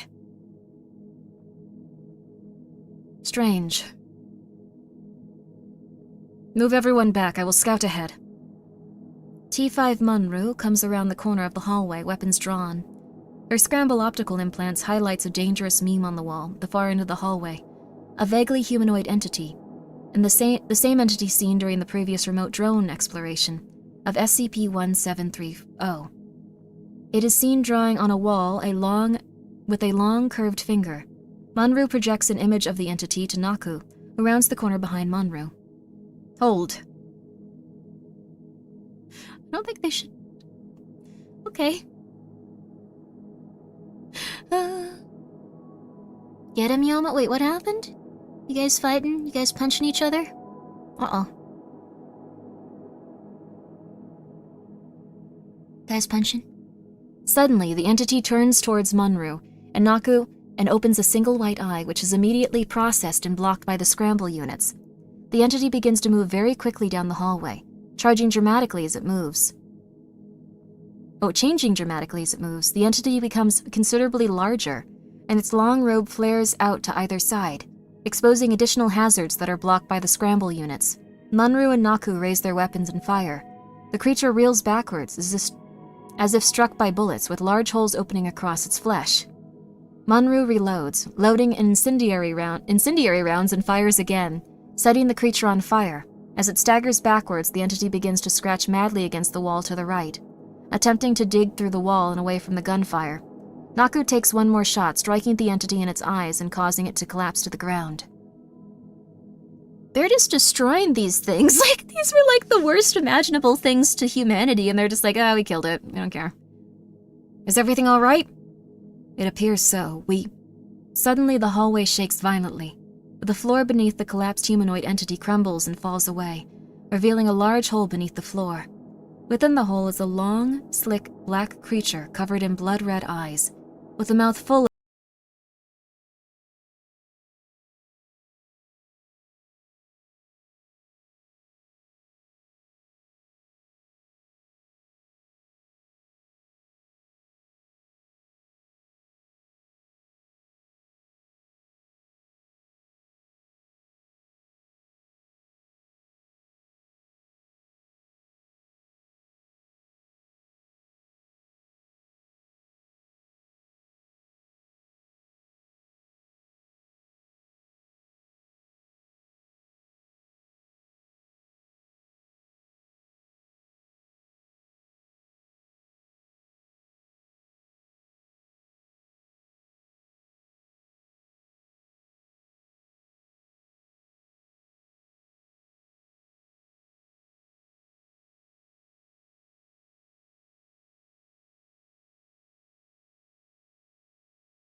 entry about that? Maybe it's another SCP? Huh? The new name of your heavy metal album? That could work. It'd be nice. In front of them, a grate on a ceiling vent falls to the floor, and a cloud of sparkling crystal butterflies begins to fill the hallway. Irantu sees the butterflies and turns back to the group. Everybody down, please. As the group drops to the ground, Irantu runs towards the cloud of butterflies. She disappears briefly. After a short moment, there is a burst of flame that arcs upwards into the vent, and the sound of shattering crystal can be heard above them. As the smoke clears, Irantu becomes visible again. The majority of her flesh has been shredded by wings of the butterflies, and her entire body is scorched. Significant amount of flesh hang loosely from her body. The skin of her back is blackened and blistered. There is a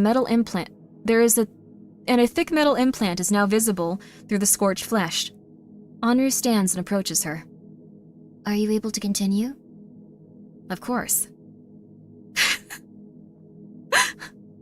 Okay, alright. Alright, cool. I can't imagine how much Naku has to be in, like, bad condition to not be able to continue if this is alright for this person. Jesus fucking Christ, man, are you alright? Yes, why wouldn't I be? The group moves through another hall, seeping with black fluid, then another. But the third hallway is clean and relatively untouched. They ascend a short staircase before coming to a stop. And before a thick vault door. The machine is behind this door. I came out of this way, but the door is sealed behind me. I don't know how to unlock it. Dr. Scott, do you know how to open this door? Actually, wait, they'd sound really weird. Dr. Scott, do you know how to open this door? Dr. Muhammad Scott, available through Z9 Hollis's mic. No, I've never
From within the wall emerges a long, slick, black appendage covered in red eyes. The eyes open simultaneously. Fuck. There's a screeching sound, and from above them, many hundreds of short, imperceivable entities fall from the ceiling. The black entity in the wall begins to lash out at the smaller entities, attempting to pull them towards a mouth that has appeared on its front. The creatures fly towards the larger creature and begin to tear at it with claws, though many are shoveled into the open mouth of the creature. Okay. No one's gonna let out the clown, by the way? That's kind of messed up. Like, shouldn't they go in? Okay, whatever. That works as well. En route, get to the machine. The rest of you, get back to the hallway. We will not have much time. The group retreats into the hallway outside of the large room. Enru sprints across the chamber as more and more of the smaller entities fall from the ceiling and attack the black creature. Several of them begin to move towards Enru, only to be dispatched by weapon fire from Irantu.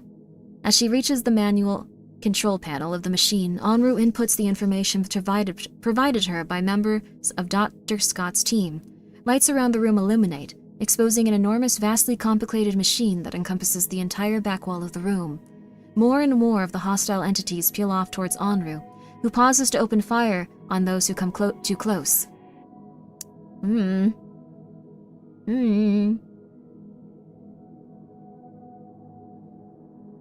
I hope she doesn't die. I like her a lot. She seems very weird. What's your bedtime? I'm fine. I'm gonna read this. You can't stop me, no worry. I get very into these types of things, don't worry. I'm almost done, though. From beneath the room, there is another disturbance, and the floor in the middle of the room falls away.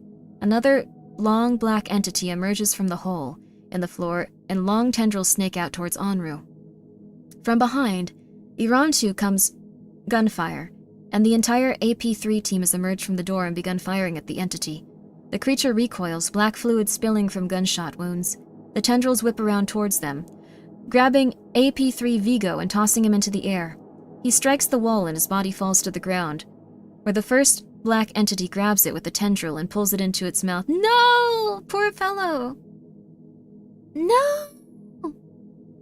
Poor fellow. He survived so long. Suddenly, small black leeches begin to pour from the hole in the floor and quickly towards Irantu.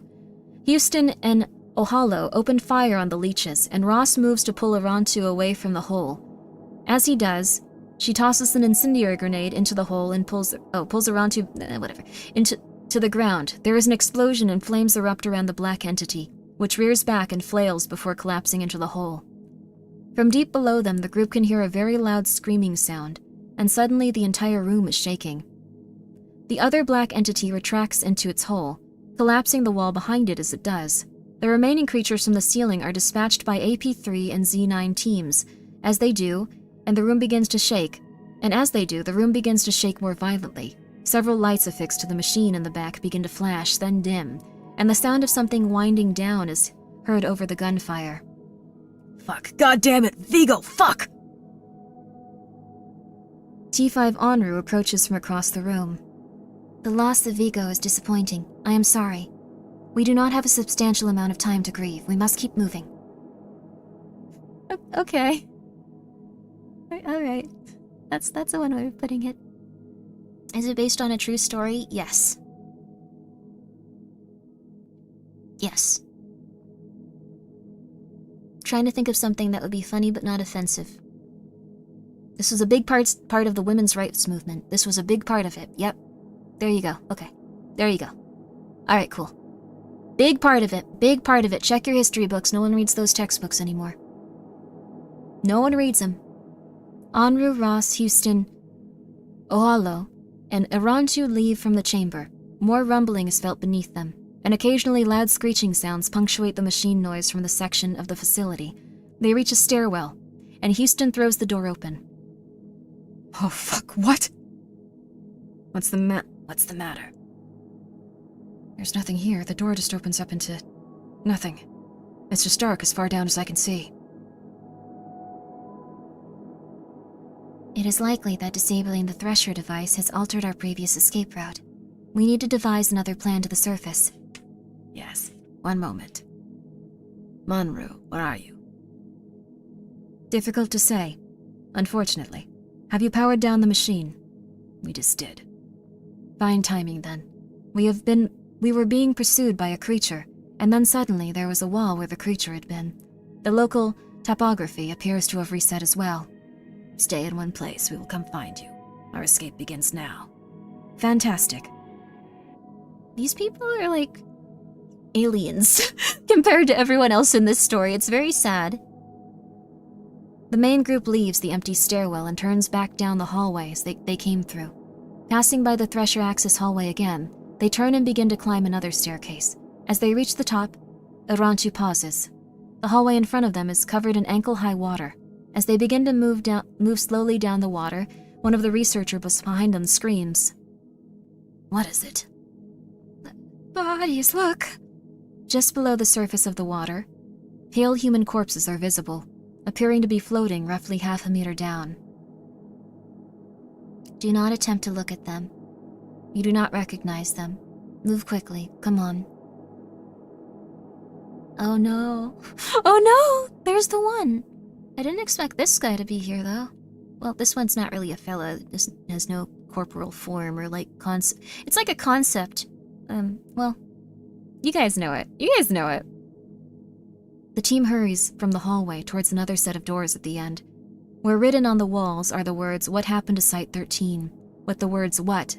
covered by the word Emerson, and the words, "We have become blasphemous," beneath that.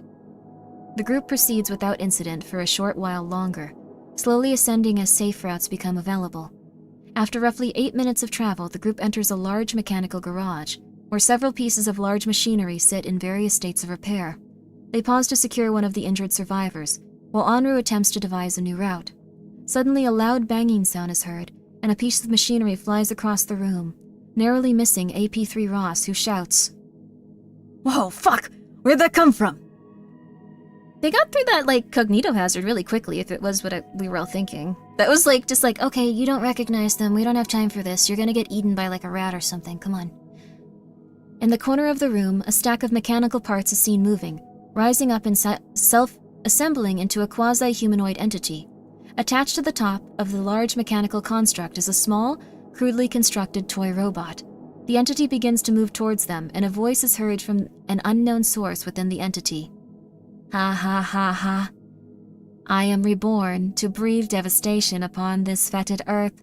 Pitiful humans, you will feel the dark sting of my never-ending torment. The small robot on top of the construct is seen waving its tiny arms wildly. This is annoying. Anru, get these people out. Ross to me. Ross, I hope you survive. You seem likable.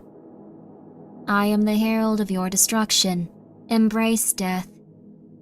Arantu and Ross, Houston, Olau, and Ohalo open fire on the entity, to little effect. The entity lifts another large piece of equipment and throws it towards the group, missing them wide. Ohalo throws a fragmentary, what's that do? Grenade at the entity, which it catches in one of its outstretched hands and grips tightly. The grenade explodes, shattering the creature's hand and causing it to stagger sideways. How dare you? I will tread upon you like... Anru is seen sprinting towards the entity. As she approaches it, she leaps into the air, sailing over the top of it in a tall arc. As she reaches the top of the arc, she reaches out and grabs the small toy robot on top of the construct, causing it to collapse. As she flips towards the ground, she tosses the robot towards the wall. No, I am the Harbinger. I am... The toy robot strikes the wall and is shattered. Oh. Arantu, is that you? We just heard something crashing. You must be near. Stay where you are, we're en route. The group moves out of the garage and towards a larger atrium section. From around the corner come T5 Monru and Naku. Monru appears to have sustained burns to their lower body, but is otherwise undamaged. Naku is missing the lower half of her jaw, and black fluid covers the front of her bodysuit. She waves her remaining hand as the group approaches. You look well. Admittedly, morale has increased in the group since Naku found herself unable to talk. That's so mean! What? No! I like her. She seems insane. Naku points at Monru with her flamethrower, seemingly forgetting she is missing an arm on that side. Realizing this, she makes an obscene gesture towards Monru with her remaining hand. This is a cute reunion, but let's get back to this shit. How far are we from the entrance? Let's get back to this shit? I don't know what that means. This is the main atrium. If we follow the hallway here, it will lead towards a processing station. And past that, we should find an access point to the surface. Exceptional. Let's get the lead out then, and... From below them, a very loud crashing sound and more screaming. The floor beneath the group begins to buckle. Fuck! Run! The group flees towards the hallway. Towards the hallway Monru had identified, but are stopped when the floor there also collapses. A plume of smoke erupts from the destroyed floor, and one researcher slips on the on the collapsing ground and slides into it. Onru leads the group. They're just like, alright, whatever, we tried. Onru leads the group away from the atrium as the floor there completely collapses. Irantu stops to turn and look down inside the hole. Beneath the hole is an incredibly large chamber appearing to have been dug through dozens of layers of subterranean floors. Within the chamber are many small lights around the outside, and at the bottom is a massive black mass, with several other black masses extending from it. As he is pulled away, Irantu sees red eyes open across the mass of the creature and hears more screaming. Okay. The group flees down a side hallway but are pursued by long black tendrils snaking out of the hole. Ross and Houston opened fire on the tendrils, halting them momentarily, but are quickly replaced by more. Moros is seen slipping on a patch of black fluid and falling, before being consumed by the end of one of the tendrils. No, you didn't talk a lot. That's so sad. There are a lot of sounds of metal crashing and rock and concrete being crushed as the structure around them heaves violently. Black leeches begin to pour out of the walls around them, and Naku opens her flamethrower at them. They round the corner to find a dead end, and turning back are...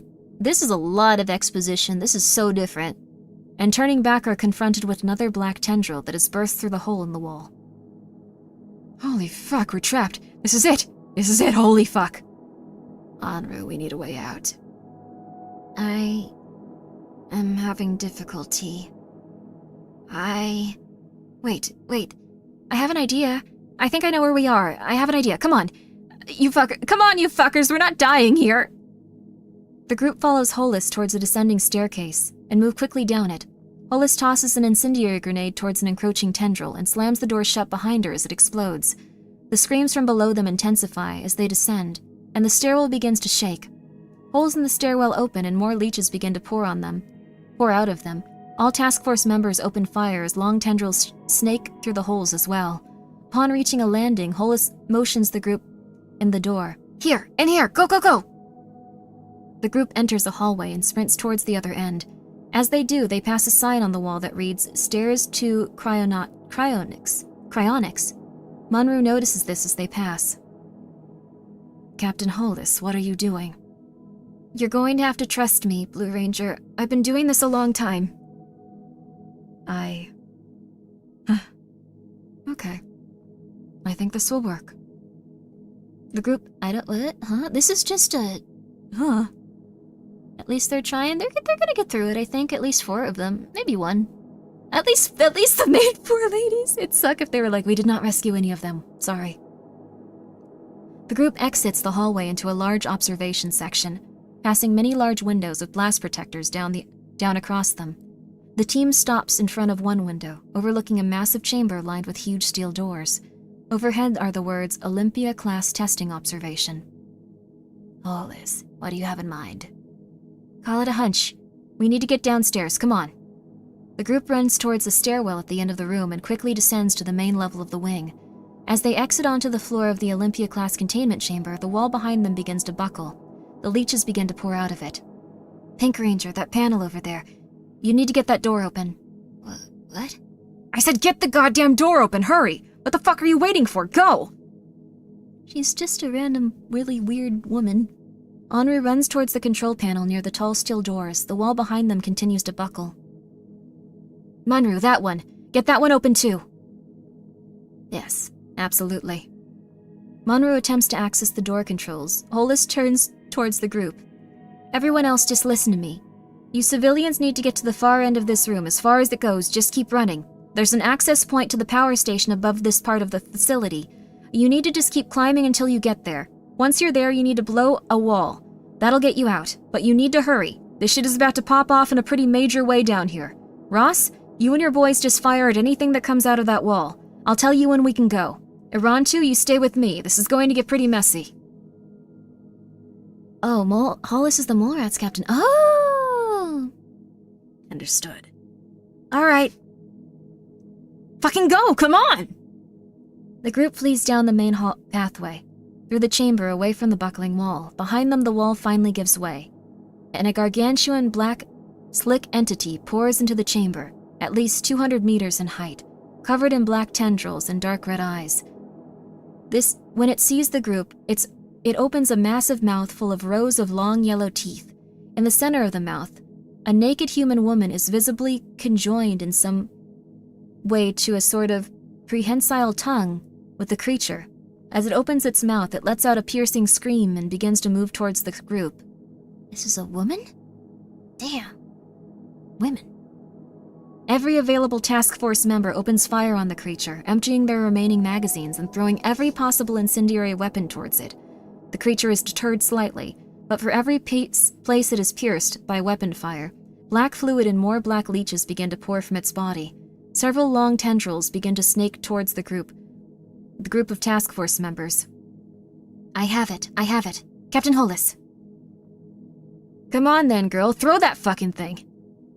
Anru steps away from the control panel and runs back towards the group in the middle of the chamber, as a loud groaning is heard behind her. The rest of the team see the huge metal doors begin to slide open. A thick cloud of ice fog rolls out of the chamber, obscuring the interior from view. What's in there? Munru, you got yours? Hang on. Yes, I think that will do. Suddenly, the door from behind Munru begins to glow bright red, then white. And then the center of it buckles and the door collapses. As Munru hurries away, a colossal, motionless, flaming humanoid entity floats out of the chamber. Huh? In its unmoving hands is a huge sword. As it exits the collapsed doorway, enormous flaming wings unfurl from its back.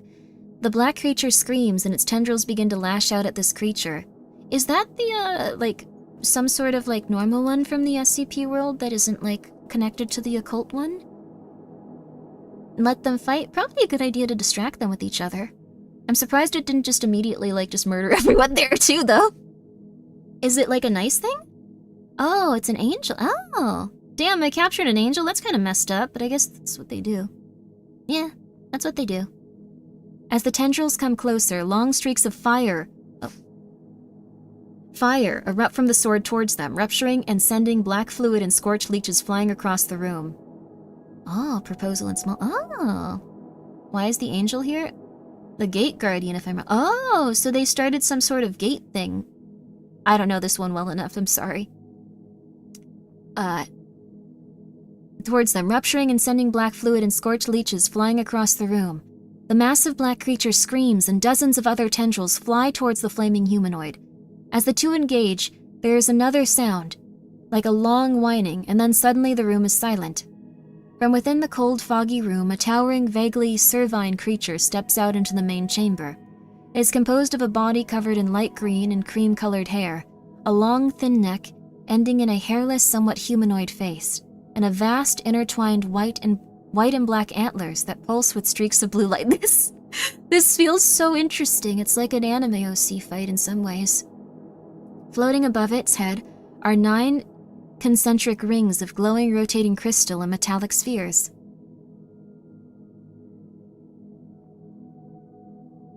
It's a deer god?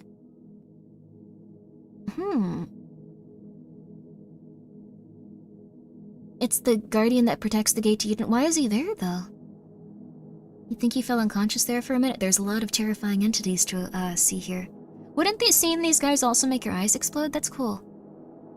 The creature slowly steps out of its containment cell and turns to look at the team on the ground below.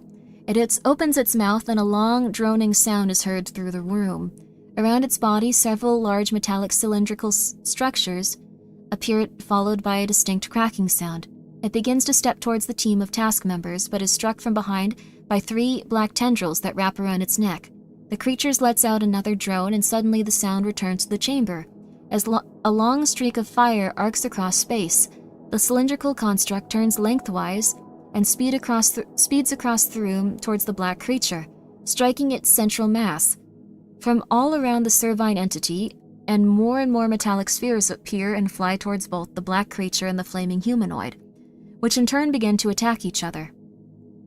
Fucking yes, go get him, big guy! Time to go, kids, let's go.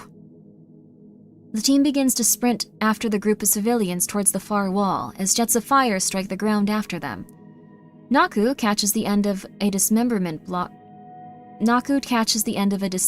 black tendril in her shoulder, throwing her off balance. She falls to the ground, firing openly with her weapon as she is engulfed in fire. Houston pauses briefly to turn towards her, but is grabbed by Irantu. We do not have time. Wait, they're dead? Forever? No!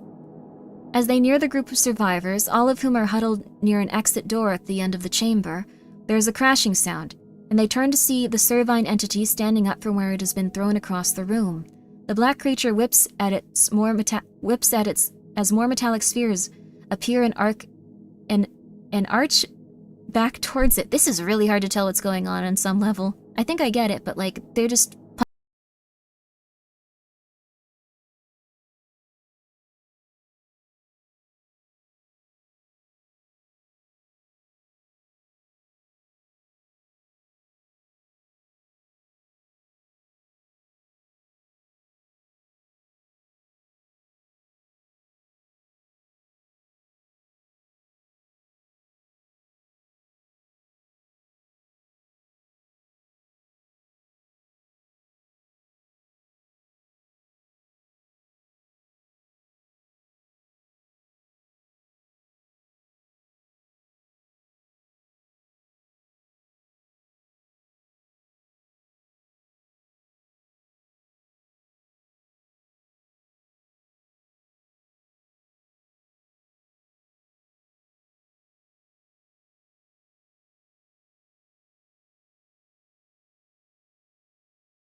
Okay. Hollis runs away from the group. Monru catches up to the rest of the group, who reach another staircase and begin to ascend. For the next 10 minutes, you guys better get your cardio in. This sounds like something where if you ever are in a situation like this, I don't think you will, but we should all be as fit as possible. You're gonna need to run for 10 minutes straight upstairs. For the next 10 minutes, the group continues to ascend through the facility, several times narrowly avoiding debris and falling rubble as the lower levels of the site begin to collapse. The sound of the entity... Also, they said their life is finite. Is that guy just gonna, get resurrected? Interesting. This dialogue is so Hollywoodish. Yeah, that's the only part that's confusing me.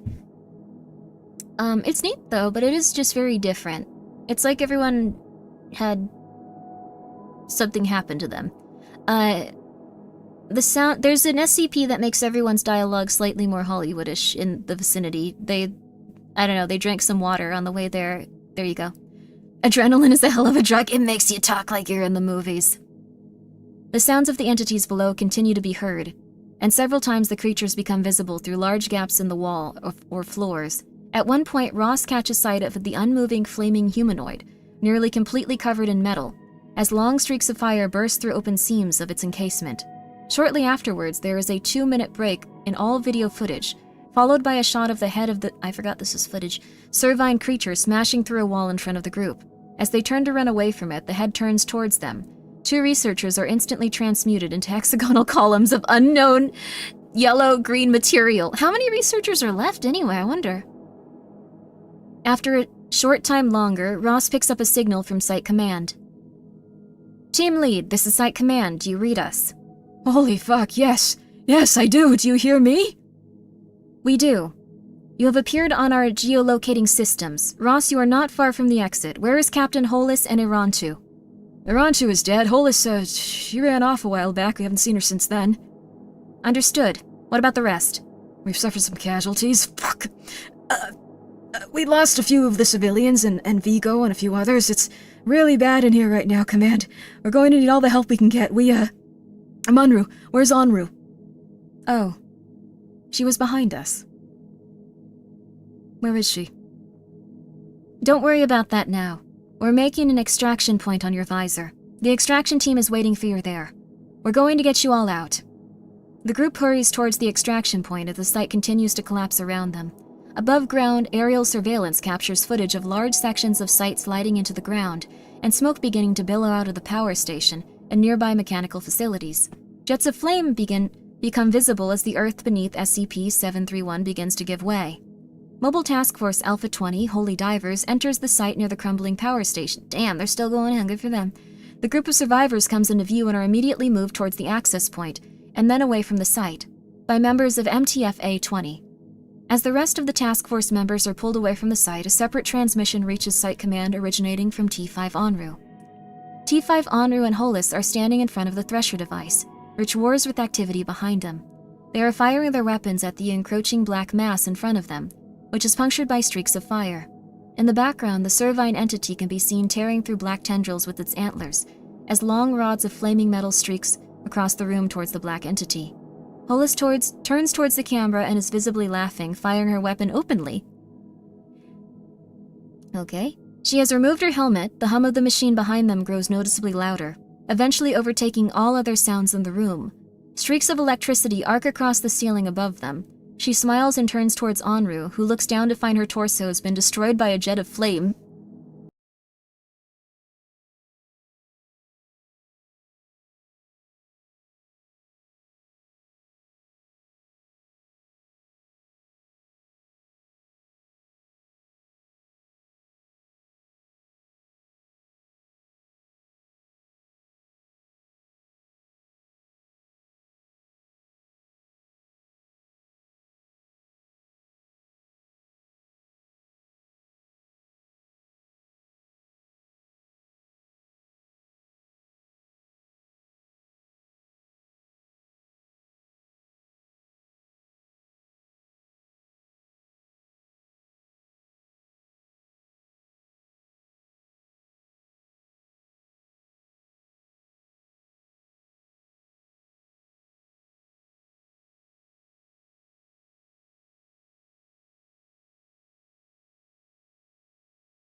Well, the person that wrote this one really liked movies.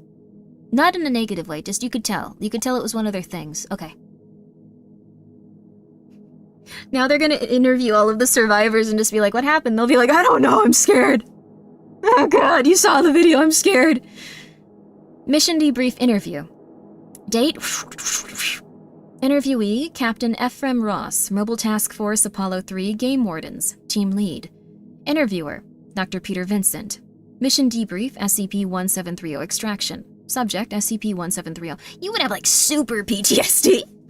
This would be like PTSD beyond what humans can comprehend. This would be like some curly from mouthwashing levels of PTSD for some of them. I don't know.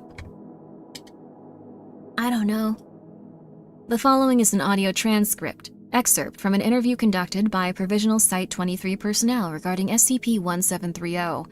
The information contained in this file is unconfirmed and under further review. For the full file, please contact the Information and Records Administrator or Site 17, or at Site 17. Never heard of it? Yes, you have. Don't improperly dispose of SCPs? Yeah. I mean, they were murdering like a bunch of like humanoid ones too, so, There's a short animation of this incident. Cool. I could see it being like a really cool music video. Please state your name for the transcript. Captain Ephraim Ross, Mobile Task Force Apollo 3 Game Wardens. Thank you, Captain Ross. Alright, let's see. Your team was directed to infiltrate SCP-1730 and search for the source of the radio signal we were receiving, is that correct? It is. Tell me about your initial incursion. You've listened to the logs? I haven't myself, no. They're still being processed. Yeah, it wasn't good in there, best I can tell. Whatever Site 13 came from, they were using it as a sort of, end-of-the-line processing facility. Every so often we'd just see placards up on these containment cells about how certain things were due for termination. Judging by what the Samsara team saw, that was about the case. They were bringing in anomalies, doing some invasive investigations to them, and then destroying them. What sort of anomalies were being housed there? Could you tell? I mean, shit. It wasn't really that hard to tell. Somewhere along the line, the power had gone out, and it was gone all Jurassic Park in there. Just what we encountered, there was some kind of, encroaching blackness. It fucked up Houston's leg, and, Have you seen Houston? Is he alright? He's being looked at by medical right now. They're going to bring him over here soon. I think he's probably alright. That's good. Yeah, I mean... but other than that, there was also this thing. I don't know if it was a person or not, but this... It sort of bent the space around it, and... No, It's okay, we can... No, this needs to be done. We took some losses on all the teams. It was bad. Based on what we saw at the end, it could have gone a lot worse, too. At the end? You didn't see it? No, you haven't seen the videos. They had all these cells down below the site. They must have been the size of a football stadium each. Hollis had them open a few so we could make our retreat and the things inside. One of them looked like me. Like... I might look at an ant. It was like a god, and it had them in... They had them in boxes. I counted 20 of those cells. But that chamber went on a lot further past what I could see. What were they keeping in those? How are they keeping them in there? Oh. So that's why Hollis was like, oh crap, we have to destroy this place or we're gonna die. So it sounds like they collected every single god and we're just like, we should kill these at some point. They're really annoying. They're like kind of causing us a lot of problems. It's gross. So that's really intense. Maybe they don't dispatch Samsara many times because they don't have a lot of amnestics that work from them. Wait, do they have to give them amnestics and stuff? Oh. I think there's a lot of reasons to not dispatch them. Like, if one of those, like, leeches somehow got into one of them, they'd probably just kill, like, everyone. So, they'd probably just kill, like, everyone there, so... That was super intense. It's a very intense story. I like it. Torturing and killing gods will turn out fine? Yeah. And a clown, I guess. If they hadn't messed with that clown, they probably would have gotten away with it, it sounds like. Well, I mean, their facility would have still been on fire, and they would have been tortured for all eternity and stuff, so... Oh well. I want to kind of look up the clown thing, but we're gonna have to do that next time. Okay, this one is, Okay. Agent Liam Ohalo, Mobile Task Force Apollo 3 Game Wardens. Interviewer, Dr. Peter Vincent. You know the rest. The following is an audio You know the rest. You know the rest. Begin log.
Claire. State your name for the record, please. I am Arantu, lead of Mobile Task Force Force Tau 5, Samsara.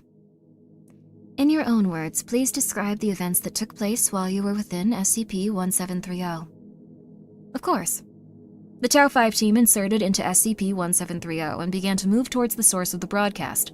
Enru was able to track the location of the survivors and plotted a course towards them that would expose us to the fewest spatial hazards possible. Several times our course had to be adjusted due to unforeseen obstacles, but nothing that we were not able to overcome. Shortly after the rendezvous with Captain Hollis and the survivors, our extraction efforts led us through the section of the facility containing the Thresher machine, which we believe is what resulted in SCP-1730's existence within our universe. Shortly thereafter, during our retreat, I was terminated. I see. As for Agent Moros, Vigo, and the others? They were also terminated. Terminated? Expired. Succumbed to their injuries. I know what it means, Arantu, I can't help but feel as if you feel good about this. I feel neither good or bad. Good nor bad. Only satisfied at the outcome. What? Our extraction mission was a success, with minimal losses of life. Our team was able to infiltrate an extremely hazardous and volatile spatial anomaly and extract several high-value persons of interest. I do not know what else you would like me to say. We were exposed to a number of dangerous anomalies and we were able to successfully carry out our mission. There were regrettable losses of capable and experienced personnel, but not outside of our margin of error. On the contrary, our team performed better than our preliminary models predicted. I see. Thank you, Arantu. I will be sure to include your remarks in the report. You are welcome. As is required by Cooperative Mission Protocol, I would like this opportunity to debrief with Zeta 9's Captain Hollis. Captain Hollis was killed within SCP-1730. They're on to? Regrettable. Captain Hollis expressed great resistance, or resilience, in the face of a near-certain failure. As protocol dictates, I will file my report instead with Captain Hollis's assigned Site Administrator office. Thank you for your time, Doctor. That's so sad. They liked her. That's so sad. They were gonna get married. That's so sad. That's so sad. No, they should have gotten married. They should have, like...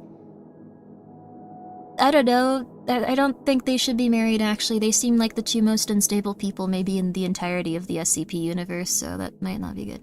But they should have gotten married. Ooh. I know. I don't know. Too close to home? It was just really nice. Maybe she's out there, so I don't think so.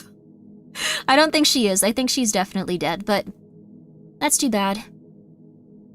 No. No. Wouldn't that make it better if she was alive? I think she'd be in a really weird place if she were alive. She's dismissing the interviewer? Yeah, that's also true. She's just like, okay, goodbye. I don't care about this anymore. Bye. I don't care.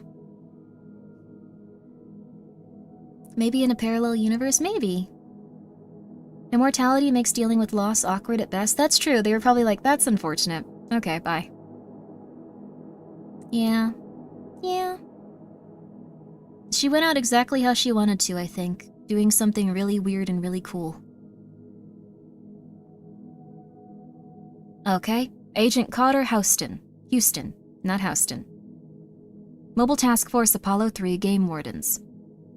Interviewer is Dr. Ian Harris. Subject, Agent Cotter Houston. Begin log. Alright, first off, I need your name for our logs. Sure. I'm Cotter Houston, member of Apollo 3 team. Good, good. Now, Agent Houston, describe to me your affliction here, as much as you can. Well, I'm sure it's pretty clear, but I don't seem to have, shins anymore. There's a line where that thing covered them up and came to about you can sort of see the inside of the leg there, like it's been replaced with like a flat piece of glass or something, but I can still, I can still walk. Doesn't really feel like I'm missing anything down there. It just kind of looks like that. And yeah, you can sort of run your hand through where they should be, obviously, but they're not there. But I don't feel that either, so yeah. I see. What can you tell me about this material you said you stepped in? Fell in, actually, or rather, I tripped and it just sort of kept coming up. It was... shit. We opened a door and it looked like there wasn't anything on the other side of it. Then it started to rise through the floor and up the stairwell. You ever play video games? It was like some sort of graphical glitch. It wasn't rising fast or anything, just steady. Well, we eventually got to a door, but that was after I fell and then this. Can you tell me anything about the initial sensation? Initial sensation? Did it hurt? No, I mean, I didn't realize what was happening at first. Everybody else was panicking. Then I looked down and I saw they were gone and I started panicking, but I mean, obviously I was all right. It never hurt, no. It just feels normal. Well, not normal, obviously. It's weird. My legs are missing. I think I might still be in shock, but every now and then I sort of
Lovely stream.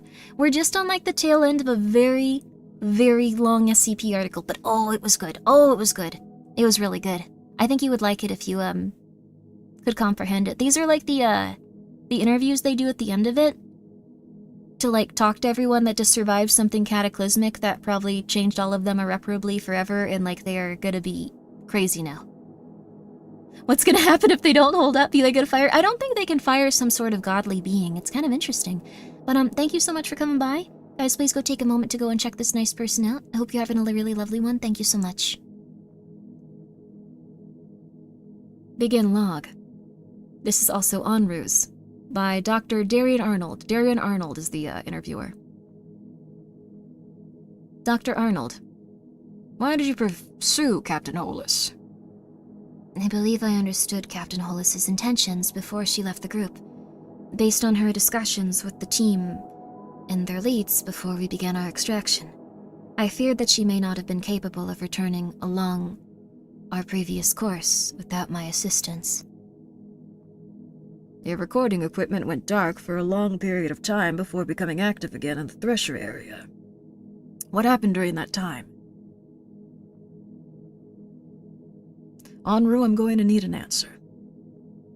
I disabled the equipment.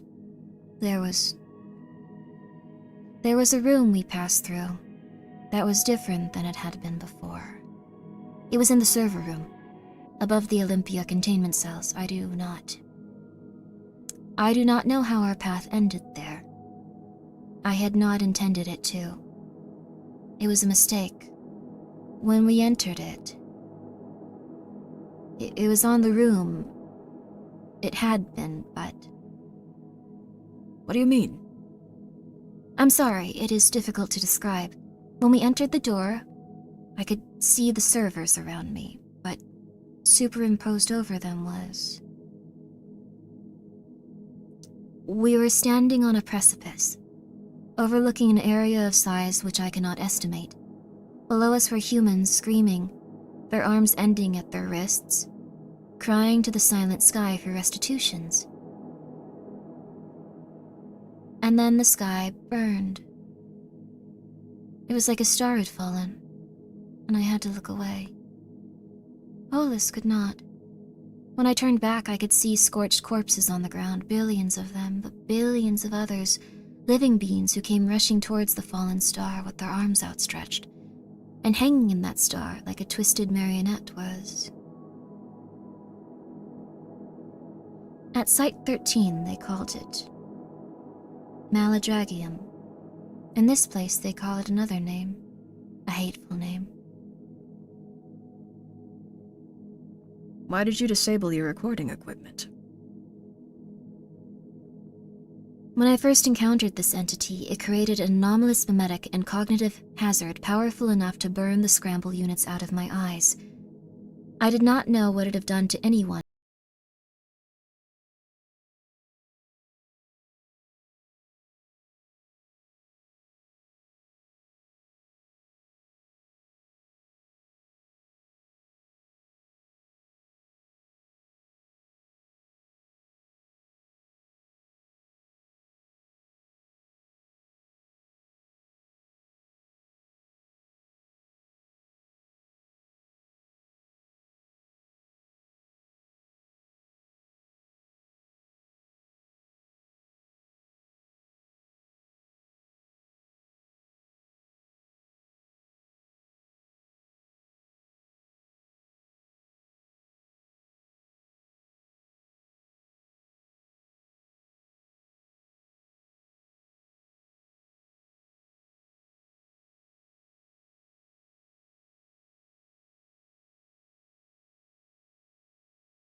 thought that the billions of dollars the United States were funneling to the Foundation were being wasted. After the 1996 election, President Dole decided to cut all the funding to the Foundation in the States. All available funding went to keeping those sites afloat. And with the weight of Site 13, the situation was dire. So what happened? A compromise. A former Dole staffer named Paul Manafort was appointed as the Secretary General of the Global Occult Coalition and came to us with a solution. We group our resources with the coalitions, combining our efforts to protect normalcy under their leadership. We would keep our name and our sites, but directors would be appointed by the UN Security Council, and we would once again receive funding from the United States, as well as that generated by the United Nations. And would be able to keep the lights on. But the Overseer Council refused. They hunkered down at Overwatch Command and refused to bend the knee. Then a few years later, a site in Portland, Oregon collapsed due to the crumbling infrastructure, and a creature we called the Dream Whale was spotted floating down the California coast. This was in the very early internet days. But that didn't stop film cameras, and it was a disaster. The Overseers mobilized all of our task forces in the area, but we didn't even have the money for the amnestics. In a day, it would be all over San Francisco, and that would basically be the end of it. Then we got an internet email that the Overseer Council had been disbanded, and the Foundation was now under the operation of GOC. Secretary General Manafort and the Security Council established a new board of directors overnight. And before the sun rose, the Dream Rail was recontained, and every loose end was tied up. Nobody resisted the change in leadership? Why would we? We suddenly had money. We were no longer having to decide between taking notes on the backs of our hands or not taking them at all. Secretary General Manafort installed a new Foundation administrator, Vice President Jack Kemp, but he was a little more than a figurehead. New directors were appointed. Most of them were from our own site staff, so it looked good, honestly. We were finally able to carry out our mission to its fullest. We had the technology, we had the personnel, it was wonderful. And then we started to hear about people being reassigned. Anomalies being shipped off-site and never returning. You would hear people talk about, so-and-so is in trouble right now. They're going to be sent to Site 13. I thought most of it was just talk. And then I was reassigned in 2003. What was it like? Cold. Site 13 was immense, and the lights stayed on, but the facility was always cold. We were always working on the site, and more construction underground. They kept leaving the exterior doors open. At first, it wasn't so bad. I was able to keep doing my research, and I had more funding than ever. Temporal spatial studies, you know?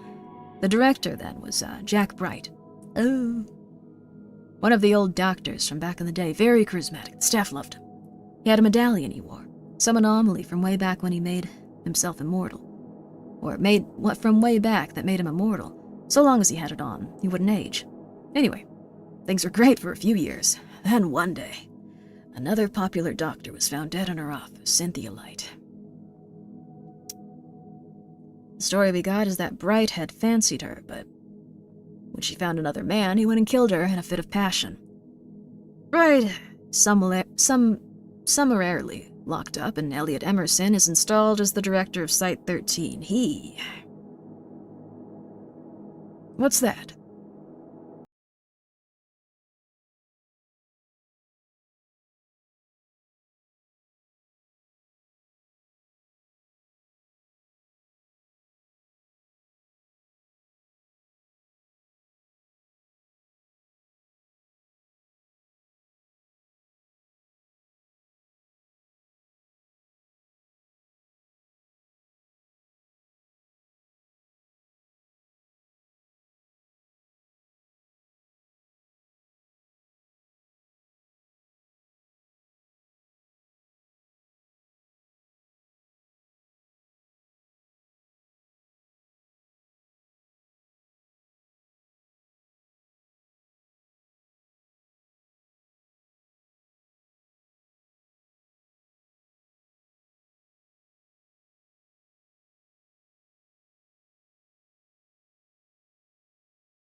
the assistant director of anomalous biology at the same time I was promoted to the same position for temporal studies.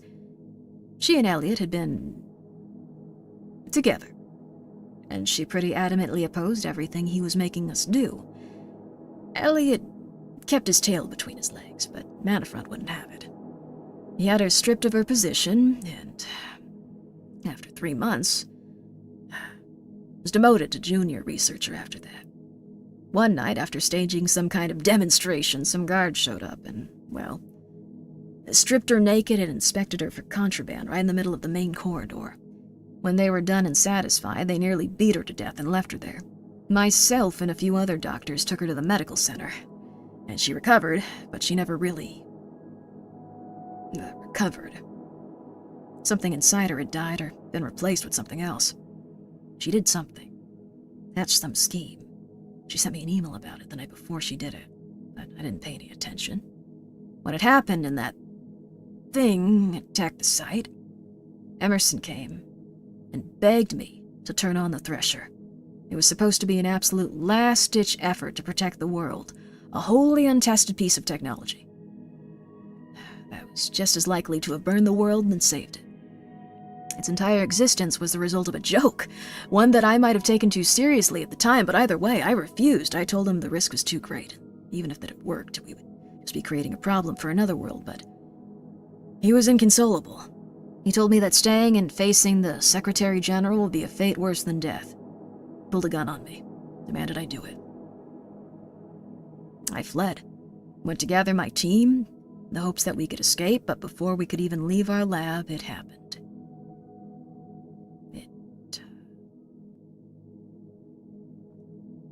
Are you all right? Yes. The Thresher is a complicated machine. I guess I should count myself lucky in that we survived it all, but we may very well have been in that stage between worlds.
We also know what happened to Emerson. It was probably the worst fate imaginable, to be tortured for all eternity and to be sent to a dimension where he will live forever, undoubtedly. Until the heat death of the universe occurs, I suppose, which will be a while. A while from now. Maybe something will eat him. That's possible. Happy ending? Oh yeah. Don't forget to rest your voice. Thank you very much, chat. And thank you very much everyone else, too. Sorry, that sounds really weird, but their name is chat, so... I really liked that story. I thought it was really interesting. The monologue at the end was really cool, too, just getting all of the backstory on it. It was really neat how they set it up, and then they had that big, like, exposition at the end and, like, big moment. I kind of wish someone hadn't spoiled it in chat, but I also understand people get ahead of themselves. They get excited, so... But it was a very interesting SCP. Really enjoyed it. Really loved it. That was a 10 out of 10 for me. I think the dialogue got a little bit weird for me a few times, but that's literally all I can think. That's all I can think about it. Thanks for the stream. Thank you so much for coming by. It was really nice. Read it again with the Western accent? No, you got it once. Everyone, thank you so much for coming by. This was a very long stream for SCP stuff, but gosh, it was a really neat story. You should check out the Deer God sometimes. I want to check out the Deer God. I want to check out what the clown did, because it sounds like they were insane. Maybe they're like a dimension hopper or something.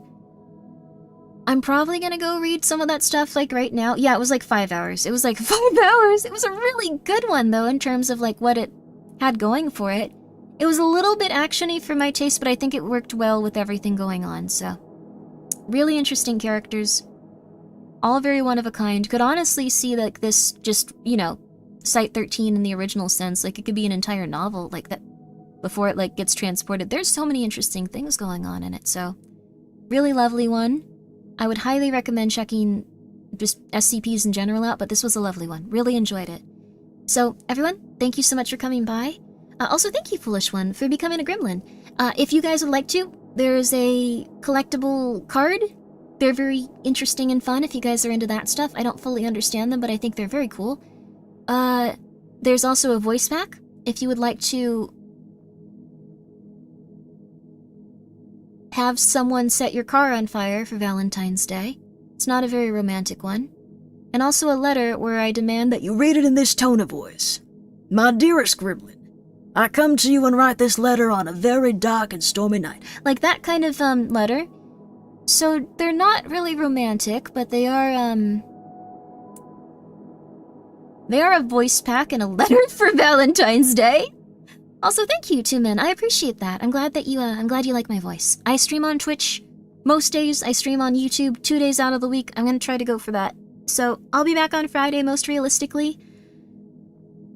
I think tomorrow's Thursday, or today's technically Thursday. I think I'm gonna be at Papa Mutt's Real Shorts thing, because I like those. I really like Real Shorts. They're fun. But I'll be over there tomorrow, I think. And then from there, I'll be a lot of places. It's fine, whatever. I would like you if I was rock. Thank you, Otakoi. That's very nice of you. I appreciate that. And I appreciate you all having a very, very, very lovely day tomorrow, today. Whatever.